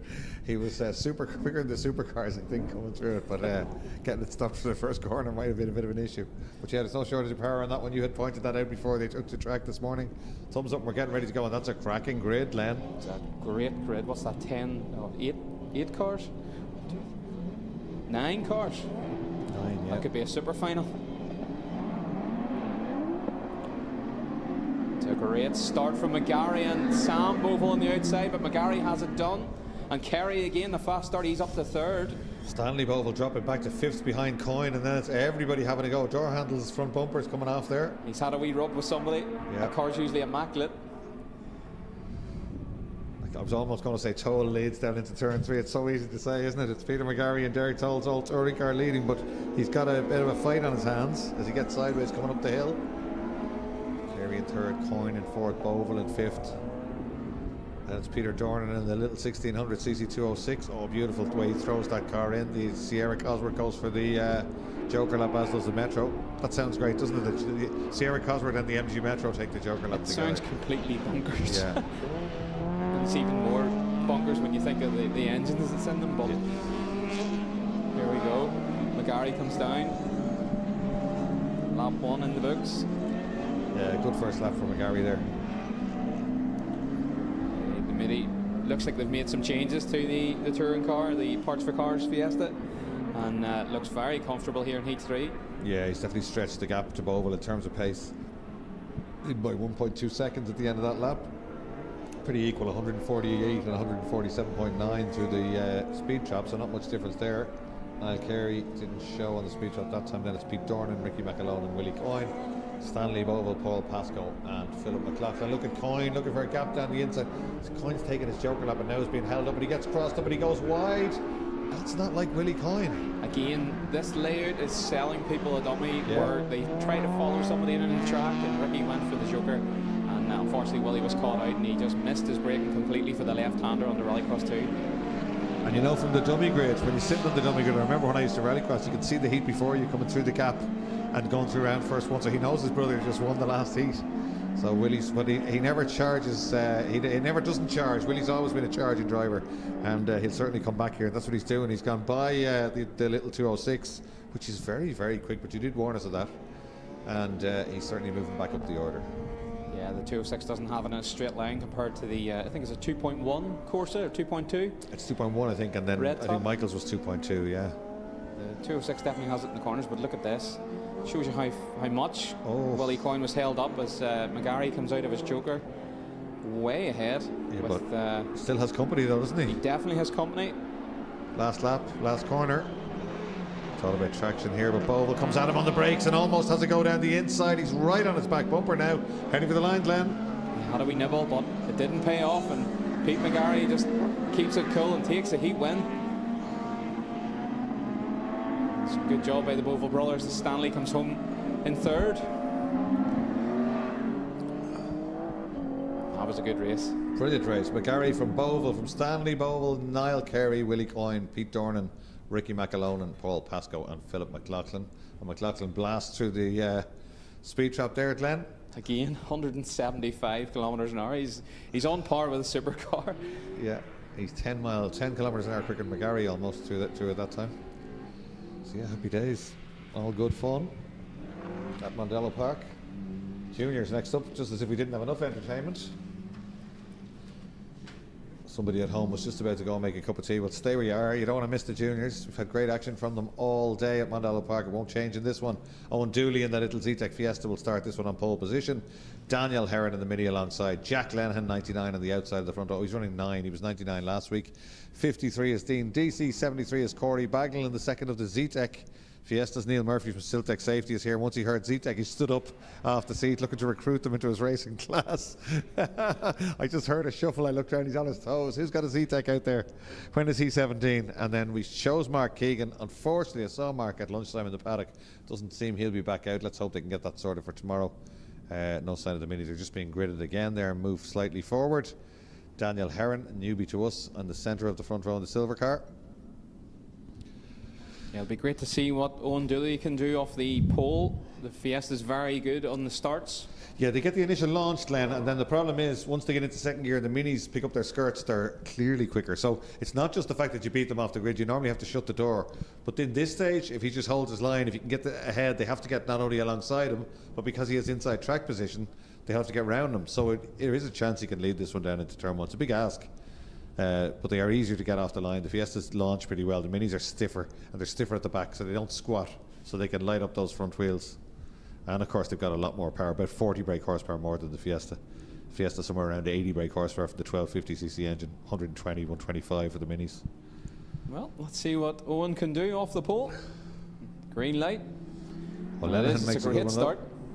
Yeah, he's got the nose ahead. He's going to hold it, I think, you know. But here come the minis on the outside. They're so much quicker. Can he keep the shoe in?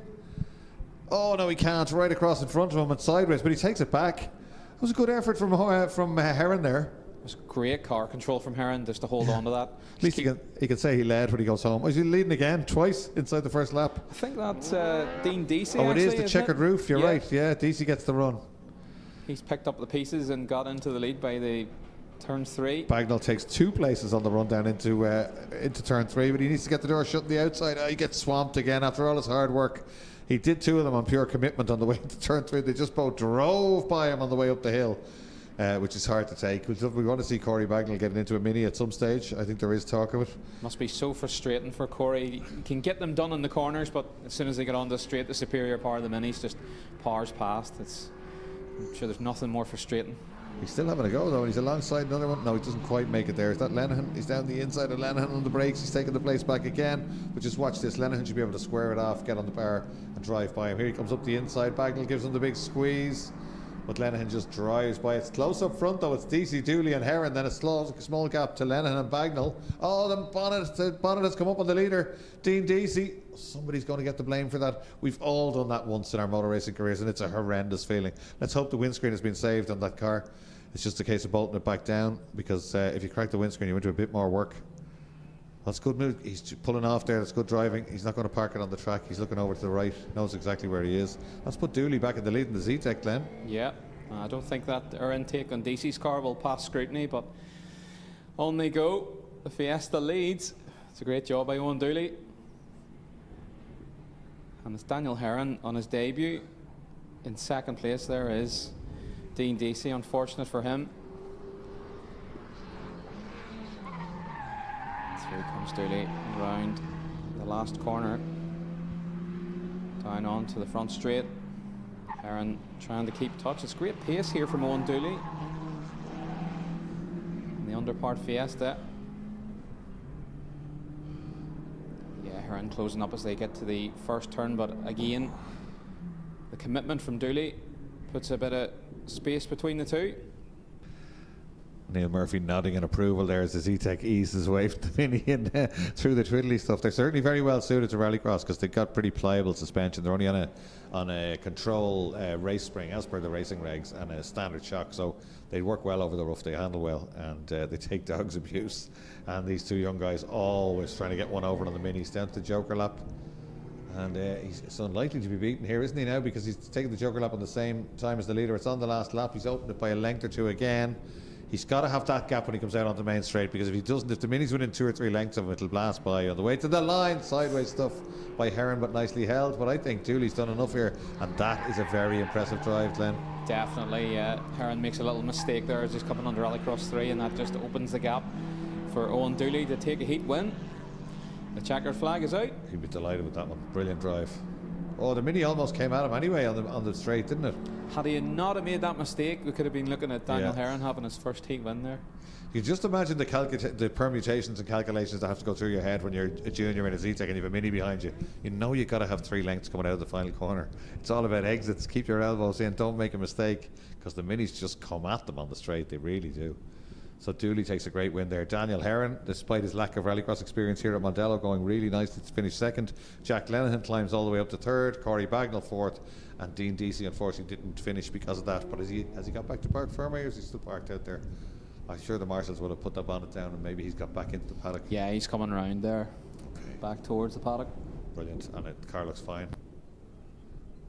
Yeah, let's have a look. Just hopefully that windscreen isn't broken. No, it looks good. Great stuff. So that's brilliant. That means we'll see him back out later on.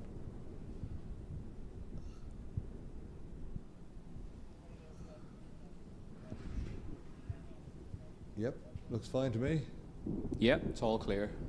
Superb. Bonnet pins out. So somebody's got to get blamed for that. Everybody's stomach sinks in the team when that happens.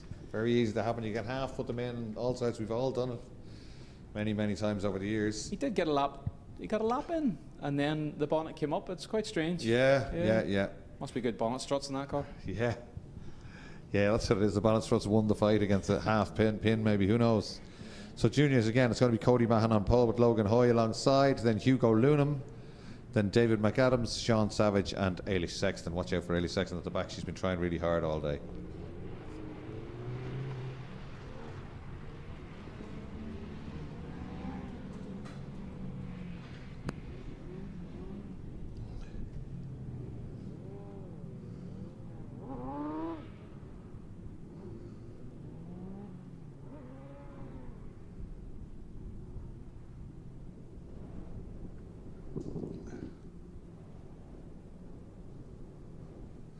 So junior minis lighting up.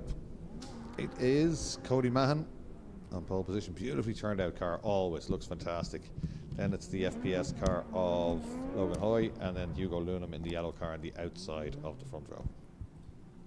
Yeah, this will be a good race. We've been looking forward to seeing these 3 race. Of course, Logan Hoy will have a good fight with Cody.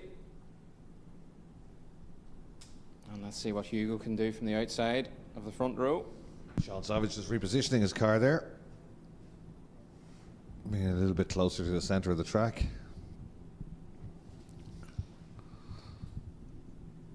Track marshal's happy with everyone there, thumbs up. And we can't forget about Ailish Sexton in the back row of the grid. She goes really well. Hopefully she can take the fight to them. But this is definitely this is going to be an interesting race.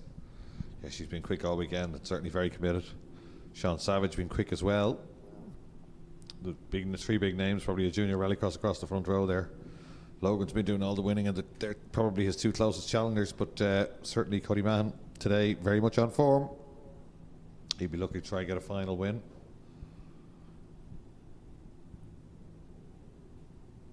Here we go then, heat 3. Race 2 for the juniors.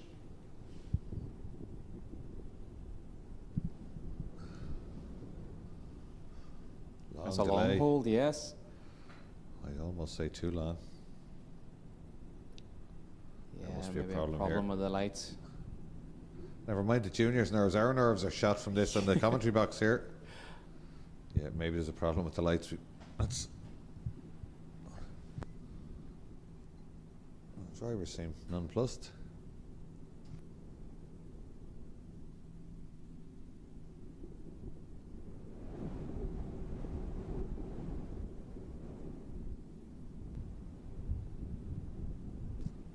Grid marshal going back onto the grid, it looks like. He looks like, yeah.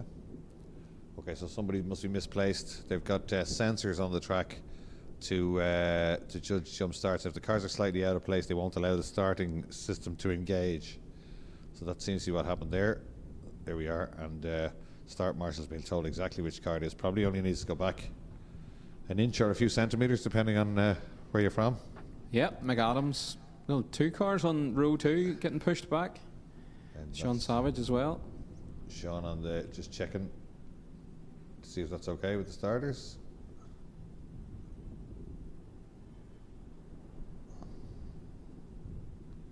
Nothing just yet. He's listening to get the okay from race control is what he's doing there.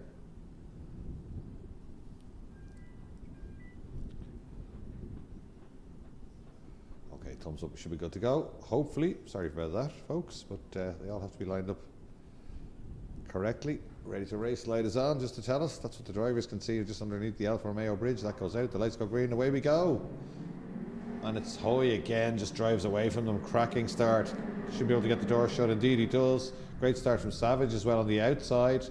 Needs to not go wide. And Cody Mahan trying to get up the inside of Hoy now on the way to turn 3. He might have done it, you know. He has done it. He's up alongside Logan Hoy. He should have this one, Glenn. Yeah, Cody got the car turned nice and early on turn 1 and had the wheels straight and got the traction in the drive out of the corner, and well, it's paid off as he takes the lead as they head down turn 3. But Logan Hoy tries to make the switch back to get the run up to Rallycross 3, or who's going to go to the Joker.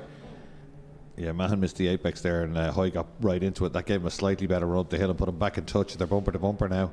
2 quick young drivers, these. Cross Rallycross 2. The car's soaking up the bumps beautifully. Loads of commitment onto Rallycross 3, carrying as much speed as they can up the hill. McAdams doing nicely there, hanging on with Lunham in 3rd and 4th, not too far away, and Hoy looking to go to the outside to get a better run on the way out, but Mahan sees that coming and has it covered and doesn't let him up the inside. Hoy was looking for a switch back there. Mahan had it spotted. Good racing between both of them. Great awareness from Cody Mahan just to watch Logan behind him, and he was in the middle of the track as they came out of the corner, which is unusual, but he was defending as they came out onto the straight so he could scrub the speed off Logan. Yeah, Logan has a go now down into turn 3. Surely there won't be a gap. There is a gap there. Surprised at Cody Mahan leaving the door open there, but they're both good, clean, hard racing in fairness between both of them. Logan slots it down the inside into Rallycross, into turn 3 I should say, and then back up the hill towards us again. It's now Hoy, Mahan, Lunham right with them. Mahan takes the Joker lap, so does Lunham, so does McAdam. That's David a great move from Mahan. Great job. Get in the clean air. Yeah, nobody there. Good move. Well, let's see what Logan can do out front.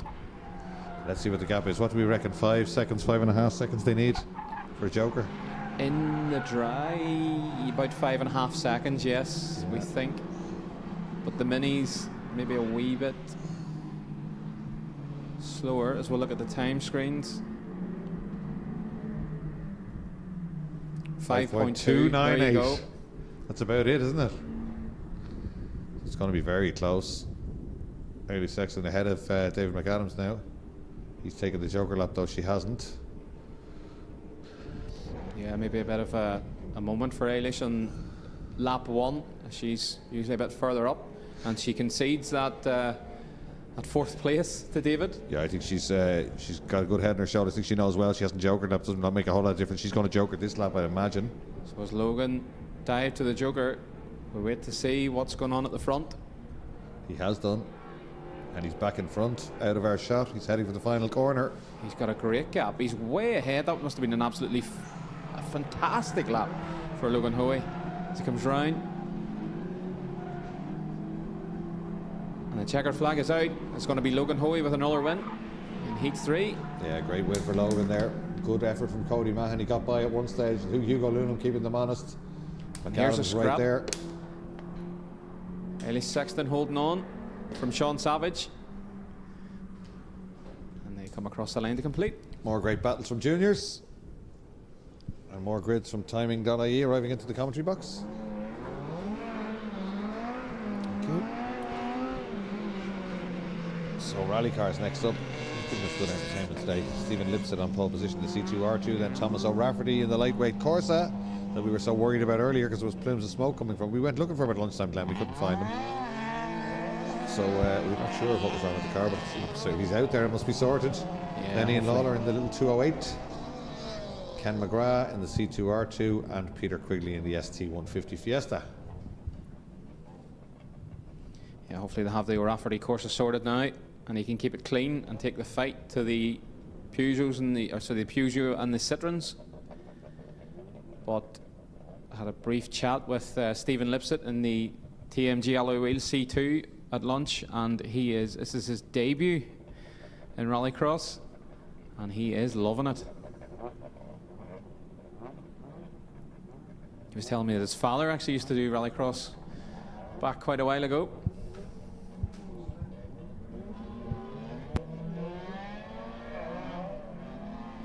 Oh, Rafferty's car jumps there as he gets onto the power, and he gets the jump. Good start, but he's going to leave the door slightly open, and we know what Lipset does on the brakes. Then he does it again down the inside. Oh, Thomas O'Rafferty, surprised he didn't shut the door. Probably, well, it's easy for us to think maybe he wasn't fully ahead. But I got the feeling he could have squeezed the door shut there, but he left himself on the outside. It's cost him dear. As he passed the tower here, it sounded like he missed the gear, Thomas O'Rafferty, and it certainly looked like it, as he's now third. This is a better run from Ken McGrath as well. He was struggling a little bit in relative terms this morning because Ken is very quick, and now he's on the tail of Lipset in the 2C2s. Thomas O'Rafferty says, I'm out of here. Oh, look at that for a front wheel drive car. Oh, not again, Thomas, not again. Yes, again. He's in the gravel. He's got it back out though this time. Very unlike Thomas O'Rafferty. Yeah. I think it's a case, you know, when you have a bad heat, you want to make up for it in the next heat. If you have two battles, you think you need a really good third heat. And maybe he's putting himself under a bit of pressure. But we know how quick he is. We saw that even with the smoke the last time. Did an incredibly quick lap on the last lap. So it's going to be hard to come back from that one. Oh, the two C2s together. Ken McGrath, an inspired drive now by him. He didn't have this pace earlier on. He's obviously changed something in the car, or maybe just prefers these conditions. But he looks very strong now in second place, Glenn. Yeah, let's see what Lipset does, as he's going to have to drive in his mirrors. He's going to have to be defensive. McGrath's definitely got the bit between his teeth here, but he runs wide. Turn 3, that allows Lipset to get away. They're both having a real go there.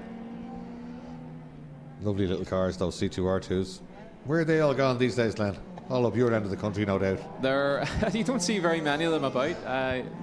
You do see more of the 208s, but the C2s have just kind of disappeared off the face of the earth. Have they? It was a challenge, very, very strong manufacturer-backed series for them, wasn't there? Yeah, when the R2s were introduced, they were. McGrath has a massive moment coming into the last corner. We're waiting to see what's. Exit stage left. Oh, he's still there. Collared it up. Well held. Very well held. Well, we didn't see it, but we suspect it was well held. Yeah. No, the R2s, when they came on the scene, the C2 was the one to have, but they then developed the Super 1600 C2 as well. But the R2s kind of have drifted off the rallying scene, but it's great to see them being used here in Rallycross. Yeah, two little 1600cc. In fact, the top three are 1600s. Then Thomas O'Rafferty and Peter Quigley both in 2-litre cars, but they're down at 4th and 5th. Fast lap from Lipset last time around, 56.875. Let's see what O'Rafferty can do on a flying lap. I still don't think he's showing the pace he should have. He's got ahead of Quigley, but hasn't pulled away that much out of our shot. We're on the last lap now, and it's looking very good for Stephen Lipset, but I think he could be challenged in the final. You know, he's been very strong all day, and he would be the favourite probably for a final, but McGrath's got some pace now, and so does O'Rafferty if he can straighten things up. So that's going to be a final worth watching, Glenn, isn't it? Definitely. Lipset comes down to take the checkered flag, and it's been a flawless day for Stephen Lipset. As Lawler takes second from Ken McGrath, and here comes O'Rafferty taking the paint off the wall. Yeah, it'd be interesting to see if everybody can clean it up. I think it'll be a great fight in the finals. Fastest through the speed trap by a considerable margin is Thomas O'Rafferty, but not on the lap time. 56.9 his best. Although Actually, he almost is. He's just a tenth off the fastest lap. Less than a tenth, yeah. Yeah. That's incredible. So he does have the pace. So if O'Rafferty can calm it down for the final, he can have a go at those two C2s. And I think Ken McGrath as well looks very, very quick in that second C2. Had he not made the mistake at turn 3, he was looking very threatening there for the lead. Buggy time.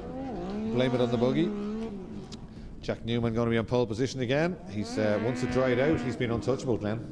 Yeah, Jack has changed something in the setup between Heat 1 and Heat 2, as we could physically see the difference in the cross car, and it's certainly paying dividends for him. Again, Paul Brogan with a good showing in Heat 2. He lines up second on the grid in the middle, with Ben Walsh on the outside of the front row. Kevin Sharkey in 420, the speed car wonder, on the second row, along with the La Base SX01 of Michael Cummins. And they're just repositioning Kieran Greenan on the back row in the Yak car. It's a lovely livery on that Yak car. I don't think I've ever seen one with that livery, and it looks very well. It's Alitalia he was going for. I think he's a fan of some of those old rally cars. I actually thought it was Castrol, Toyota Castrol, but yeah, it's very similar, but it does look fantastic. But I do think, I said it this morning, I do think we'll see Kieran getting quicker and quicker. He's very much jumped in at the deep end there. Oh, is that maybe a jump start? No, didn't trigger the sensors. Maybe it did. I don't think we're seeing the red lights flashing, Leo, for jump starts. I think 696 Michael Cummins in the La Base, the grey one on the outside of row 2, may have jumped the start there. I've seen the nose come up. Well, you know what that means, 2 joker laps, isn't it? Yeah. Yeah. Mind you, happened to Logan Hoy in Linden Hill. Were you watching the coverage of that? Yes, I did. I seen it. He managed to win and with 2 joker laps. And he was flying. Great commitment from Logan, and he really lapped up Linden Hill. He done very well to come back from that. There's Sean, our grid marshal, pushing the back, and here comes the sign. Shame on you sign. 2 joker laps. Sean giving us a little dance on the grid there. It's a thumbs up again. The race begin to rise. Let's keep it clean this time and get the race underway. And away they go, and it's Ben Walsh on the outside. Looks to have got a great start as they head down towards turn 1. He's got it done ahead of Newman. Ben Walsh gets the speed out onto the straight down towards turn 3, and he's already got a country mile away from the 2 behind. And Newman in danger of losing another one. Had to use his trademark commitment to come back around the outside there, but in a straight line, certainly he almost got relieved of second place. And the rain, Glenn, has come down again on the commentary box windows. It's going to be one of those days, I think. Yeah, you can't bank on anything. No, it really isn't. And we know when the Newman was unstoppable and had a big advantage in terms of pace in the dry conditions, but he wasn't as quick, and he was 3rd quickest this morning in the wet. So let's keep an eye on that as they keep going. That's Michael Cummins serving his first joker. He gets it done early and out of the way. You see Newman's running very low tyre pressures. The tyre nearly folding under the rim as he came around Southside Motor Factors, the last corner there. Through they go, sliding out onto the curb goes Paul Brogan in the MV. Big massive lick of flame out of the MV at the back, spectacular. But Ben Walsh, he's holding on at the minute, but Jack Newman looks to be going better in the wet here, Leo. He's definitely closing down the speed car ahead of him, and he goes to the joker. Beautiful balance, yeah.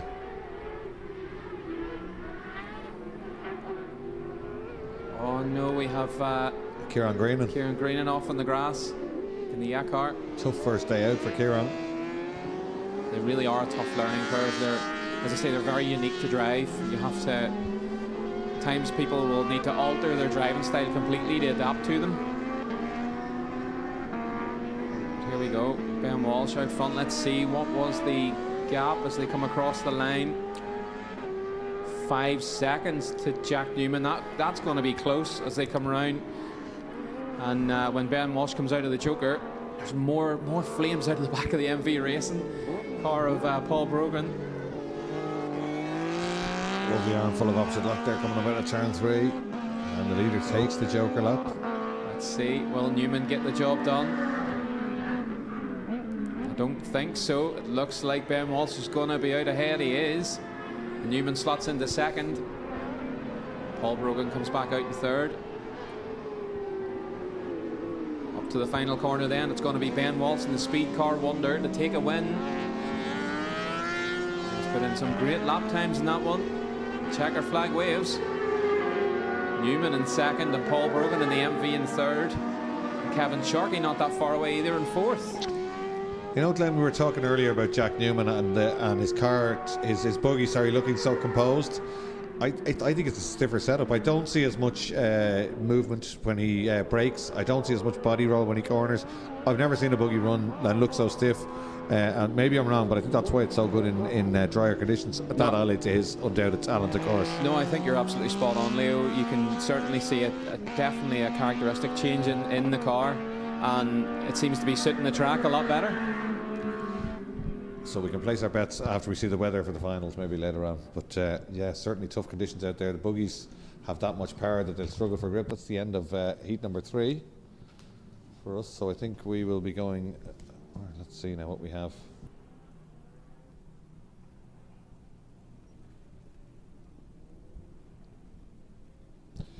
Yes, semi-finals next up.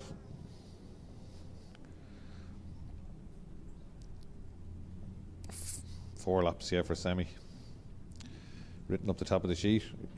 Let's keep checking these.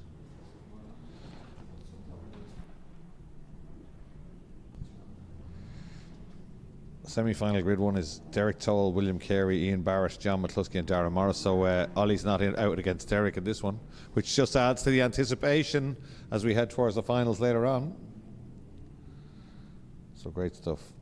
Don't kid yourself that the action is over or anywhere near over. There are loads of finals, and I think the juniors get an A and a B final, I think.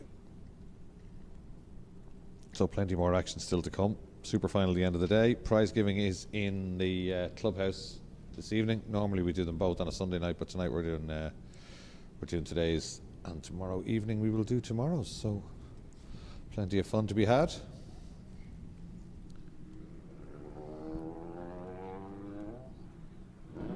There's Ollie with the trademark handbrake in the background, getting himself ready for the heat after this one. But already coming up to the dummy grid area. So we're waiting on Derek Toll. And there is no sign of Derek Toll. I don't see him coming out of his garage. Looking out the windows, I don't see him in the paddock. So is there a problem, or is it a tyre choice? Or are they waiting to take the tyre warmers off? Tactics, what do you think, Glenn? Hard to call as the rain comes down again, Leo. Hopefully it's not more issues for the DA Racing 208. Hopefully they can get him to the grid.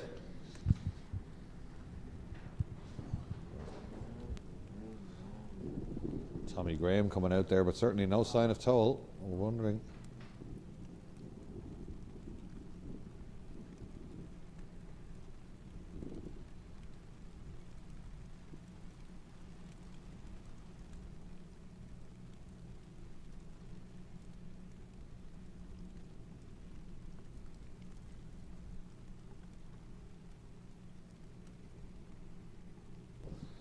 So it looks like we're waiting for Derek Toll. Well, if you're in Derek Toll's garage and you're watching the live stream, send him out there, please, so we can have a little bit of entertainment. I wonder how long they'll wait or what will happen here. Look at this, there are wheels and jacks coming out onto the into the dummy grid area. So the weather's changed. That's what I wonder. Is that what's happening? I wonder, are they putting wets onto Derek Toll's car? You spotted him, have you? Yeah, I think he's about to roll out of his garage here. We're just looking down from the tower. Yep, out comes the Parts for Cars 208 out of the garage. And he very stylish manoeuvre, yeah. Yeah, heads his way over to the dummy grid. Barrett it is who's going to change. Oh, they're all changing now. Look at this. They're all bringing wets out onto the grid. I wonder will they be allowed, or how long will this? What'll happen here? Formula One pit stops going on. Yeah, they'll be out of breath by the time they get up that hill with those wheels. They will have come a long way across the paddock from the garages, but it's certainly adding to the excitement here. Oh no, there's a clipboard being waved in the background by a gentleman with a Daedlow vest suggesting no. You need to get that car back down its four wheels. Yep. Speaking of too late, here's Derek Toll. Time to perfection. That was great strategy from the team, from the Parts for Cars team. I think there are 5 other drivers out there might disagree with you, but yeah, it certainly seems to have worked for him if he did get wets on, but I'm sure the others won't be too happy about it. So let's see what happens. Certainly the rain is still coming down here. Wind has picked up again. And we're getting ready to go. So yeah, I think this could be a one-horse race if Derek's got the tyre strategy correct. Well, Barrett's looks like they're going to keep going. They are. They're still unloading tyres off the trolley. So they're not going to heed the clipboard man. Even just 2 on the left might do. It's hard to know what it's going to do, Leo, as we look out the windows of the commentary tower. I think for this blue heat, skies ahead and grey skies to the left. Yeah, blue skies over towards Prosperous, but that's just weather that has skipped us. Weather, even though it comes quickly, it tends to come from out over turn 3 and it's raining. But even if it dried now, this is going to be a wet heat. So I'm sure there are hands being thrown in the air from some of the other drivers here, because we appear to be waiting for Barrett now. And also I noticed no William Carey in the pre-grid. Oh, that's a shame, yeah. That is a shame. Hopefully very much one of our contenders. Hopefully it's nothing too serious with that car. As we all know, the supercars can run up some very expensive bills.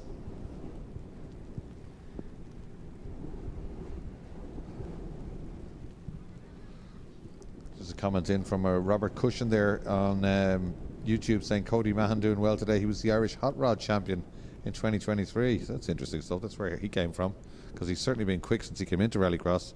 Looking very quick today. He's certainly threatening Logan. They're always pretty close, those two, but I see he really wants to have a win today. So that'll be interesting when we get to the final between Logan Hoy and Cody Mahan in juniors.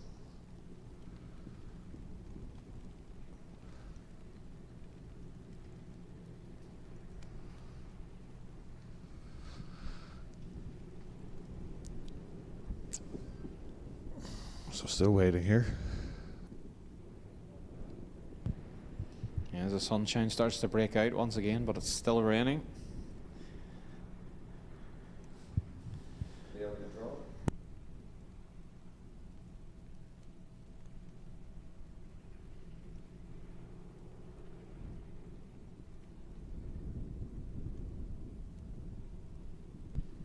So the wheels being wheeled away. Now we're surmising here, Glenn, but we think that Derek would have put wet tyres on, and we think that Barrett has put two wets on the left-hand side, possibly. Looks that way. Yeah, that's going to be the ideal place, isn't it, for the wet tyres, with it being a clockwise circuit. It's better than having them on the trolley, I suppose. Yeah. You're right. Yeah. But it will be interesting to see what tyres is on the Parts for Cars car of Derek Tohill. As to say, if he has got the strategy right at the last minute, then I'd say it's Derek's for the taking. Yeah, it won't be marginal. It'll be big. It'll be easy to see if somebody has wets and somebody doesn't on these cars. But let's wait and see. They're finally going to let them go. Surprised the clerk of the course hasn't started jumping up and down downstairs over this one. But away goes Derek. Nobody else going with him just yet.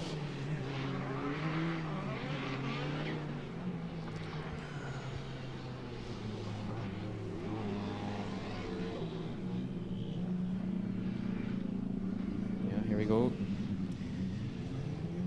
Tire cleaning lunch starts.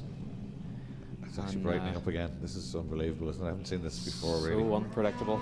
Yeah. The track will be pretty wet now, anyway, for this semi-final one. Looks like Barrett has the RPM dialed in. It looked like it squatted down nicely and drove away there. So this could be a feisty start to semi-final one for the supercars.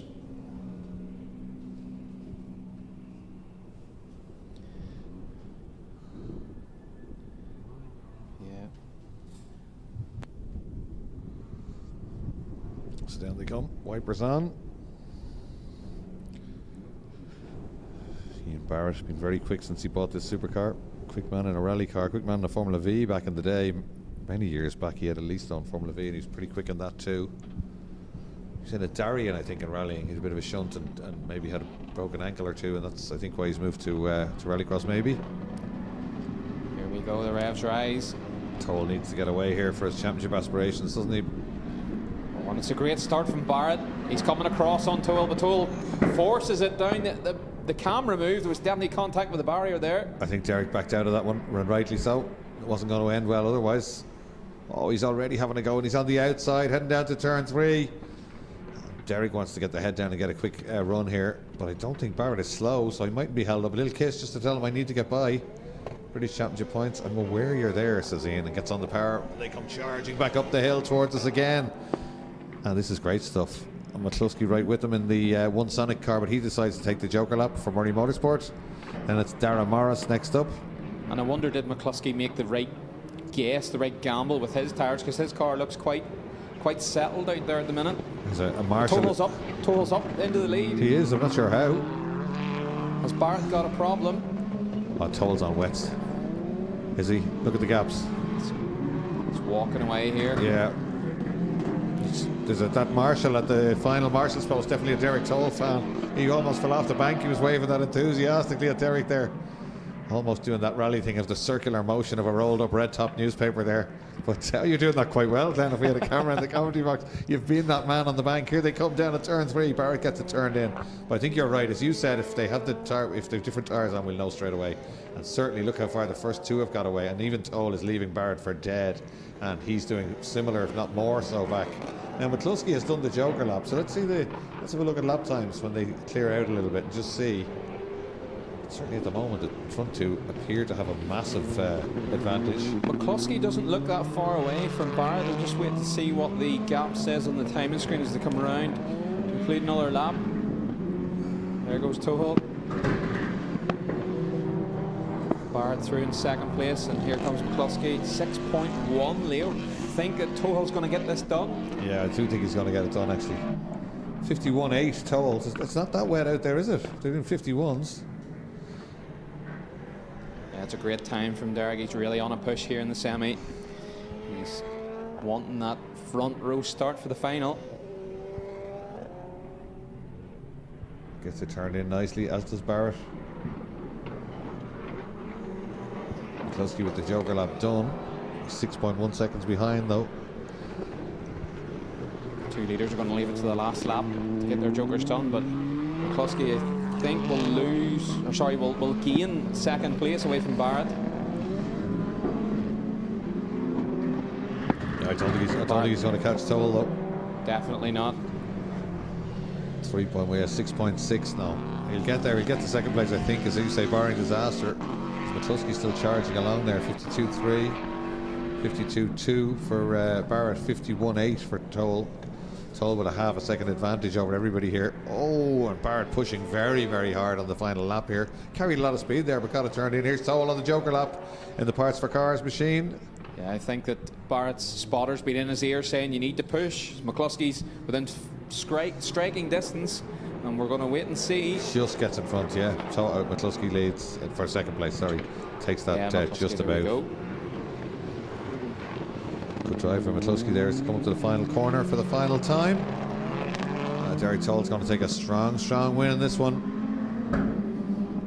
I'm going to say that McCluskey went out on the correct tyres. I think they made the right gamble because he had great pace.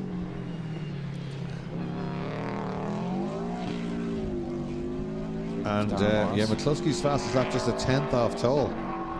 51.8 and 51.9 as Darragh Morris goes through in the Subaru Impreza STI-RX. Great sounding car, the Subaru. Really is, and as we saw earlier, it's very quick in a straight line. It's just not as it's built in a shed. These guys have modified those cars at home many times over the years. They're always working on them, and great support of the Irish Rallycross for many years. Ollie O'Donovan on pole for the next one as the sun shines again at Mondello Park, just to confuse us. It's changing so often.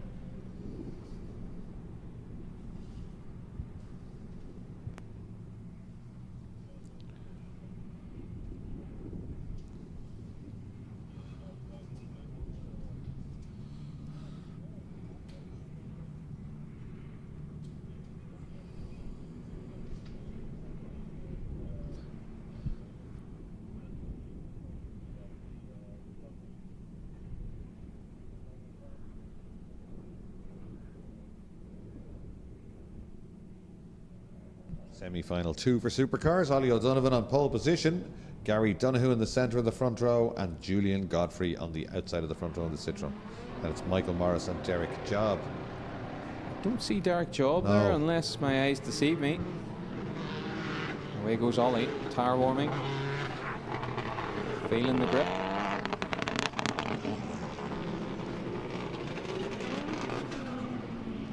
Let's see what Gary Donoghue can do from the middle of the front row in that beautiful Olsberg's Fiesta. And then on the outside of the front row will be Julian Godfrey in the DS3. So we wait to see Ollie do his launch down to the grid. Maybe a bit low on the RPMs, he might want to turn it up slightly and not risk a stall. Donoghue gets a bit of a wheel spin. Let's see what Godfrey's car's like. Try and predict the start. Spin for Godfrey as well. And Michael Morris in the Subaru.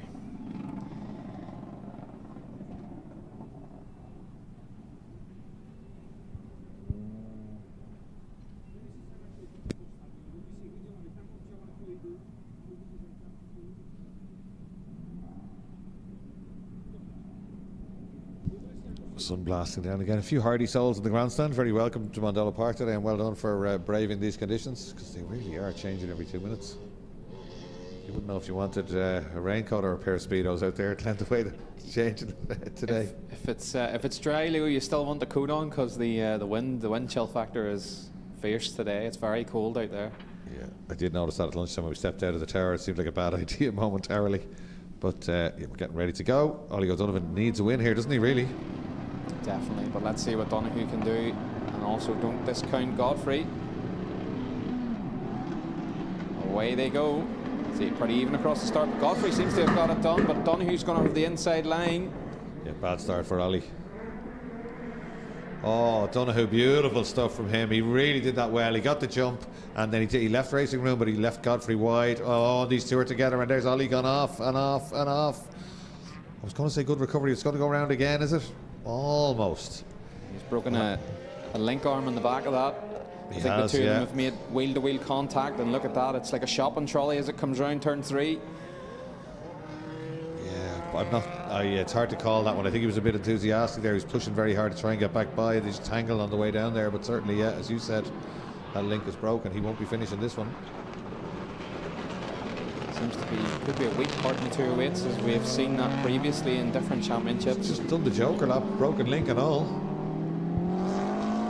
So Donoghue, Gary Donoghue driving beautifully on what's been a very tough week for him and his family. And just out the window I can see that Double OD has lost it on the way into Rallycross 3.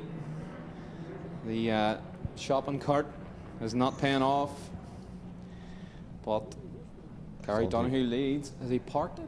Yeah, look, we can see it. There's a shot. The cameraman have got it there on the screen. Red flag. Got to be a red flag. Terrible position. I think the clerk of the course probably wouldn't have been too happy with him trying to continue anyway if he kept going, because the back wheel was hanging off that car. But you can see why he would do. When championships come into it, he'll do anything to get to the finish. So that's all he was doing there. But Gary Donoghue was driving beautifully in that one, wasn't he? Beautiful first corner, and then had the head down.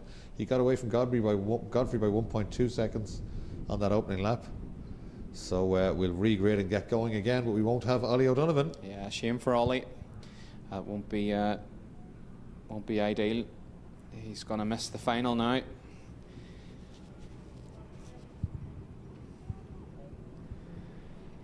It's all about self-preservation, and you need to get into the final to score points, or maximum points.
So as we wait for O'Donovan's 208 to be recovered, and the grid marshals get the cars lined up again to make a restart.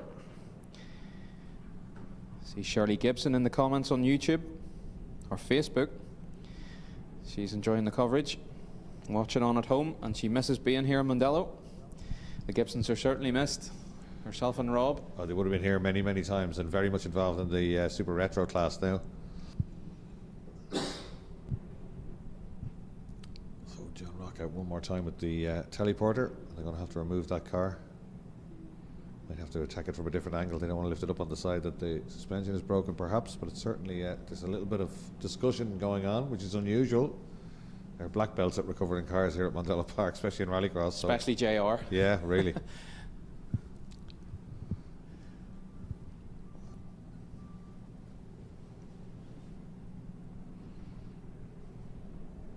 Yeah, once again, if everybody watching shares the stream on their socials, gets into the comments, let us know what you think of the racing, and hit the like button. It'll help the championship and help the streams. And certainly we'll watch out for your comments. Looks like he's backing up to take a run at it. Don't worry, folks, that's not what he's doing. It's just they're trying to get the car from the right angle. A lot of tyres being moved. Oh, he's hit the tyres hard. You can see in front of the Nordic Spirit banner there on the right, the tyres have come right across the top. So I think they're using the teleporter there to rearrange tyres as well. Of course, we won't be allowed to go racing until the COC is happy with the tyre barriers, of course, purely safety. Yeah, we want the track furniture to be in the right place.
Here's a good view of the car now being brought back in. Rear suspension on both sides, perhaps rearranged, is it? It looks like it.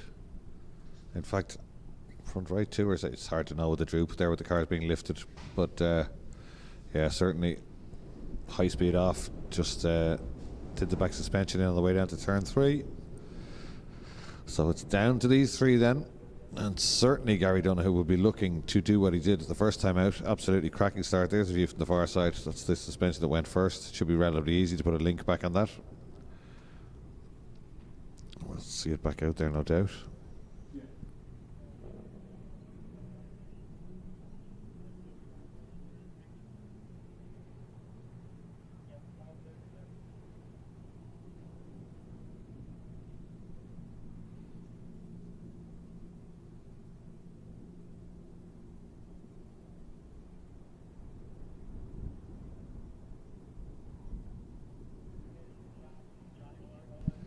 So apologies for this delay, but it's all about safety. We've got to rebuild the barrier and get that car back in. Now the car is coming in the back gate. We can see it off screen. And once that car's cleared the back gate and the gate is closed, the Armco style gate at the back of the paddock for scrutiny bay, we should be good to go here. The marshals are back up on their banks down at Nordic Spirit Corner. And everybody's happy with that. In fact, the revs are up and we're going back to the start lights. Glenn? Here we go. Anticipation builds. Who's it going to be? Is it going to be Donoghue? Is it going to be Godfrey? Or Morris gets a cracking start. But the power of the two cars in the front row. And Donoghue gets the elbows out and he's back into the lead. Godfrey in second, holding off from Morris as they power down towards turn 3.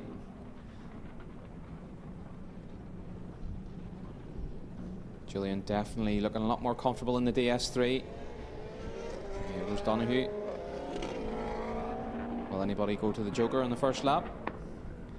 Donoghue goes in. Morris in the Subaru heads for his Joker, gets it done and out of the way. Can get the head down.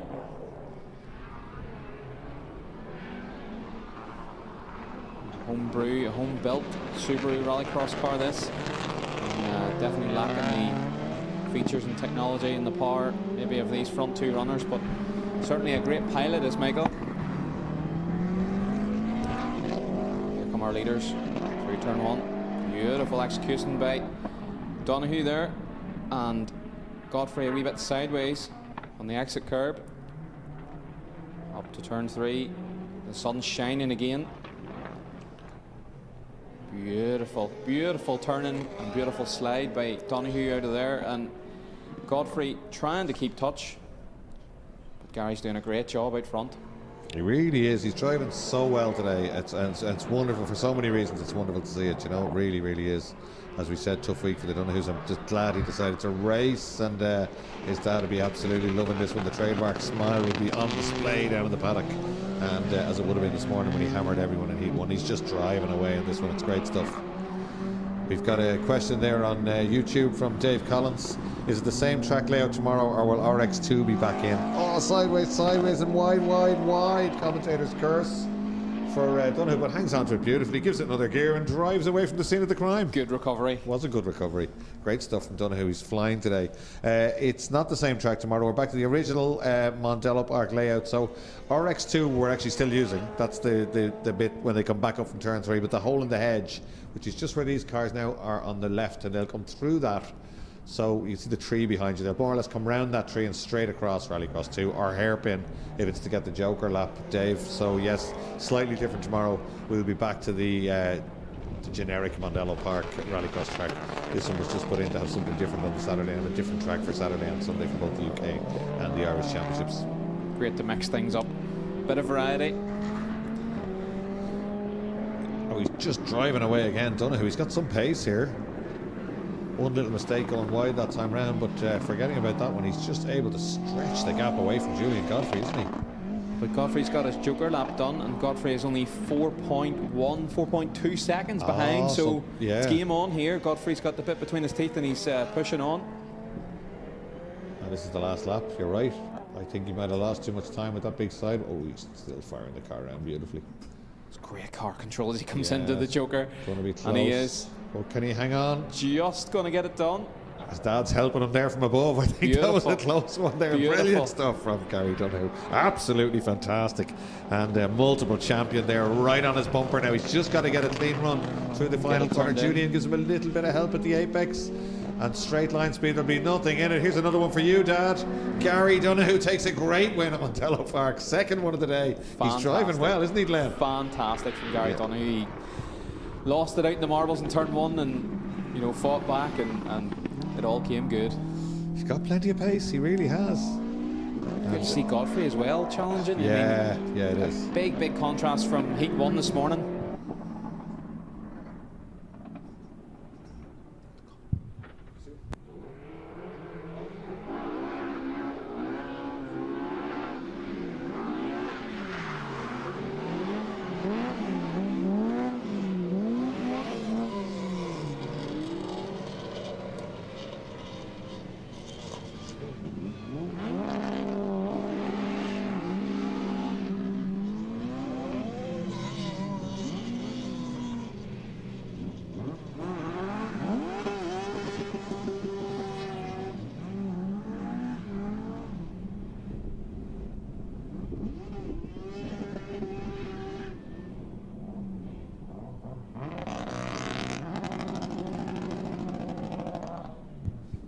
Here we go then.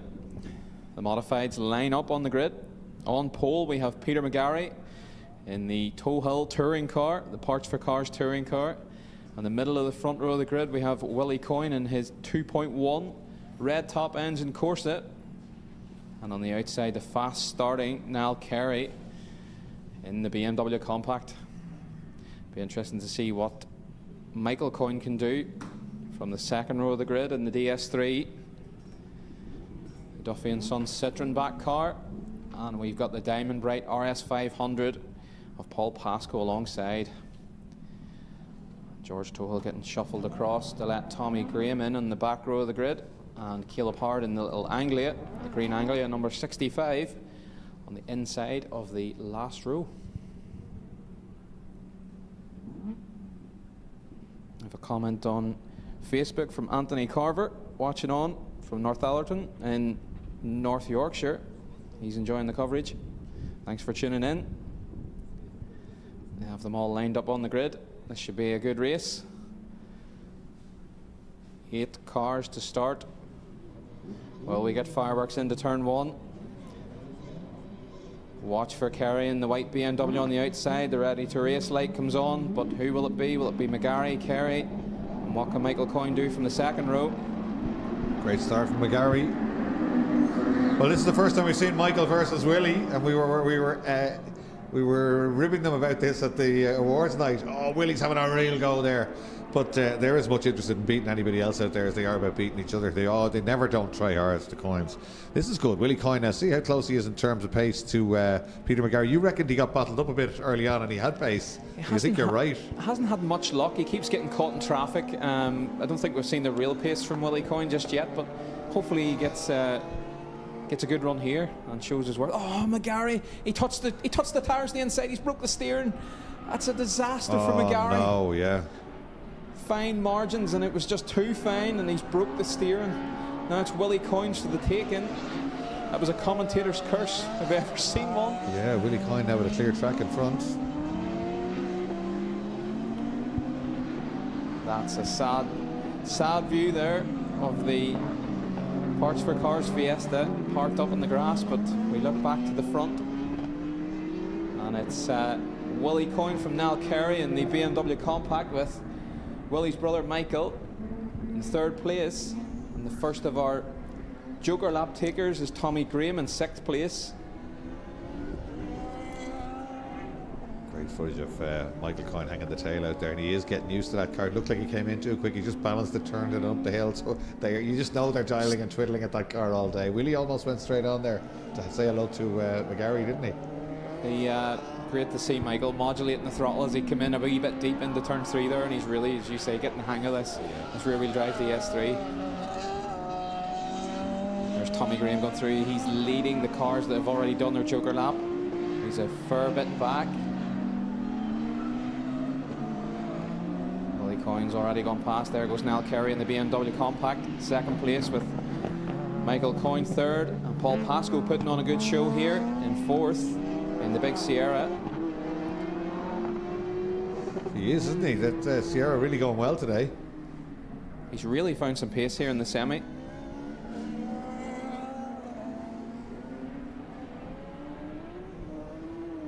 Sliding sideways, a beautiful car control from Niall Carey in the Compact, but he's losing time. Willie Coyne's just pulling away out front. He gets his Joker lap done and comes out clear ahead. It's going to be a great win for Willie. Carey closing up, but he hasn't done his Joker lap yet. He's going to leave it probably to the last lap.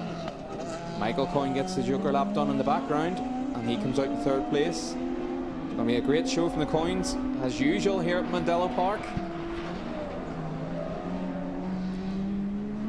Onto the last lap now for Willie. Oh, beautiful balance in that car. Chokes it in. Still very impressed with Niall Carey on his modified debut in that car. There's so much more to come from Niall, I would say. Sure, he hasn't even turreted it. No, not at all. Yeah, no, I do think there'll be modifications done to that car. It's very close to the pace, and a car that doesn't look like it's built as a rallycross car. The ride height alone is it sitting up there like a rally car, doesn't it? I don't think it needs any more power. I think, well, maybe a wee bit more power, but I think they could do a lot more with the handling and the centre of gravity. Funny, the handling has always impressed me. When he's been out in front and pushing like mad, it always looks like it's on rails. He's a very smooth driver anyway, but it never looks wayward or snappy or anything like that. I'm sure Wade, I wonder if they get weight off it. He's pushing fairly hard there now, but again, it looks composed as he comes back towards us.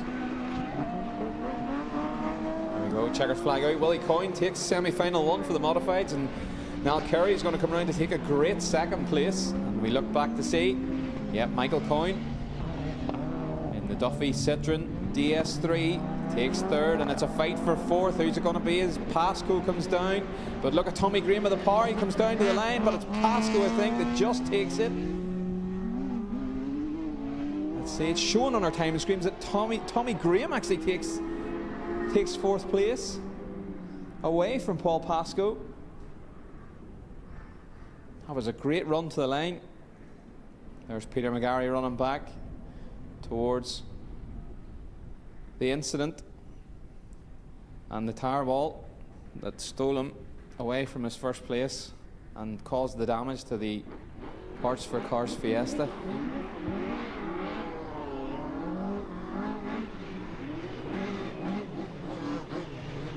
Great racing the modifieds today, isn't there? Not over yet. No, definitely not. More modified action at Mondello Park. I think Peter McGarry was running up there to have a look to see what actually caused the damage and who was the culprit, and it was the tyre barrier on the inside as they turn in to Rallycross 2. Yeah, that'll have to be brought back out to us. More heats there, more grids. That car will have to be brought back in. So more semi-finals.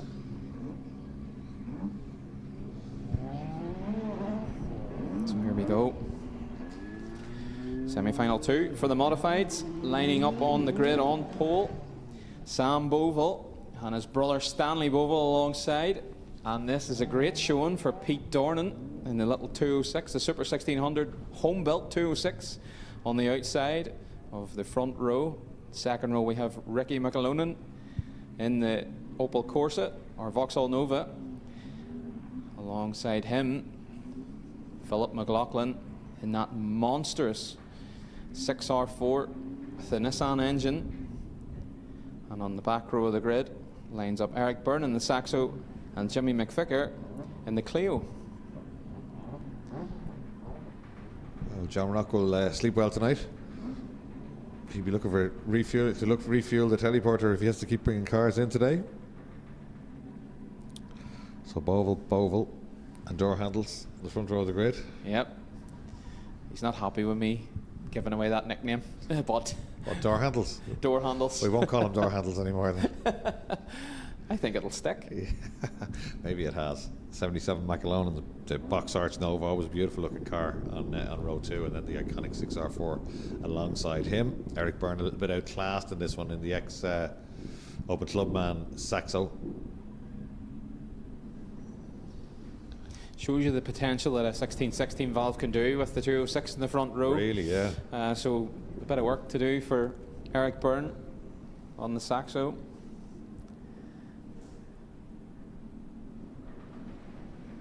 We wait for the gate to be closed as the telehandler comes in with the McGarry Fiesta. And we can get racing again and get semi-final 2 underway for the modifieds.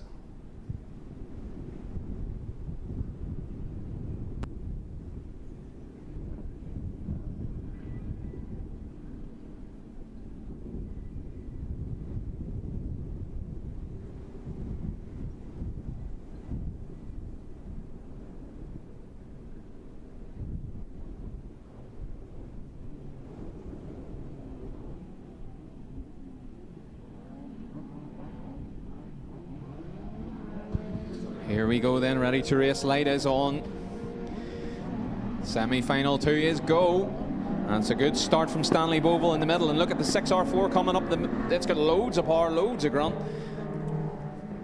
And it's Stanley Bovell leads as the 6R4 of McLaughlin runs wide.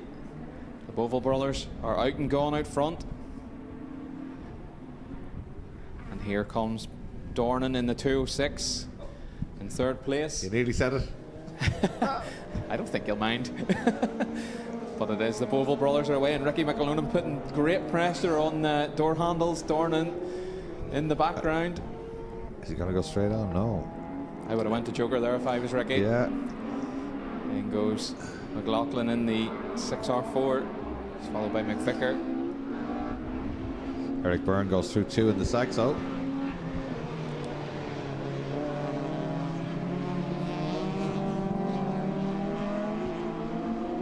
Stanley Bovell commanding out front. His brother giving chase in the Fiesta. Ken Block inspired cars. Beautiful to watch, beautiful to look at. Great liveries by Rap Hub on those cars. Yeah, they're a great addition to the Irish Rallycross Championship down here. These the RXNI guys drive superbly. The cars are prepared well. The Metro 6R4 and a spotted bother on the outside there. Gets going again though. Philip Dropped him back in place. Seems to be struggling with the handling of that car. It certainly got the grunt, as we know. I wonder, no team orders here by the look of this one up front, Glenn. No quarter given between these two. I've seen them race previously, years ago, actually, at Nuts Corner when Rallycross was a thing there. And they were taking lumps out of each other, the two brothers. Like she's opened it out there. The Mark II's pulled away. Stanley away from Samuel as they come out on the main straight. Something happened there on the start of Rallycross 3 down around Nordic Spirit Corner, and the gap just went wide open. They were almost together. Beautiful, iconic shot there of Stanley Bovell's Mark II, the 2.5 litre Millington, cocking in inside front wheel and just drifting across Rallycross 1 there in front of the grandstand. He really is. Looks like he's enjoying this, and he's beginning to ease away out front. I think maybe conditions are beginning to get a bit greasy again as it's starting to dry up. We look out the window, we can hear tyres screeching. The 6R4s went off out of shot. And the Clio's gone around as well down at Rallycross 1. But it's the Bovell brothers coming through the Joker, and they come out cleanly ahead. Oh, James McVicker's lying in the middle of the track at turn 1. He wants to get that moved. He does. Great job. Great job. Let's see. Oh, McAloon up behind Sam Bovell, but McAloon is not shown as taking his Joker lap yet. And that's Pete Dornan coming in the 206 and third. Well, he's 4th place currently, but let's see how he fares when the Nova of McAloon goes to his Joker lap. Down they come, the wind picking up, the camera operator struggling. Around turn 3 our leaders go. Stanley with a beautiful drift out of there on the power. And we'll watch to see McAloon in the Nova in 3rd place go to do his Joker. Away he goes. Where will he come out? Who's going to take 3rd place? It is going to be McAloon, as Dornan's just lost a bit of time. Here we go. Stanley Bovell comes round the final corner, down towards the checkered flag. A great race by Stanley from his brother Sam in 2nd. It's going to be the Nova of Ricky McAloon taking 3rd. And a great run by Pete Dornan in the little 206 to nearly take 3rd place away from McAloon there. And here is the 6R4 after his incident at turn 1, still circulating. He's going to take 5th place. Such a handful, that car. It's got so much power. Mapped by Richard Bradley, the Nissan GTR engine. It is an absolute beast. And look at the little Saxo of Eric Byrne trying to hold on. So he comes round to complete semi-final. I don't think we're going to see James McVicker. He's not shown on our timing screens, unfortunately. So there we go, semi-final 2 is in the books for the modifieds.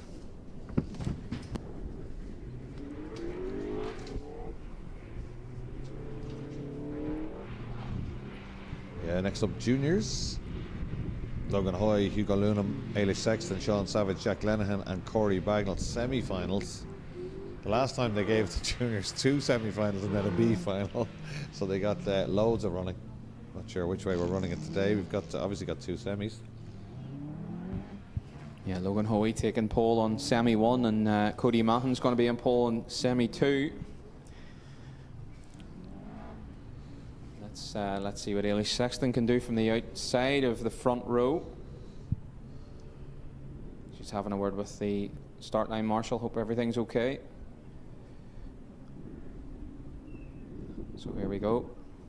Semi-final one for our juniors. Logan Hoey on pole. Hugo Lunham lines up alongside him, with Eilish Sexton on the outside of the front row. And it's Sean Savage on the second row of the grid, and alongside him Jack Lenihan in the black HD tinting car, number 99. And the sole Fiesta in this race is Corey Bagnall in the back row of the grid. They're ready to race. Light goes on. Who's going to make the best start? Looks like Logan Hoey. He's a great starter. He has got it done. He's going to hold the line into turn one. Yeah, good stuff by Logan. Just got the launch right now. You could see him with the head bent forward, grabbing second gear. Oh, Lenihan with a great run. Gets alongside Eilish Sexton there. He got a better run off Rallycross 1. Just got the nose alongside. He's up along her door now, and he should have this done. And if she's going to try and sit around the outside, she has to, because Savage will try and get it done as well. That's exactly what happens. Savage just sticks to the rear bumper, moves himself up to 4th place there. So Eilish loses 2 places there. No fault of her own. You can't really go around the outside there. She found that out earlier on, but normally she'd try. So it's Logan Hoy, Hugo Lunham now coming across Rallycross 1. Eilish decides to get out of here and do the Joker lap, and coming with her is Corey Bagnall in the tyre box car, and he closes in on her on the brakes as they come down here. No shortage of commitment as ever from the Z-Tech drivers in Fiesta Juniors, Glenn. I'd really love to see Corey in a Mini, as you said earlier. Just his commitment to something else, and he's learning hard in the little Fiesta, trying to keep pace with the Minis. But good move by Eilish to go to the Joker lap there and get into clean air. I think she's got more pace, and she just, you know, lost a bit of momentum going down into turn 3. But it's Logan Hoey out front from Hugo Lunham, and Logan is way out front. He's really stretching his legs.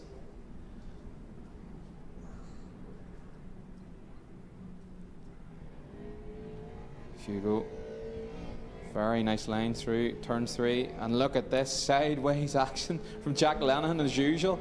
Comes into shot sideways with a boot in the headlight.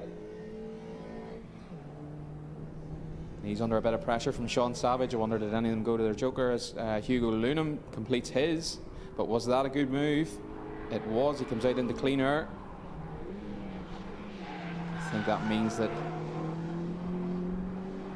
both Lenihan and Savage, they went for their Joker. There's a battle on in the background, but Eilish Sexton's up to 3rd place. And look at this, Lenihan trying to force the move on Savage, trying to get back past, but Savage got it done. He heads down the front straight, and he's got that 4th place, and the Joker lap is in the books too. So the only one left to do the Joker is Logan Hoey out front, and he'll probably be comfortable. But look at this, Sean Savage runs wide in the precision graphics car, and Lenihan's up the inside of him again. The tint car takes the graphics car there on the way off Rallycross 1. The battle of the tint companies. Oh, good run from Sean Savage, and he takes it down the inside. Brave stuff. That's great racing, and Lenihan gives him racing room, but gets maybe a little clip on the quarter. I don't know. Held on to it well though. That young man has got great car control. We saw that at the ICCR here last time. Won't be happy with that one, but good hard racing between those 2 young men. Yeah, Lenihan seems to be struggling with turn 3. He's getting a lot of opposite lock, lift off oversteer as he heads in. It may be something to do with the tyre pressures, maybe something to look at for him. He loves a bit of lift off oversteer, that kid. Don't we all? Yeah, exactly. Yeah. No, he does like getting it out of shape, and he always gets it back. Savage through there now, coming out onto the main straight on the final lap. Leaders on the final lap. Logan Hoy 3.6 seconds to the good. Everybody has taken their Joker. It's a straight race to the flag. Hoy, Lunham, Sexton, Savage, Lenihan and Corey Bagnall now the order. Logan Hoy showing his cards here. He's the only one so far in this semi-final to break under the 1 minute barrier with a 59.7. He's flying out ahead. Let's see how Lenihan gets on at turn 3 this time. Oh, we switch away, and there's Logan Hoy coming through Rallycross 2 in the FPS. The fire protection. Red Mini. He's way out ahead. It's going to be a comfortable win for Logan as he comes out of your shot. He's round the final corner. It's Lenihan heading across Rallycross 2 in the HD tinting car. And here is Logan Hoey down to take semi-final 1 of the juniors. A great win with Hugo Lunham, the yellow car in second. Yeah, Hoy just drove away there to the tune of 5 seconds, and we know Hugo Lunham isn't slow, so that's good stuff from Hoy. Ayla Sexton takes third place, good run from her. Sean Savage next up, and then it's Jack Sideways Lenihan next up. Then Corey Bagnall comes through.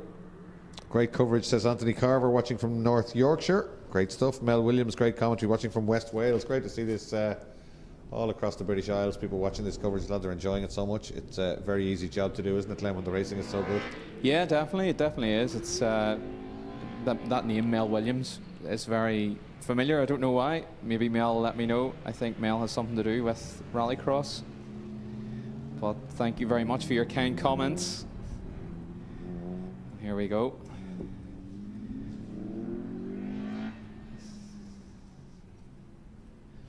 We look at the pre-grid there, but we have the semi-final 2 for the juniors on the actual grid. Grid marshals are currently lining them up out of shot.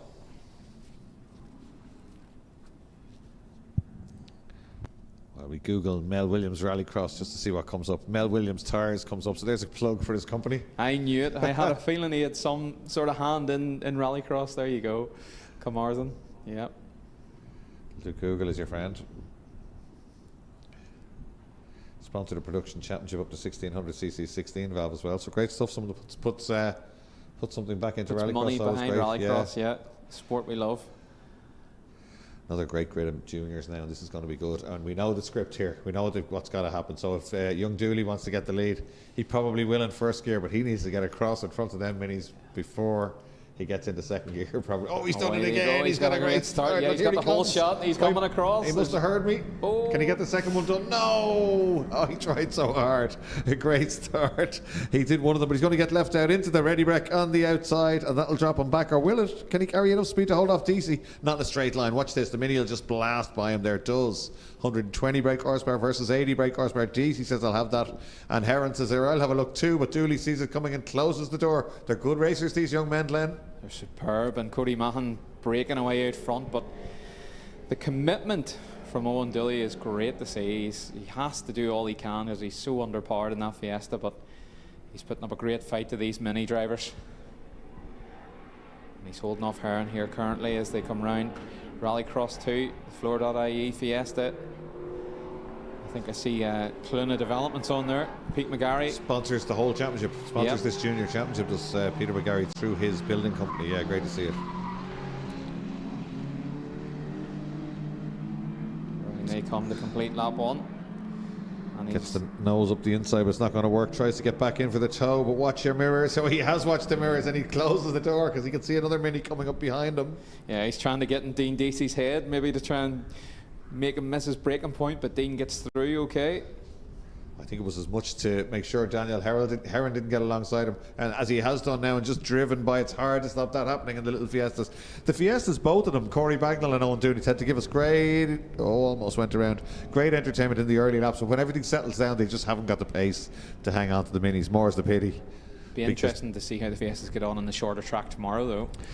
Yeah, they still on the main straight, they still lose out. Not on the run, obviously, all the way down to the hole in the hedge, because as soon as you get clear of Rallycross 1, you're on the brakes and down into second gear. If you watch the onboard, the supercars, you're literally Rallycross 1. It's almost part of the hole in the hedge. It's a very short blast down there. So they come back towards us again. Cody Mann, David McAdams, Dean Deacy, Owen Dooley, and Daniel Heron, the order in this one. Mahan well away out front, so it is probably going to be Mahan versus Hoy in the final. That'll be a good show from the juniors. Be a great scrap in the final.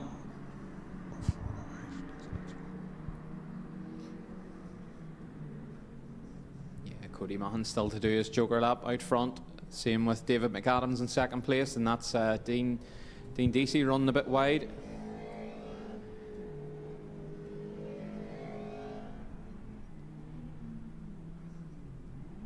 Here's Cody, goes round. Rallycross 2 opts not to take his joker this one. It's clean out front. And McAdams giving chase in second place still. Still yet to do his joker also. Daniel Heron up to third place.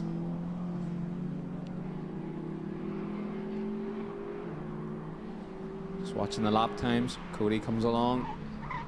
1 minute dead, 0.2. Not quite as quick as what Logan Hoey done in the semi-final one. And a great lap there by David McAdams. He's 1 minute dead, 0.7.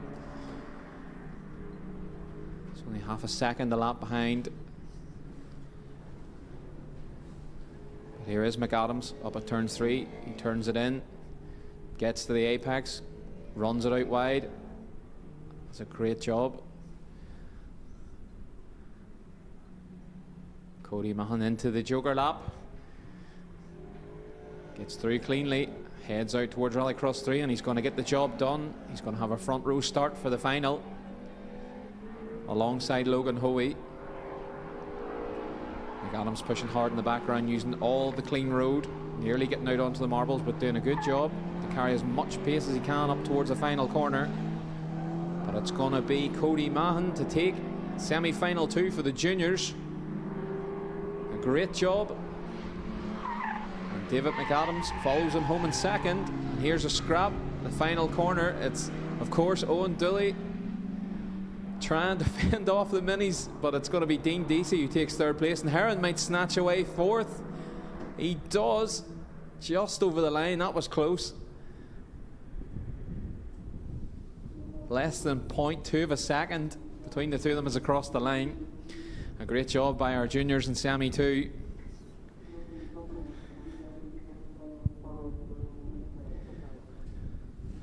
And there is our winner of Semi 2, Cody Mann, heading back to the paddock. Mudflap trailing, but it didn't slow him down at all. It'll be great to watch the juniors in the final later when Cody lines up alongside Logan, and it's going to be a great scrap, and I'm sure Hugo Lunham is going to be in the mix also.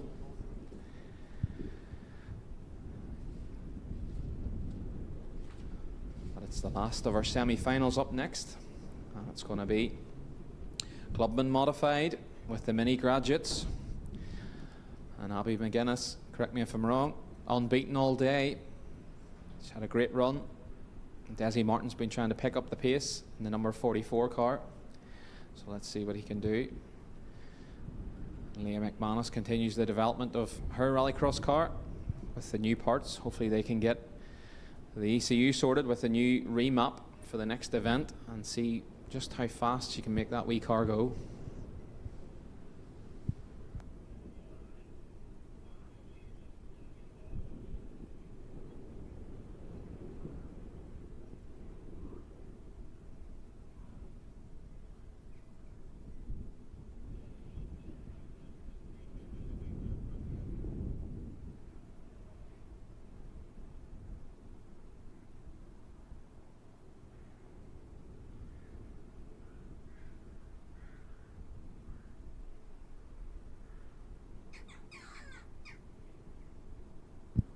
So as we wait for the Clubman modifieds and the mini graduates to come down to the grid, there's a bit of regrading going on in turn 1. Try and clean things up a bit. Once again, thanks for joining us on this live stream, the 5 Nations British Rallycross.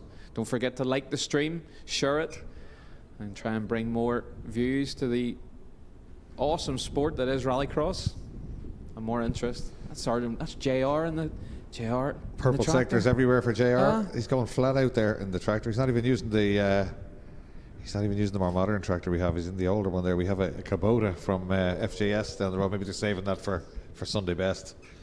Mel Williams saying he's the one that brought Kumo tyres into the British Rallycross and service for Mike Howland and Lawrence Gibson. So you're right, he's a big Rallycross man. Well, Mel, great to have you watching from Wales. We'll be back with Rallycross action very, very shortly, and it should be good. 2 supercharged minis and 2 normally aspirated minis. And yeah, it'll be interesting to see how they go, because they've been closing up all day in terms of pace. And when you think of Rallycross, Leo, you think Mike Howland and Lawrence Gibson, 2 wonderful names from the past. I think Lawrence may still have his 6R4 Metro. He was a British champion.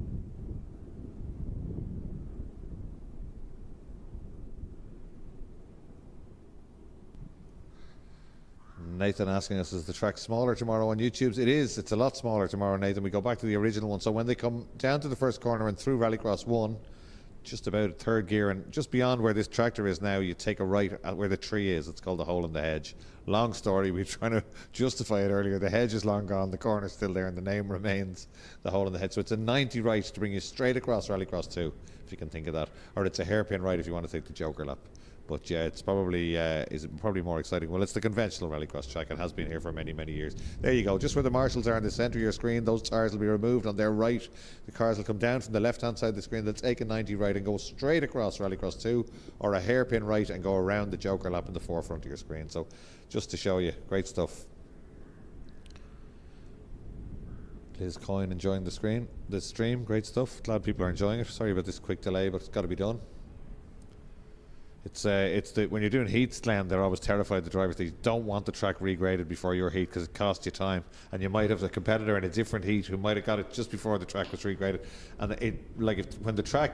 if we've a really, really busy 2-day meeting, the track mightn't get graded for a while, and the times come right down. That's purely because Rallycross 1 and Rallycross 2 go almost down to tarmac, as does Rallycross 3 up the hill, the long way up the hill on the right of where we are looking at there now. So it has to get regraded. It generally does at lunchtime, but they're taking the opportunity now to actually do Rallycross 2 off our screen. So they're just bringing that loose gravel back in there. Yeah, JR over in Rallycross 2, getting things cleaned up. As you say, everybody wants it to be equal in the heats and to have parity so that the times are a true reflection. Unfortunately, we can't control the weather, but we can certainly control the gravel. Say JR's doing a great job in the tractor. And yes, everybody jump in the comments. Let us know what you think.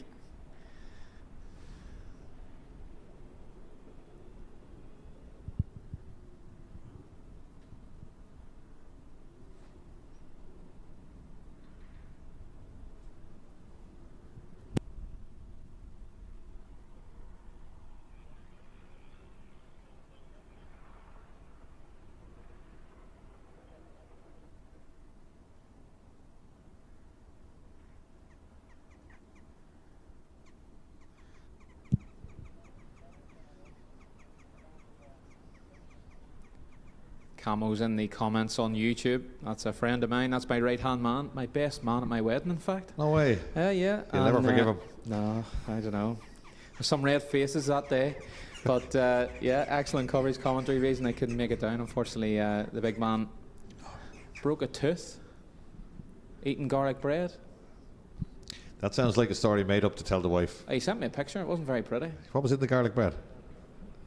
Not sure. An engagement ring. It was a surprise for somebody else. Certainly wasn't that. Yeah.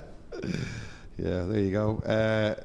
Somebody else asking us, is there a minimum weight in each class? Certainly in the Irish classes, yes. Most of them you can check on irx.ie, and you just click on classes, and then down the bottom of each page will give you technical regs if you want to have a look at them. But yeah, there generally is. Same as the racing classes here. The UK classes, 5 Nations, I'm not fully up to speed with the regs for those.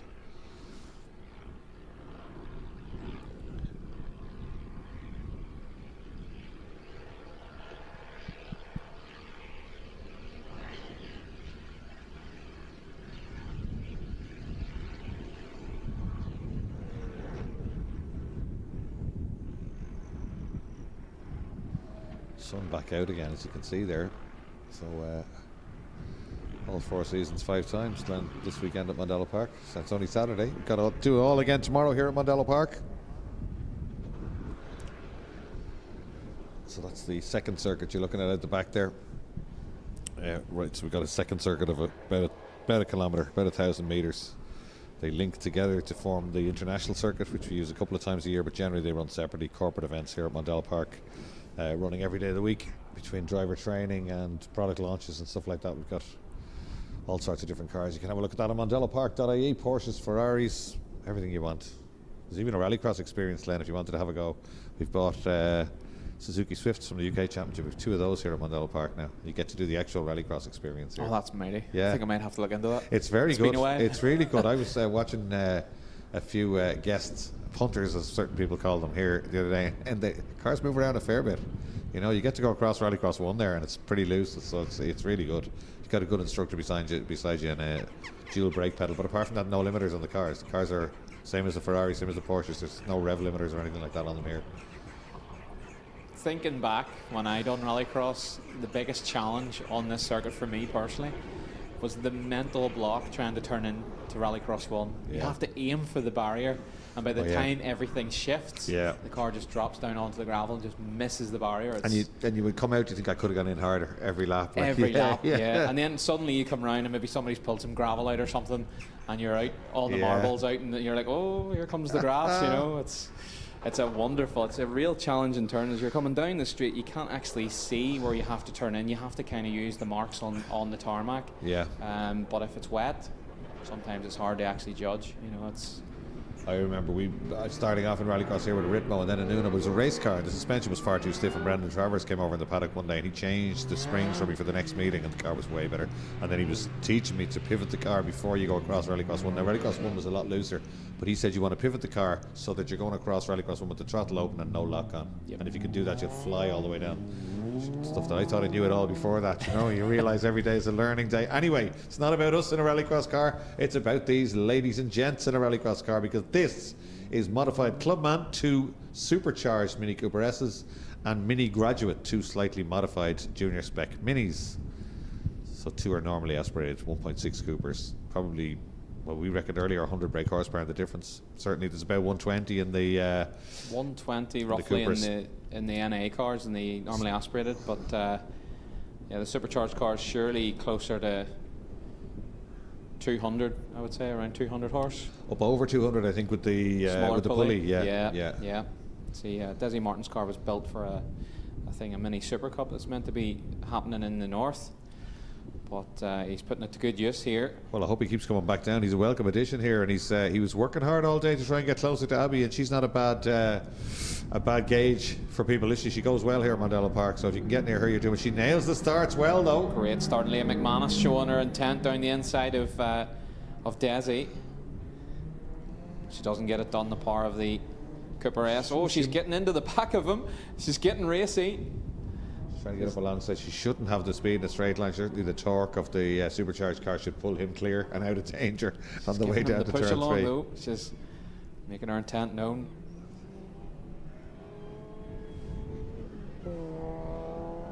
Right into the apex there for Desi, and that gets him a length or two.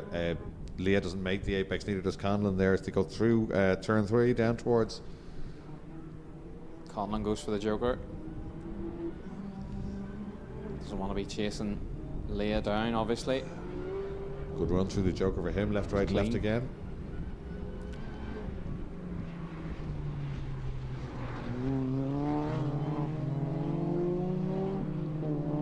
Kieran McKimbridge is in the comments on YouTube saying that Lawrence Gibson's actually attending tomorrow. Oh, fantastic. That's class. Be great to see Lawrence.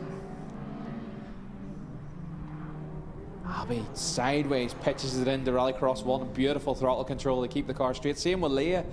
These girls are really showing us how it's done. Yeah, Leah, really good stuff, using all the track on the way out there as well, pushing very hard, keen to get this car going. Her dad's worked really hard on the car. They had it up on the ramp a couple of times during the week, and I think we're still at it here yesterday, and they were off at lunchtime trying to pick up the ECU. They sent an ECU away to get a map on it to suit the cam, and it didn't arrive back in time. So they'd been hoping to get it today for tomorrow. Well, yesterday actually for today, as Leah has juggled up, almost lifting an inside rear wheel there in the Motorworks car. Yeah, unfortunately the ECUs are just not as handy to remap. They have to strip the ECU down and put it on the bench, and that's a bit more tricky and not just a straightforward drop a file on. But here we go. Abby McGuinness down, and Desi Martin definitely going well behind her. 9/10 off her. Oh, she's very good through there. A little bit wide, but just stands on the power and keeps it going all the way through there. Great commitment from Abby. See, Desi was actually faster through the speed trap. on that lap. She's actually lifting a bit early and getting on the power early here. I can hear it over I'm leaning up against the window with my back up against that window. She's actually doing, a lot of people do that in Rallycross. They settle the car and then open the throttle earlier, and you're quicker through Rallycross 1 and all the way down, and she obviously has that worked out well. She's working it out well. She's carrying the speed down to turn 3 then. The speed trap, the timing guys were explaining, the speed trap's really built for, it's positioned for circuit racing here. So it's kind of almost in the braking zone for some of the cars, and as a result you'll see completely non-representative stuff. But yeah, he's hanging on there closer than he was before. He's definitely working Desi to close that gap, isn't he? Hasn't quite got the pace of her just yet, but he's pushing hard, trying hard. Car running very low, I'd imagine. Is it there for a Rallycross car, Glenn? Yeah, he's saying he's actually maxed the ride height out on the coilovers that's in it and the suspension that's in it, and it's just not suiting, you know, the Rallycross. But there's a great scrap going on out our window here, out of view of the camera. But yeah, Desi maybe going to do a bit more development work on that car and get a bit better suspension in it for the next time. Be great to see him back out. Oh, great battle for that a mini graduate class going through Rallycross 1 there, but Abby McGuinness all on her own on the third lap of this one. There's no race up front. They're certainly well separated. She goes into the Joker lap, nice and clean. You see that drying line starting to really show here. It's really drying up. Beautiful from Abby through the tire stacks. She heads out onto Rallycross 3. They're on their final lap. It's going to be an easy one for Abby this time round. Here's a scrap between Leah and Alex. Alex Conlon in the black car, and Leah fending him off currently. Bit of a lock-up from Alex as they head on to Rallycross 3. Leah puts a wee bit of air between herself and Alex, coming down to the final corner. The Motorworks car is going to hold on. Very little in it here. You can see that they must need the map because the cam and the exhaust not making any difference really. A little bit maybe, but very, very little in a straight line as Alex Conlon just sits in her slipstream there, and he's trying to get up the inside, but Leah keeps it tight. They both get on the bar, both get a good drive now for the final time on the way down to turn 3. She's using the head and holding the middle of the road there, Glenn, you'll notice. Yeah, I'm actually still in semi-final mode and thinking it was only 4 laps, but it's 5 laps for the final. Yeah, Leah's going to have to drive defensive here and driving her mirrors. But she's shown us even in the circuit racing she's more than capable of getting the elbows out. Here she comes, very defensive line down in there. It'll compromise her speed out across Rallycross 2, but she's holding on. I think she knows what she's doing. She doesn't need speed, she needs track position, doesn't she really, on this the final lap? Yeah, it's going to be a great win for Abby. Another final win for her at Mondello Park. She's the reigning Clubman Modified champion. Then it's Desi Martin next up, and it's very, very close. And Conlon going to try and get a better run on the way out. He's going to try and get the nose up the inside. Oh, he's got it. He's got the nose across. But the power, yeah, those added parts on Leah's car does the job. Only just, yeah. Great stuff from her. So Leah takes that one from Alex Conlon. Great battling all day between both of those. And just 0.39 second the gap at the line. So fantastic stuff from my IRX Clubman Modified and Mini Graduates. Don't have any 120Ds on the grid today. Not sure if we will have or not tomorrow, possibly. But Abby McGuinness looking very strong here at Mondello Park. Although fastest lap was to Desi Martin on the last lap. We did say he was getting the hang of it, a minute 0.1. Yeah, and she's a minute really 0.4, so 3/10 quicker. Yeah, interesting to see what maybe he can do the next day out. Yeah, really. Well, tomorrow. Yes, that's it. Shirley Gibson was cheering on Abby in that final, and she got the job done.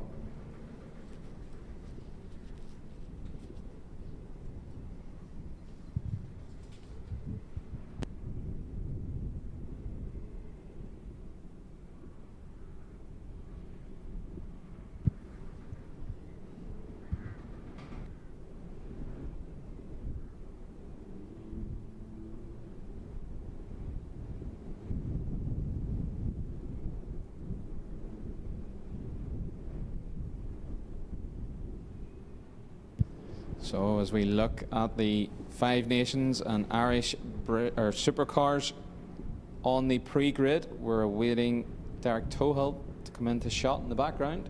We can see out the window him heading through the paddock. You'll see him come into shot. Here he comes. As we prepare for the final, let's see what can be done. Ollie O'Donovan will start the final. I can see the car on the back of the pre-grid, and he'll be the man to watch. Ollie will be fighting hard to get up through the grid and score as many points and try and take points away from Derek Tuchel, but Tuchel will be on the pole.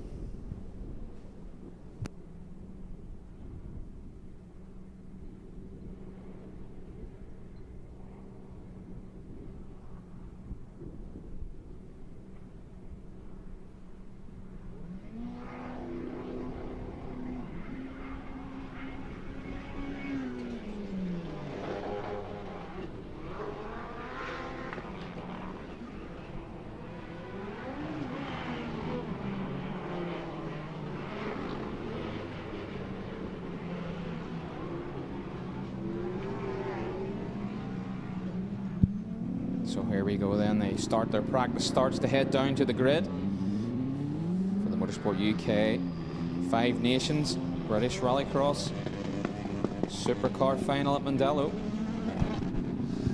A lot of people tuning in just for this one, of course. Supercar is always a fan favourite, Glenn. No place more so than Mondello Park, but it's great to have such a variety of supercars. A treat for Irish Rallycross fans to have these British cars over here. But in saying that, Leo, there's a whole lot of supercar interest now in Ireland. Yeah, there is. Yeah, it's definitely coming back with the likes of Gary Donoghue and John McCluskey coming back into it. Mick Leonard, unfortunately, sold his car. Not unfortunately sold his car, but he sold his car and hasn't picked up a new car yet, so I believe he's buying something newer and faster is what he told me. So Mick Leonard adds plenty of entertainment when he's out. Great to see what he brings to the fray. It's funny, Yanis Bimanis put up a for sale ad of a 208 the other day, so if he's watching, he might want to get onto Facebook and give him a wee message.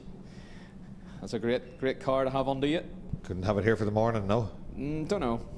Latvia's maybe a wee bit far away. Who knows, it could already be on the way. Yeah, might turn up here in the morning, yeah, roll up the garage shutter and there it is. So here we go, the grid then for the 5 Nations British Rallycross final. And it's Derek Tuchel on the pole with Gary Donoghue in the middle of the front row and Julian Godfrey alongside him on the outside in the Citroen DS3. Ollie O'Donovan joins the back row. This is going to be one to watch. The 208 on the back. Let's see who gets the start. Great sound effects and away they go. And it's Donoghue with the nose up first, but Toll just gets ahead of him as they grab second gear. O'Donovan charging down the outside. He has nothing to lose and everything to gain here. Somebody goes wide. O'Donoghue could make 2 places. He's gone by Barrett, and he's going to get by Donoghue as well, I think, Glenn. Yeah, O'Donovan's on a charge. He looks like he's going to get up past Godfrey. Godfrey, that's who it is, sorry. Look to see. Yep. But it's Tuchel from Donoghue. Oh no, that's Godfrey on the outside. He's off into the kitty litter, but he's going to get back on, hopefully.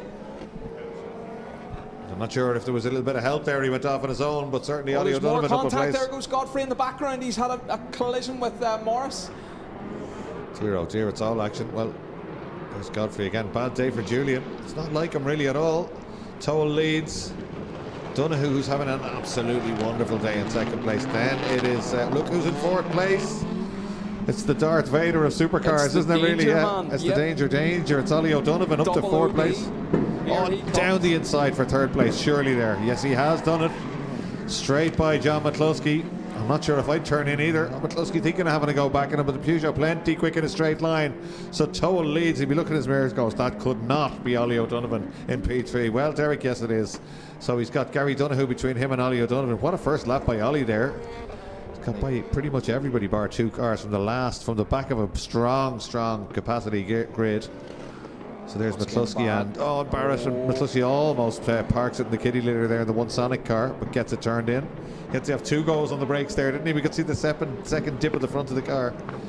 So now Ollie O'Donovan beginning to crowd Gary Donoghue here. Gary Donoghue going beautifully, a little bit wide. He's going to get it done. Ollie has the run down the inside towards turn 1. He's got it done now. He's going to be hunting down Derek Tuchel. And they've got these cars turned up to 11 as they're coming past us. The anti-lag that pops and bangs, I'm sure you can hear it. They really have, yeah. So Toll leads this one, but arch rival Ollie O'Donovan, as we said, they've a little bit of history. So Ollie O'Donovan on a big charge up to second place now and trying to close down Derek Toll. So I think now would be a good time to go to a commercial break. No, I'm only joking. We're not doing a commercial break at all. Donahue goes for his joker. I thought maybe, no, they must be managing the gap. They're watching the gap back to McCluskey, I think. Maybe a bit too close. Just got out in front of McCluskey, two Murray Motorsport teammates there, and Toll is being caught. Make no mistake, hand over fist out of our shot. He is almost right with Toll now, with 3 laps complete. He has got the head down. And they're anti-lagging the pops and bangs as they go past us here in the tower. Here come the Fiestas with Barrett and the Polo. And look at Donahue pitching it in. Beautiful car control through turn 1. Yeah, Donovan's really closing the gap here. The fight's on. They hook the curb on the inside. But Donovan's getting a real good drive out of there, and he's going to close the gap, but he's going to go to the joker. He has to split the strategy here. He's going to try and get it done on pace alone. I think he might have the pace, you know. He certainly caught him from well back, Glenn. It came from the back of the grid, but when he got back up there, he's got fastest lap, and by 8 tenths, is it? Nearly 4 tenths of a second. Ollie O'Donovan has the fastest lap in this one, and last time around 8 tenths quicker. Yeah, certainly has the pace. Last lap now. This is it. Toll's got to take the joker lap. The gap's only 3.8. The gap's only 3.8. Ollie O'Donovan is on for this. He is on for it. Derek Toll needs the lap of his lifetime on this extended track at Mondello. Yeah, Ollie O'Donovan with massive pace. It's a great drive from Ollie to come all the way through from the back. Watching a battle for third place. For some reason we want to see Derek Toll taking the joker lap, and here he is. Goes. Derek Toll, multiple Irish champion, under big pressure, because look at the top of your screen, there's Ollie O'Donovan. It's going to be close. It's going to be Ollie. O'Donovan. Oh, he got it done. He just gets across the bows of him. Unbelievable stuff from Ollie O'Donovan. That's what a drive from Ollie there to get that done. Derek's not finished just yet. Surely he's going to have a stab. Oh, Ollie goes defensive. Derek should get a better run on the way out. It's full boost, full throttle for everybody on the run to the line. It's going to be Ollie O'Donovan from last on the grid. Takes the Supercar final. What a drive, Glenn. That man has not lost any of his class, you know. I think that might be Patrick in the car, isn't it? Oh, unbelievable. He must have just flew him in. I didn't see any helicopters landing, did you? That was great stuff. It really was. I was just, you know, a little bit of me was hoping when the start lights come on, I hope there's no controversy or no contract. That was hard racing. Derek had the pace, but Ollie all the way from the back closed him down. Joker to perfection. Absolute textbook rallycross final from those boys. Yeah. Great respect, great racing room, just fantastic. Hope for more of the same tomorrow. That's what you want to see. Yeah, well done, Ollie O'Donovan. Absolutely fantastic stuff. Derek Toll just within 0.3 of him on the run to the line, wondering probably what happened. Gary Donahue has been brilliant all day on what we said before, honouring his dad. Third place is very, very good for him, and 2 very, very strong heat wins, remembering his dad Joe, then John McCluskey, Ian Barrett, Julian Godfrey, Michael Morris, Dara Morris, and we didn't see William Carey. Unfortunately, let's hope the William Carey car can be put back together for tomorrow. Nobody doing donuts. I thought I heard it there, but it's not. They're not going to do it because they're out again tomorrow. That's a warm up from the retros, isn't it? It is, certainly. It's great to see Gary Donahue get a podium there. Really, really good. To see him later. Good for the soul, absolutely. Yeah, definitely. So here we go. The Super Retros are lining up on the grid, and this will be another great one between Charlie French, who will be our pole sitter, and Alan Crockett, the man from Ballymena in the RXNI Cadet GTE, will line up alongside him in the middle, with Pat Duran, Leaden Hill owner, and the duo Zach Speed Mark II Escort on the outside of the front row. There he comes. It's great to see Vince Bristow has his problems solved in the BMW as he lines up there on row 2. And alongside him comes Alan Tapscott. Alan, of course, a previous super modified racer. He used to have from what I believe it was a Vauxhall Corsa with a Honda S2000 engine, an F20C, if I remember. It was a very good going car. It's great to see Alan make the switch into the Super Retros in the Mark II Escort. And on the back row, it's great to see the Volvo 242 of Stuart Emery. And it's even better to see David Ewan join us on the grid in the Evo powered Fiesta. So here we go, another great race in store. They're going to look to the lights. Our grid marshal closes the gate. The ready to race light comes on. Who's going to get the launch? Green means go. We're away. Crockett comes across. He gets a great start, but French is still there. He can't come across. French is going to force the issue down to turn 1, and they're both wide. They're all wide. Duran's out wide too. Tapscott's coming up into 3rd place with Vince Bristow following him. I'd say Tapscott and Bristow were going, what's going on here? They were almost leading that one. Everyone went wide. These two guys are goading each other into going late all day, Glenn. They're really having a go. It's wonderful to watch. And an Escort and a Cadet GTE having a battle. What more would you want? It's fantastic racing. Vince Bristow still drifting. He's a week late, but here we go. Across Rallycross 2. Crockett piling on the pressure. He's up alongside. French run wide there. He was out in the marbles. He lost traction, but he holds it. Brave stuff from those men. And that's allowing Tapscott up. We know Tapscott's got huge straight line speed, so let's see what happens. Vince Bristow in 4th place with Duran dropped back to 5th. Remember, there's no joker laps in the Super Retros. Here we go. French from Crockett from Tapscott. And it's better this time. Crockett really looking racy behind French. He's keeping the pressure on. French seems to have it in a straight line. He has the power of that Zach Speed Turbo Escort. Flames shoot out of the back of it as they turn in through turn 3, but Tapscott's right under, Crockett is right under the spoiler of the Mark II. And Bristow holding well in 4th. Oh, this is some battle up front, isn't it? You wouldn't want to be betting on this one. SR1 at 779. So French leading the champion. He's the champion, but Crockett in 2nd place. And Crockett would very much feel this is home territory. Northern Ireland driver, very accomplished, very quick, and has been a great addition to Rallycross down here over the last number of years, and appeared with this iconic Cadet Coupe, or GTE in fact. The GTE was an iconic road car, 2-litre injection, 5-speed. Yeah, locked the inside front there, but got it slowed down enough. Or did he? But he's wide. Has he got... Oh no, Crockett. That was his chance. And you know what happened? He got giddy and stood on the loud pedal a little bit too early, didn't he? Yeah, they both definitely made mistakes there. Yeah, that's the thing with a powerful rear-wheel drive car. You've got to look at that spitting flames on the overall. Right the back. Yeah, don't think it's over just yet though. Definitely not. What lap are we on? 3 to go. 4 laps. We've got a lap to go at the end of this one, so a lap and a half. Sorry. Lap and a half. Here we're back up to him again. Right, it's going to be his overtaking attempts are a little bit what would I say? Not enthusiastic, imaginative. Definitely, he's having to go everywhere. He needs to just find the spot where French is weakest. Well, it's probably down here. If turn 1. Yeah, but the instinct will be there again to stand on the loud pedal if you see a gap. Last lap now, is it? French extends the gap down the straight. It's time to go. Look at the Cadet just looks that little more settled out of turn 1, and he's getting better drive. It could be 5 laps, is it? It's not saying. Sorry about that. 5. Yeah, 5 laps. Yeah, so 2 laps to go. Let's see what the leaders are doing out front. They're still nose to tail. Crockett's still piling on the pressure. Charlie French is doing a brilliant job. Oh, but he locks up. Oh, Crockett gets it wrong as well behind him. Yeah, they're on the ragged edge, these two. They're really having a go. Certainly, Crockett is piling on enough pressure for French to make the odd mistake, but he can't capitalise on it. And French has got great pace. They're both really, really quick. They've left everyone else for dead. 7 seconds ahead of anybody here as they go through Southside Motor Factory's corner for the penultimate time. They come down here to start their last lap, and in fact now Charles French dropping the hammer and beginning to get away. I wonder, can he continue that one? He's done a personal best of 54.3. That's 1 point. It's 0.9 of a second quicker that time than Crockett.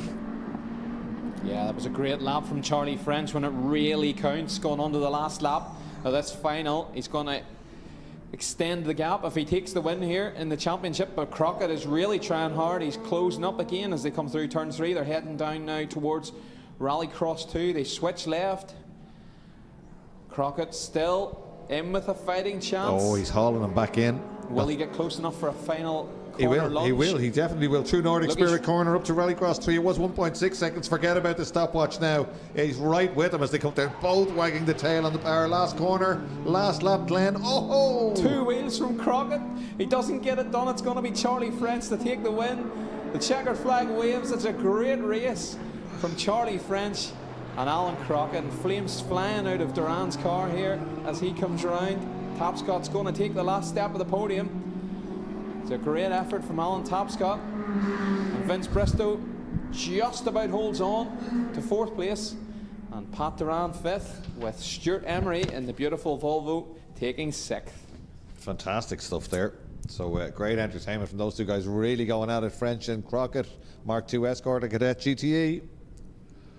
So iconic racing cars, and a great battle all raced through between them, and they really were on the limit. There's no mistaking that. Locked wheels and running wide and having a real go side by side, door to door on a couple of occasions. We look forward to them going at it again tomorrow. The RXNI Opel just following the winged Mark II Escort back into the paddock there. But yeah, fantastic stuff. Great racing. We go then, rally car final, coming down to the grid.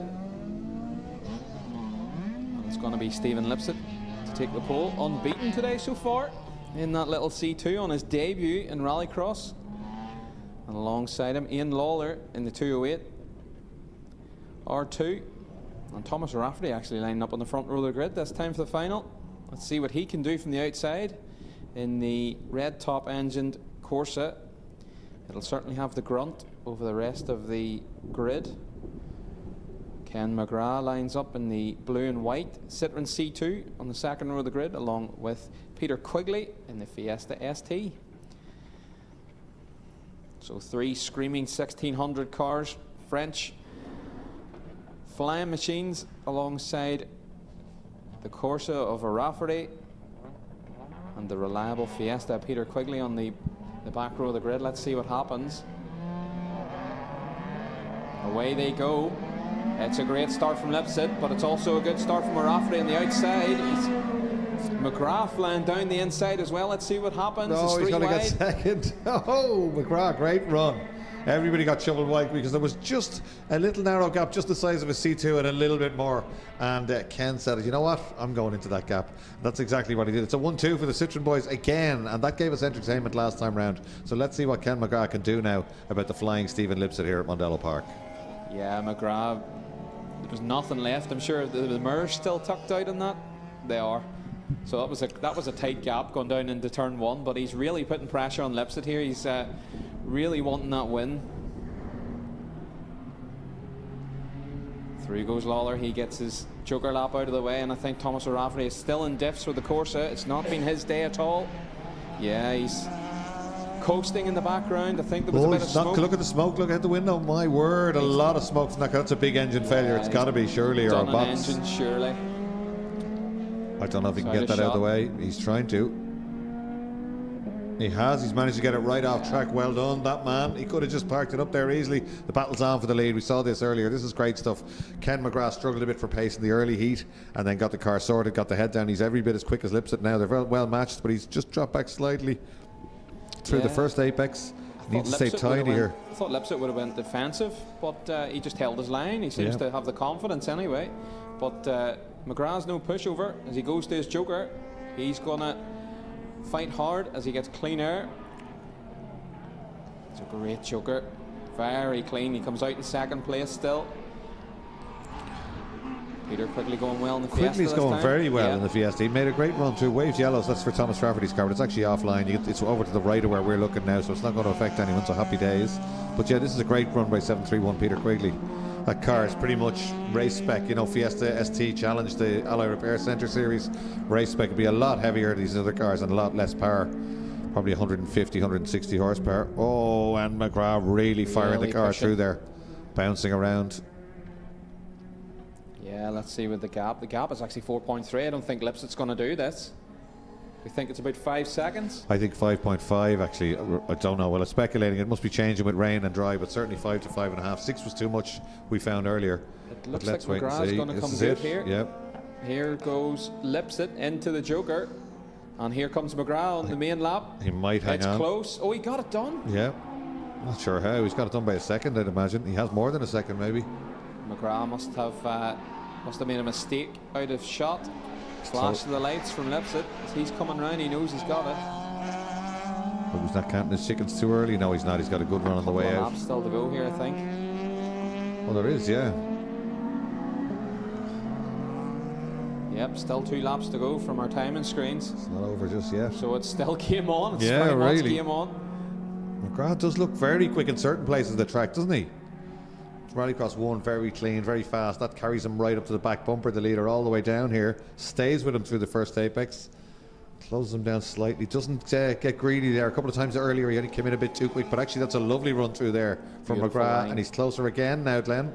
Beautiful line from McGrath there. Lipset didn't use all the track. McGrath, as you said earlier, was using the curbs and everything at turn 3, but very clean. He's tidied it up, and it's paying dividends as they're nose to tail coming through Rallycross 3.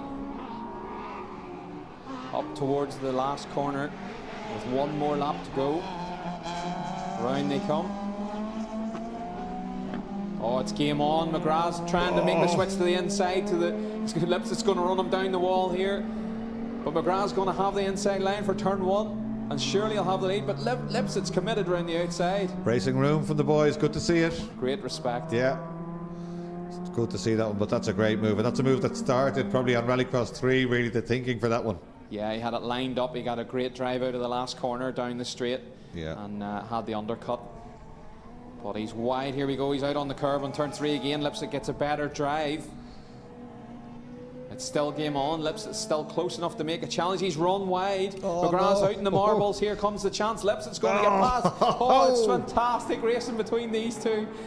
Unbelievable. Lipset's going to sneak it at the end for a debut win, is he? He surely is. That's a great battle between those two guys. It really is. This is it. Final corner, Glenn. Over the top of the curve for Lipset. He's going to get it done. It's going to be a debut win on his Rallycross debut from Stephen Lipset. He comes across the line. Fantastic. Takes the checker flag. A great drive from Ken McGrath to keep him honest the whole way. And the 208 of Ian Lawler takes the final step of the podium. Brilliant. And Quigley, a good run to 4th. Yeah, we were missing O'Rafferty, but that's great stuff. What a battle. It's not often you get a battle when the lead changes bump, that it changes on a number of times. It's great to see it. And the lap times, just looking at there at the lap times, Ken McGrath 57.0. He was actually half a second quicker than Lipset. So McGrath was definitely on a big charge there. Just didn't pay off in the end. Yeah, he was really good and managed to get by. They both drove really well in that one, and a bit like the modified, a bit like the Super Retros, they're really on the ragged edge. Message in on YouTube there from Donna Emery. Great race with French and Crockett. Gotta love the Retros, and of course the iconic Volvo, my husband's pride and joy. Well, Donna, it's our favourite as well. We don't tell anyone. We love the Volvo as well. It's absolutely fantastic, and it's well driven. The flying Swedish brick. Yeah. Really great to see it. Yeah. So it's back modified final now, and look at this, all the big names now. Who you couldn't pick a winner in this one. Willie Coyne's going to start on pole position. He'll be hard to beat, but you'd wonder will the rear wheel drive cars beat him off the line? Not going to make a call, no. I'm not that good. Oh. Willie Coyne is very good at tactics and jokering and stuff like that. So he's the safe bet there, isn't he? Really? Yeah. But I'm wondering will the two Bovals beat him off the line with rear wheel drive traction? Stanley showed great pace in Heat 3. Massive, yeah. So you couldn't discount Stanley. You can't discount Sam either. Sam Bovell in the 119 Fiesta on the right-hand side of shot. And surely Kerry will be there to pick up any pieces of anything that might go wrong in that. And Michael Coyne, compact. listen, again, as we said earlier, he wasn't eating sandwiches, he was twiddling with the car. He hasn't been idle since the last heat either in that Citroen. He'll be starving by the time he's gone home. He'll be starving, but he'll be quick. So Willie Coyne leads them down in the Castrol and Coyne Auto Movers car, beautifully presented as ever. Then it's the Ken Block inspired liveried machines of the Bovals. Two very welcome Northern Ireland visitors and two great drivers. Then it's the Rally Car Champion from last year. Just got his award a couple of weeks ago, and he's moved up to modifieds. That's Carey. Then Michael Coyne in that beautiful Citroen that has been getting quicker and quicker all day. Have we seen it in bone dry conditions yet? I don't think we have. Don't think he's had a clean run yet, Michael, but it'll be interesting to see how he goes in this one. And it's Ricky McAlonan, and then it's your buddy. The door handles Dornan. Yeah. I'm going to keep it going. I tell you, he is a superb driver, really committed and great to watch. You know, a great entertainer. Gives 11 tenths everywhere, so yeah, I'm going to keep it going. He is very quick. He's a great addition. I hope he keeps coming here. Yeah, and again, another addition that's wonderful to see is that Citroen. Beautifully turned out, really well driven. It didn't look nice this morning. First time we saw it out, and then when they got it sorted, it got better and better. Tommy Graham's car was the same. It looked like a bit of a handful, and Tommy got on top of it and got the head down gradually. I would be biased towards the DS3, but sure, of course you would. Yeah. Yeah, love a Citroen. Here we go then. They're all on the grid. Our marshals going to give a thumbs up. Let us know in the comments. Who are you going for? Who do you think is going to take this one? It's an unpredictable one. Will there be fireworks in turn 1? Thumbs up from Sean Doyle.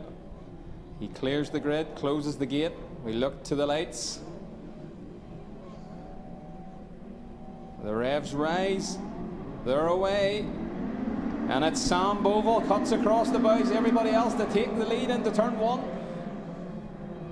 Yes, and it's his brother Stanley giving chase. And look at Michael Coyne on the outside in the DS3, really fighting for traction. Great car control. Didn't work out for him though, but it's the Bovilles against the Coynes in this one, and Willie Coyne looking to get back up there quickly. I tell you, Willie was half expecting that, you know, front wheel drive car can sometimes struggle when it's got big power. Oh, sideways, Ken Block giving it loads, and Coyne takes one of the places back already, Willie Coyne. That was nicely done, using the diff and the front edge grip of that little course, and look at it, up on 3 wheels already. Willie Coyne's on a charge. Michael Coyne's taking the Joker lap, and Dornan going with him, and indeed so is Pascoe, who's having a great day in the Diamond Bright RS 500. Great show from Paul Pascoe. He's got faster and faster as the day's gone on. Look at this train of modifieds coming towards us. McAlonan in there too, Carey in there too. There's nobody being left behind, but Willie Coyne looking very threatening in second place. Yeah, he's lining up, he's trying to go down the inside, he's showing his intent and trying to make Bovell drive in the mirrors, but Bovell's got it under control as they come through turn 1, but he's really sideways on the exit, and Coyne's got the run on him. Watch him on the way up the hill here. He does it. He's done it. He did it just now, but he's done it a few times this afternoon. If he can get close here, he'll try and get the nose up the inside and use that traction when the back of the Fiesta steps out. He's not close enough there. Willie Coyne doesn't get it done, and in fact the Mark II is still with him. Then it's Carey with the back end well nailed down on the 3-litre compact, and then it is Ricky McAlonan, the little 1.6 lightweight Corsa, who's deciding to take the Joker lap now. Good move to get out into clean air, but Willie coming out ahead of Michael Coyne, who's coming across in the DS3. He does, he gets it done. Leaders. He's now the first of the stoppers, isn't he, of the Joker man. Of the people who have Jokered, that's it. Yes, I was going to say first of the Jokers, incorrect. So Samuel Bovell leading from Willie Coyne. Great battle, and he hangs the tail out again, and Willie Coyne just opens the throttle and tries to get up the inside of him. If Willie was a little bit closer when that happens, he might get alongside, because it does close him right up, but Bovell's he's really having to go everywhere, and it just gets a little bit out of shape down there. A little bit again there, but no, just moderates the throttle, as you'd say, and leaves black lines on the track there now to get back up the hill. So he's hanging on up front. Intriguing battle. I say if Ken Block's looking down on Sam Bovell, he will be getting him a big thumbs up, because he will approve of that driving style. That's fantastic. No better livery on that car for that man's driving. Willie Coyne lucky to get out in front of Carey, who has not yet jokered. That could have gone wrong for Willie. And he shouldn't have to defend. I think he should be able to ease away slightly from Carey here. Let's wait and see. Well, you were spot on about Willie Coyne's tactics in the Joker lap, and that is just absolute perfection, timed to perfection. He gets out ahead of Carey, He's caught me out, Glenn, on a number of occasions. He's disappeared on lap 1, and you don't notice him, and bang, the last lap he's leading again. Yeah. He's a dark horse. You have to keep an eye on him, Willie. He's a shrewd operator, very quick as well. Lovely family, as we said earlier. Samuel Bovell, perfection there, just beautiful. Gets on the power and drives the car up the hill. Mark II pretty similar. Willie Coyne in third place, but Willie Coyne has jokered. The gap 4.7 seconds. It's not enough. Willie Coyne is probably looking quite good here, you know. Funny, Sam Bovell has the fastest time so far in this final, but Willie Coyne's definitely closing down the gap. Yeah. He needs to not get held up by the Mark II. That's the key here. Will team tactics come in there? Will Stanley hold him back? Yeah, I don't think so. I think they're both hard triers, and they're out for themselves, you know. Plus he's not marching up to him, he's just inching up there, but the gap is 4.7. Let's see what it is this time. 4.4. Yeah. Willie Coyne looking very strong here. They both have to joker. The two Bovilles have to joker, and Willie will be waiting. Willie was 0.3 of a second quicker than Sam Bovell on that last lap, so he's making moves. Sam needs to get in and out of this joker lap as cleanly as possible. More black lines being drawn on the track there as he gets on the power. Samuel Bovell, big 2.5 litre engine just powering its way through. He's on the joker lap, the leader now. Chucks it in through the left, through the right. Where's Willie's not there? He comes out ahead. So the joker lap is getting faster. Oh, well, I'm surprised at that. Yeah, the Joker lap is. That's what it is. That's what it is. That's exactly what it is. The Joker lap is getting faster, more grip. Corner. He's not going to get it done now. I think Samuel's done enough and deserves this one. A great win as he comes down to take the checkered flag. What a battle between those guys. First, second, and here comes third, Samuel Boble. And in fact, not too far away in fourth place. A great run by Ricky McAlone in the little 1600cc. Remember the little Corsa. Then it's Carey in the compact. It's Pete Dornan in the 206. And then in the brand new Citroen DS3 is Michael Coyne. So Pasco was going well, but he slowed on the final lap. Here he comes now in the RS 500. But he's been going quickly all day in that car. It really has been going well. So he'll get to the finish to complete the running for the IRX modified final. And then we will go into junior final, I think. It's great. I hope Paul's car's not too unhealthy. He's a great supporter of Irish Rallycross. Makes the trip across the RIC. And hopefully they can get that sorted for tomorrow. Junior final time. Logan Hoy, Cody Mahon will be the two to watch as they come down to the grid here. Oh, we've got donuts. Sam Boville's happy with that. Ken Block approves. Brilliant. And I think the crowd approves also. Both of the crowd. I think the wet weather held them back this morning. Yeah, most people are watching online. I think there are quite a few people here, but they tend to end up in the paddock at these rallycross events. So great to see. Here we are. This will be absolutely fantastic stuff. Logan Hoy has probably been the pace all day, but not by much. And he's never, Cody has never been far away from Logan in this class. And today he's very, very close. Hugo Lunham then next up.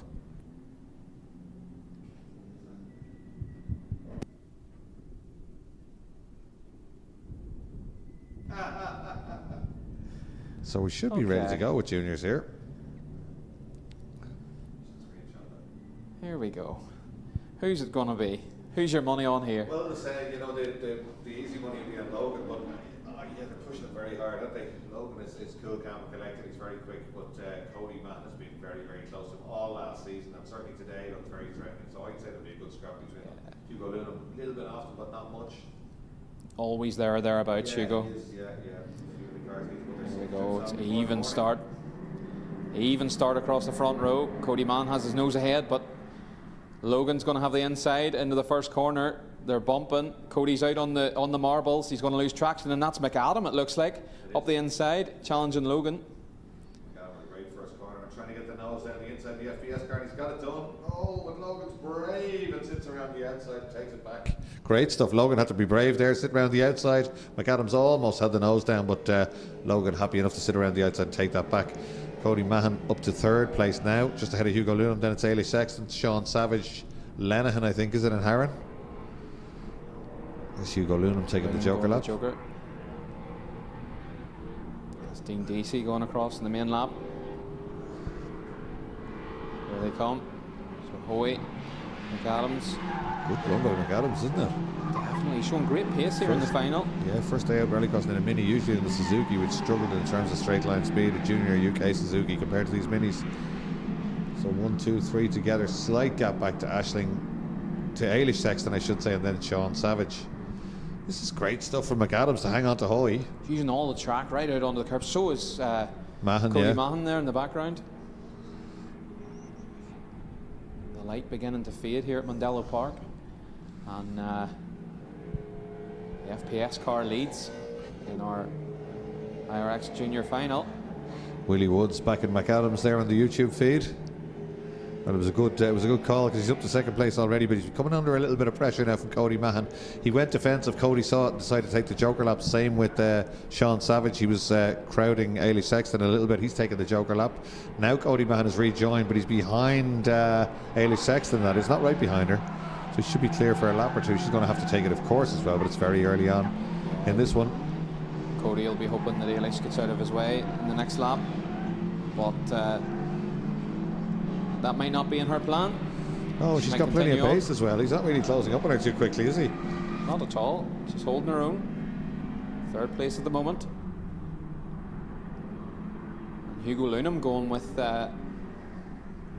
Cody. Hoy with a cracking lap, 58.9. Nobody else under a minute. I think it's the first time we've seen a mini break into the 58 today, so the track is really, really dried up. Yeah. It's really cleaned up.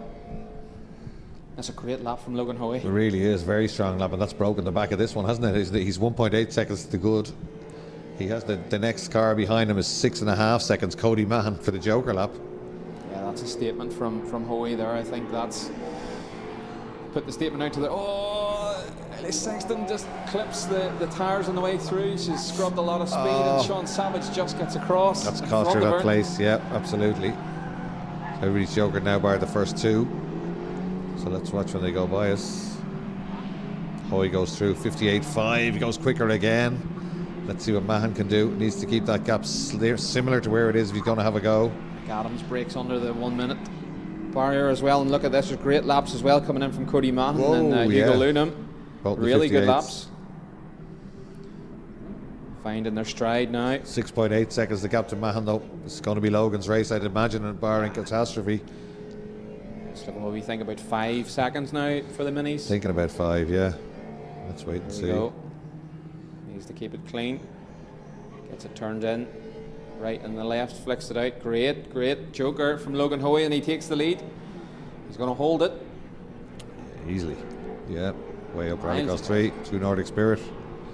It's about 5 seconds. It was 6.8. It's probably 1.8 now. Look at the battle for third. Hugo Lunam is flying. He's going really well. He's got up past McAdams. Look at McAdams on the brakes.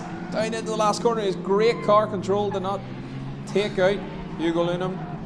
Still one to run, isn't there? Yep, we're going on to the last lap now. Great stuff this is. McAdams has compromised himself in that mistake into the last corner, and he's lost a lot of pace. He's dropped back, and that will surely hand the podium, the last step of the podium, to Hugo Lunam. Here comes our leader, Logan Hoey in the FPS.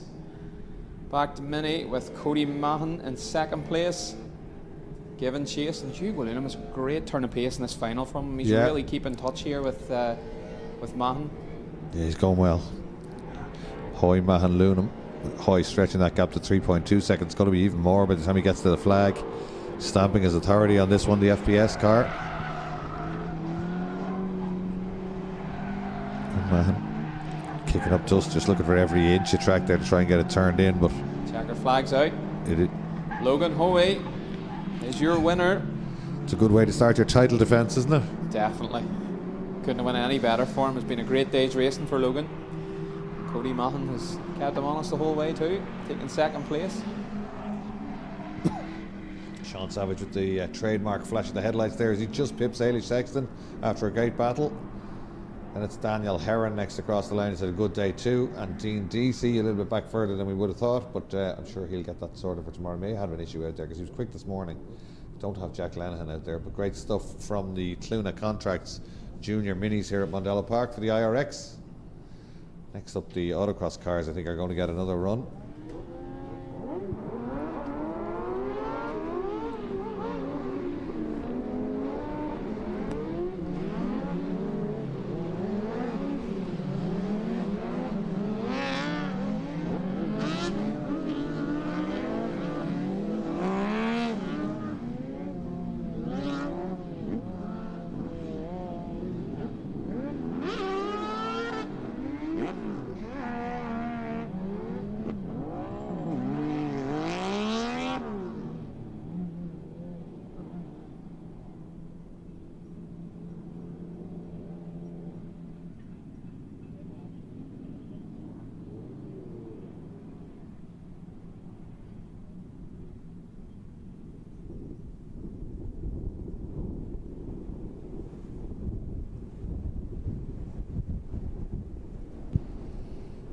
So here we go then for the cross car super buggy final, and on the pole it's Ben Walsh in the speed car wonder, and alongside him Jack Newman with Paul Brogan on the outside of the front row. Second row we have Kevin Sharkey with Michael Cummins, and Kieran Greenan makes up the last row of the grid.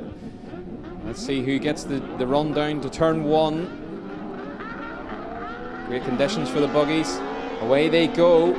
The noses lift. Here we go. It's going to be Ben Walsh to have the inside in the speed car. He gets it done. But Newman's given chase in second place. And Kevin Sharkey actually up to third place past Brogan. But Brogan looks to be making a move in the background. to go down the inside towards turn 3.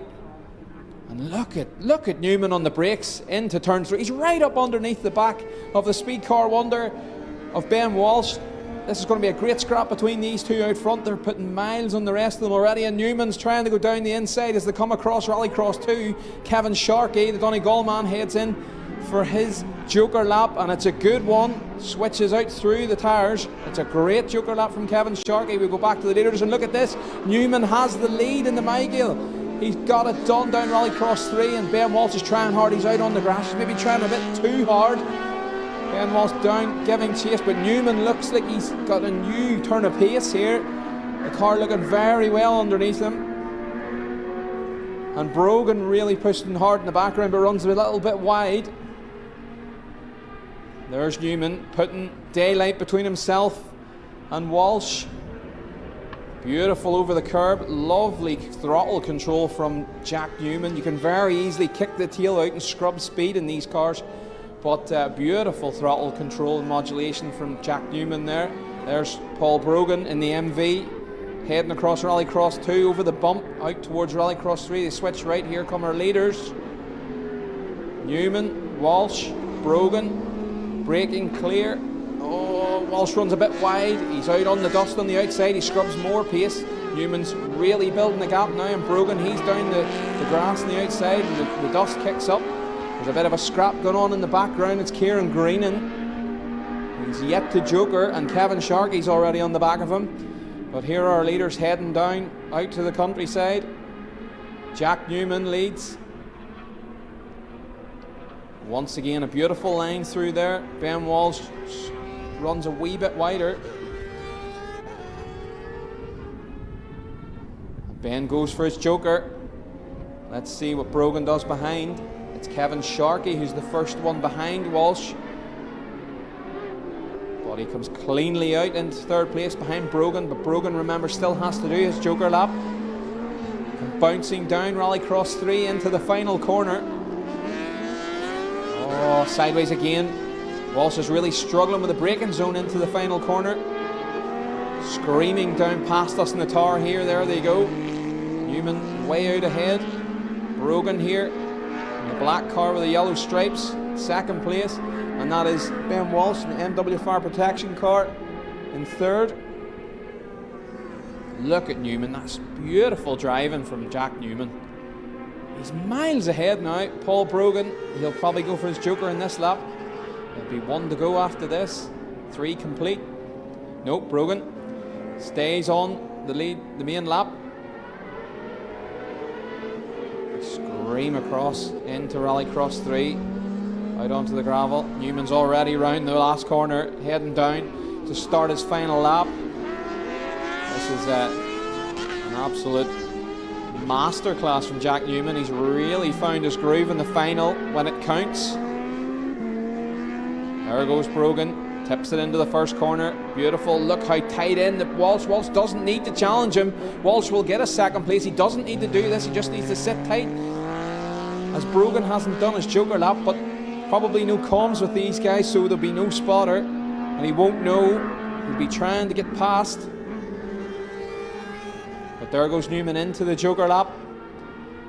Through the left, through the right, through the left, out he goes, miles ahead. It's going to be a commanding victory for Jack Newman. There goes Brogan into his Joker lap, and that gives Ben Walsh second place in the Speed Car Wonder.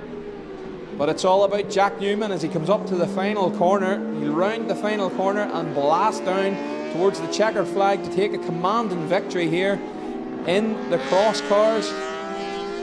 Jack Newman takes the win from Ben Walsh in the Speed Car Wonder, and the MV Racing of Paul Brogan takes third place. And here comes Kevin Sharkey. Great run from him in the MT09 powered Speed Car Ireland Wonder. This is Kieran Greenan coming around to take fifth place. A great debut for Kieran in the Yak car.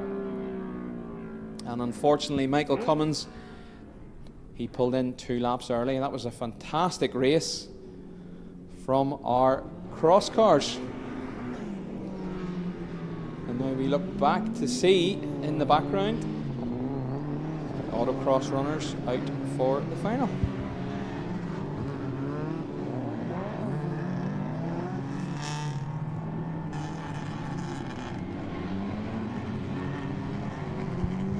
coming up after the Autocross cars is the Irish Super Final. Stay tuned for that. I have the grid here. The Super Final looks like this. Row 1, Ollie O'Donovan, Derek Tohill in the middle with Gary Donoghue on the outside. And then it's going to be row 2 of John McCluskey, Ian Barrett.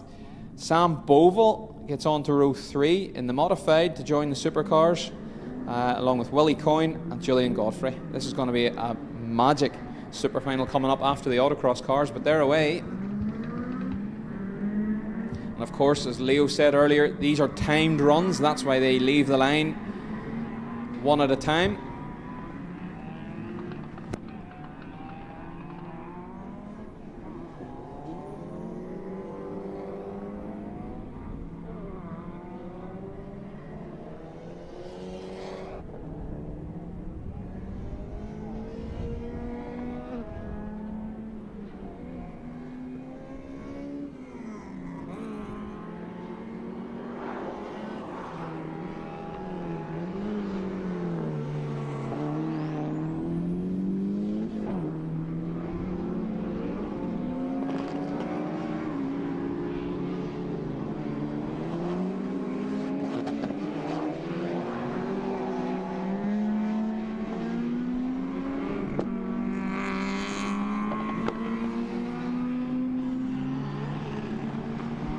So Autocross cars for their final run of the day. David Dempsey, quickest as we've learned to expect. Still going very quickly, 54.928 his first lap.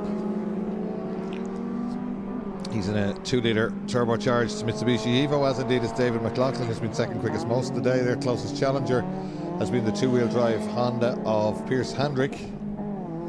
But actually going very well on this one is Clive Bradshaw on the little 106 as well, just on individual lap times, remember. There's Hendrick coming back towards us. That's Jack Hendrick in the Suzuki Swift little 1300cc twin cam screamer coming back towards us. Piers Hendrick there going across Rallycross 2, soaking up the bumps beautifully as Dempsey goes by to clock up another lap.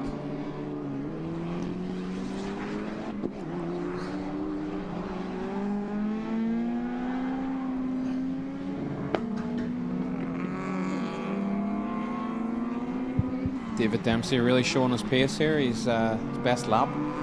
He's nearly 4 seconds clear of the other Evo of McLaughlin. Bit of blue smoke. Yeah, I just want to say we worried about it earlier. Obviously no problem at all. It's going really well, that car, being well driven and driving nicely too. Turbo getting a bit tired. Oh, bit of downforce for one of the 106s in front with the tailgate open. Bit of shopping, yeah. Is that Clive Bradshaw possibly? Let's see as it goes by us. 94. No, it's Daniel Jones actually. Just gone ahead of Ruth Nugent there in terms of individual lap times. Checkered flag is out.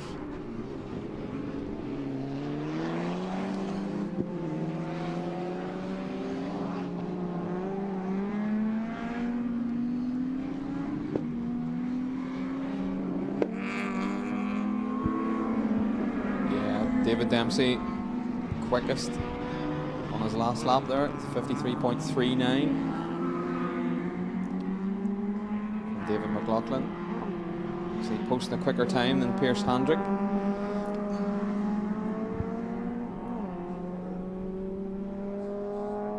So we do have the Super Final still to come, in case you're wondering. We have Autocross buggies, and then we have Supercross final. And there's Daniel Jones with the boot with the tailgate up for added downforce. Trying to have a go at Ruth Nugent now in the little 1600cc Mini Cooper. Not much in it between these two. That certainly won't be helping as he goes by to take the checkered flag, as does Ruth. They're very equally matched. He's 8th and she's 9th in that one, with, well, in our individual lap times, of course. 101.7 and 101.9, just 2 tenths between them, as David Dempsey heads back into the paddock in the Mitsubishi Evo.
Quickest of the buggies as he has been all day in the Casmat 750, and he's just done a 52.591 lap.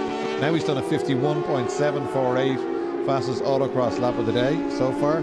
He's half a second more clear of anybody else. 0.7.8 clear actually. Yeah, no, he's not. Somebody else just did a 51.7. Sorry about that. Mark Kerwin's just matched him pretty much there. He has. Great time from Mark Kerwin there, 51.748, to go very close to the time Oran Mullen. Oran, very good friends with the Irish Tarmac Rally champion, and Oran always has his hand in rallying too, but he loves his rallycross and he loves his buggy.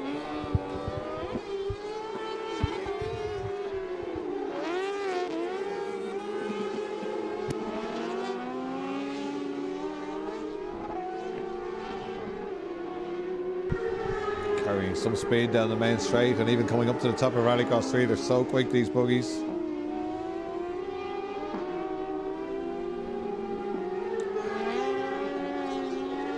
.51.714 now from Kieran Behan. 51.753 from Mark Kerwin. So everybody, a lot of them in the 51s now. 51.6 for fastest from James Dalton. So the lap time's dropping and dropping. The sun out at Mondello Park, and the track pretty much completely dry. So the super final should be interesting in just a few minutes' time.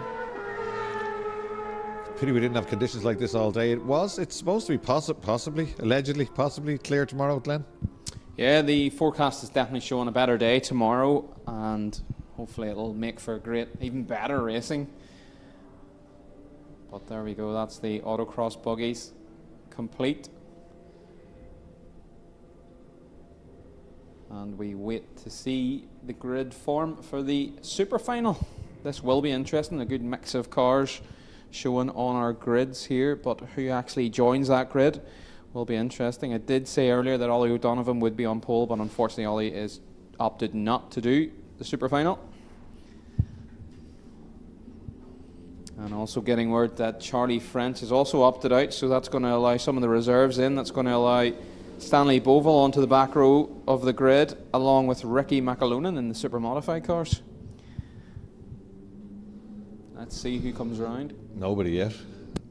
I think they're waiting to be called, perhaps.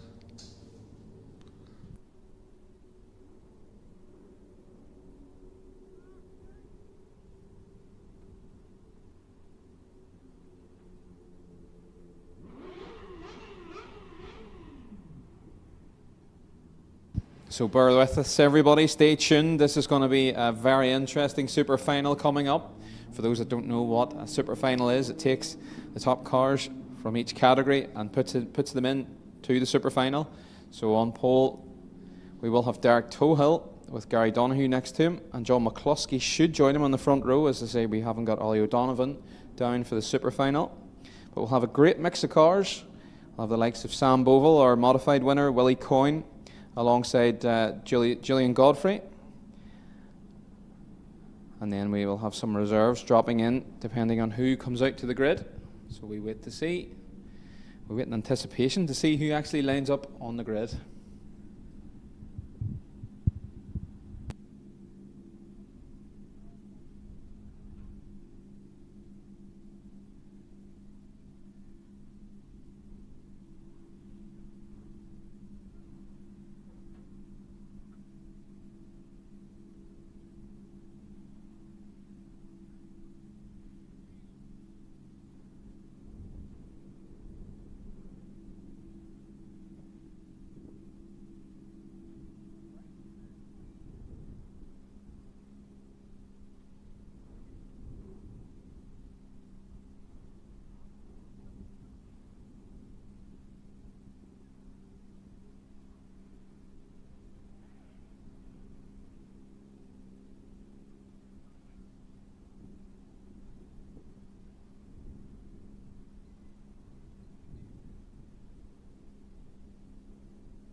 So apologies for the delay. The cars have been called and they're beginning to come out of the paddock, and they'll form up for the grid, and we will have a super final for you before we finish up today. And then we'll be back here tomorrow morning from 10 a.m. again with live action all day from Mondello Park.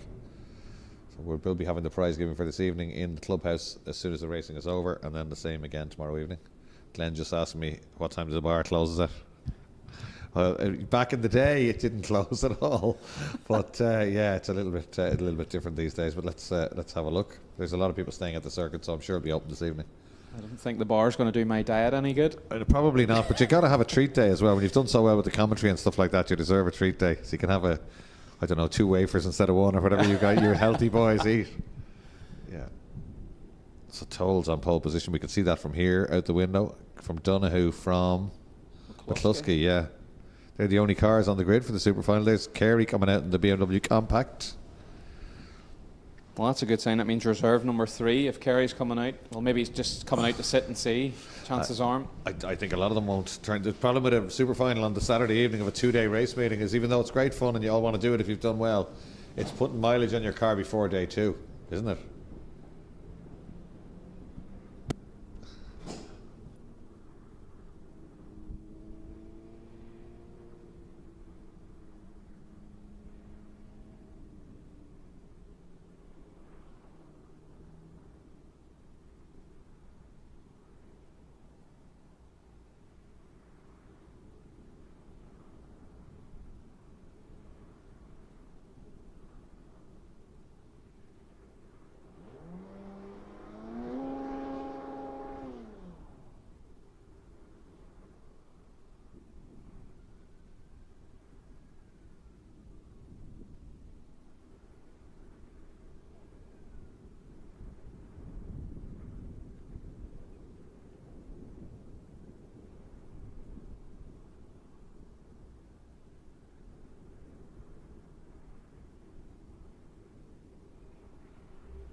So once again, thanks everybody for tuning in to this Five Nations British Rallycross and Irish Rallycross event at Mondello Park. We are currently waiting on the grid to form for the Irish Super Final, and just waiting to see who's coming out to play.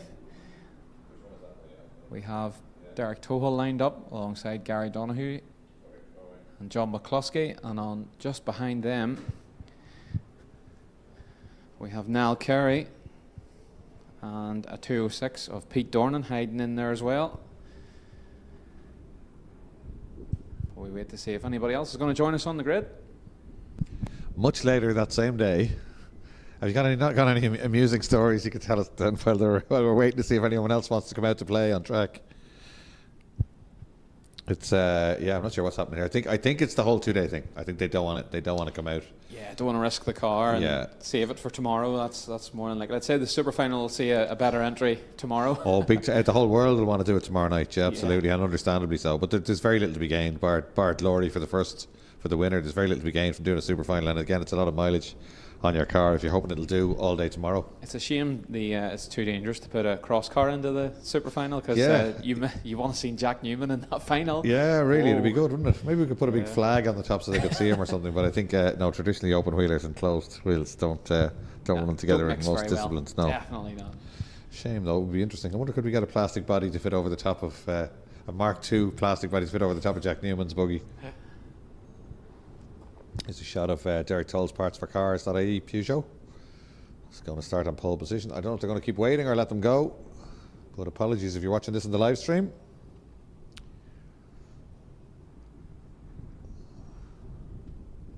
Yeah, I don't see any more movement. I see Julian Godfrey's car out the window is still in the paddock.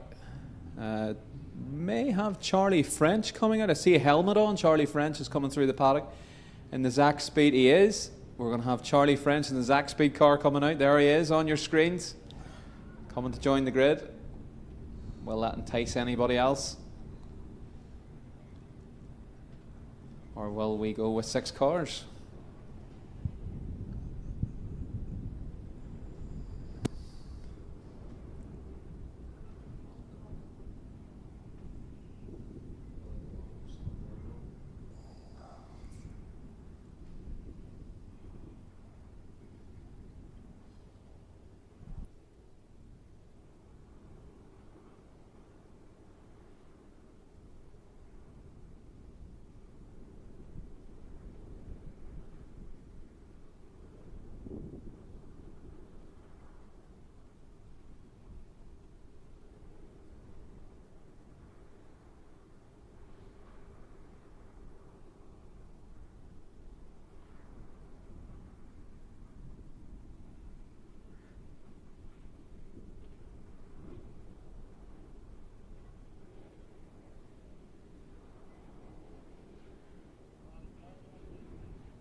So here we go then. The cars are coming round onto the grid for the final time today.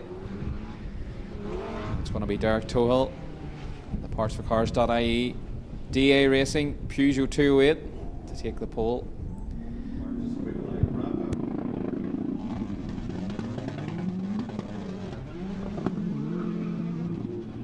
So yeah, getting ready to go. The last excitement of the day, Glenn, and talk about anticipation. We've been waiting about 15 minutes for this to get them out there. So a few people have decided to come out running. Understandable why they don't, of course, because you don't want to give the car too much running on day one. But there's enough to give us an entertainment. You only need 2 cars for a race, isn't that what they say? That's what they say, Leo. Yeah. But we've 3 supercars lined up in the front row, and we have a super retro. The Zach Speed turbo car of Charlie French has come out to play, along with Niall Carey in the second row, and Pete Dornan on his Rallycross debut here at Mondello lines up in a Super Final. Yeah, nice the first day out, isn't it? How'd you get on? I made the Super Final, yeah. Brilliant. So this will be interesting. It'll be interesting to see the pace of the Super Retro Zach Speed Escort against the Supercars. Yeah, I think the traction on the supercars is what does it. Well, they will have a power advantage, of course, but just traction off the loose everywhere. We've seen it before. Some of the Bleasdales maybe have been able to hang on to them, and maybe the coins for a lap or half a lap sometimes. I remember a Philip Kelly MR2 Turbo super final win one time against Deco. On its way to the scene of the accident. Yeah. As you said, it used to go on fire, but he was well able to drive it. Won the Rallycross Championship in that car, home built. Here we go. We'd love to have that back out. Getting ready to go. Andy leg on. Who's it going to be? It's neck and neck with Toll as they grab second gear, just drives ahead down into Rallycross 1. And Carey has a good run, but French just eases ahead of him. So it's Toll, it's Donoghue, and then it is McCluskey. Then it's a gap back to French, Carey, and door handles. Door handles at the back, trying to hold on to these big powered cars. Well, it'll be a fight between himself and Carey at the back, between the two modified cars. But here come the supercars around turn 3 in the blistering sunshine. That's something we hadn't said today. We didn't think we were going to say today. Sun cream and speedos for tomorrow. But yeah, great to see it as they launch themselves over that bump on Rallycross 2. Then through Nordic Spirit corner, the right-hander, and hard on the power all the way up the hill, up through the gears. And not letting Derek Toll get away is the inspired Gary Donoghue, who has been so impressive all day today. But Toll gets that slightly better run off the final corner. And that gives him a length or two, but certainly he was right with him until the end of Rallycross 3 there, and now he's extending it again through Rallycross 1. The OneSonic car with a little touch of opposite lock from John McCluskey, JMC. Man with huge history in Irish motorsport, from circuit racing, Rallycross and rallying, of course.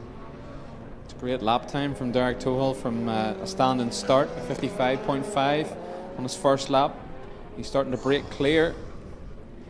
Here comes Charlie. Oh, Charlie French pulling over with a problem. It's going to promote Carey up to 4th place.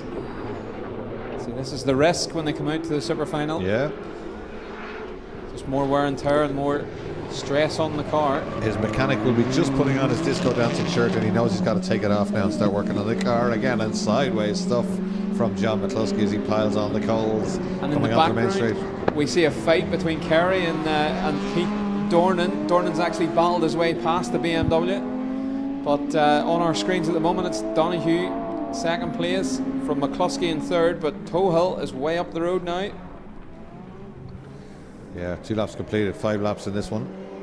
50.0 from Tohill in that last lap. That's the quickest time of the day so far. Nearly a 49. Nearly a 49. It is, as you said, it's bone dry though. He goes a little bit wide there. This one mightn't be as quick on Rallycross 2, not like Derek.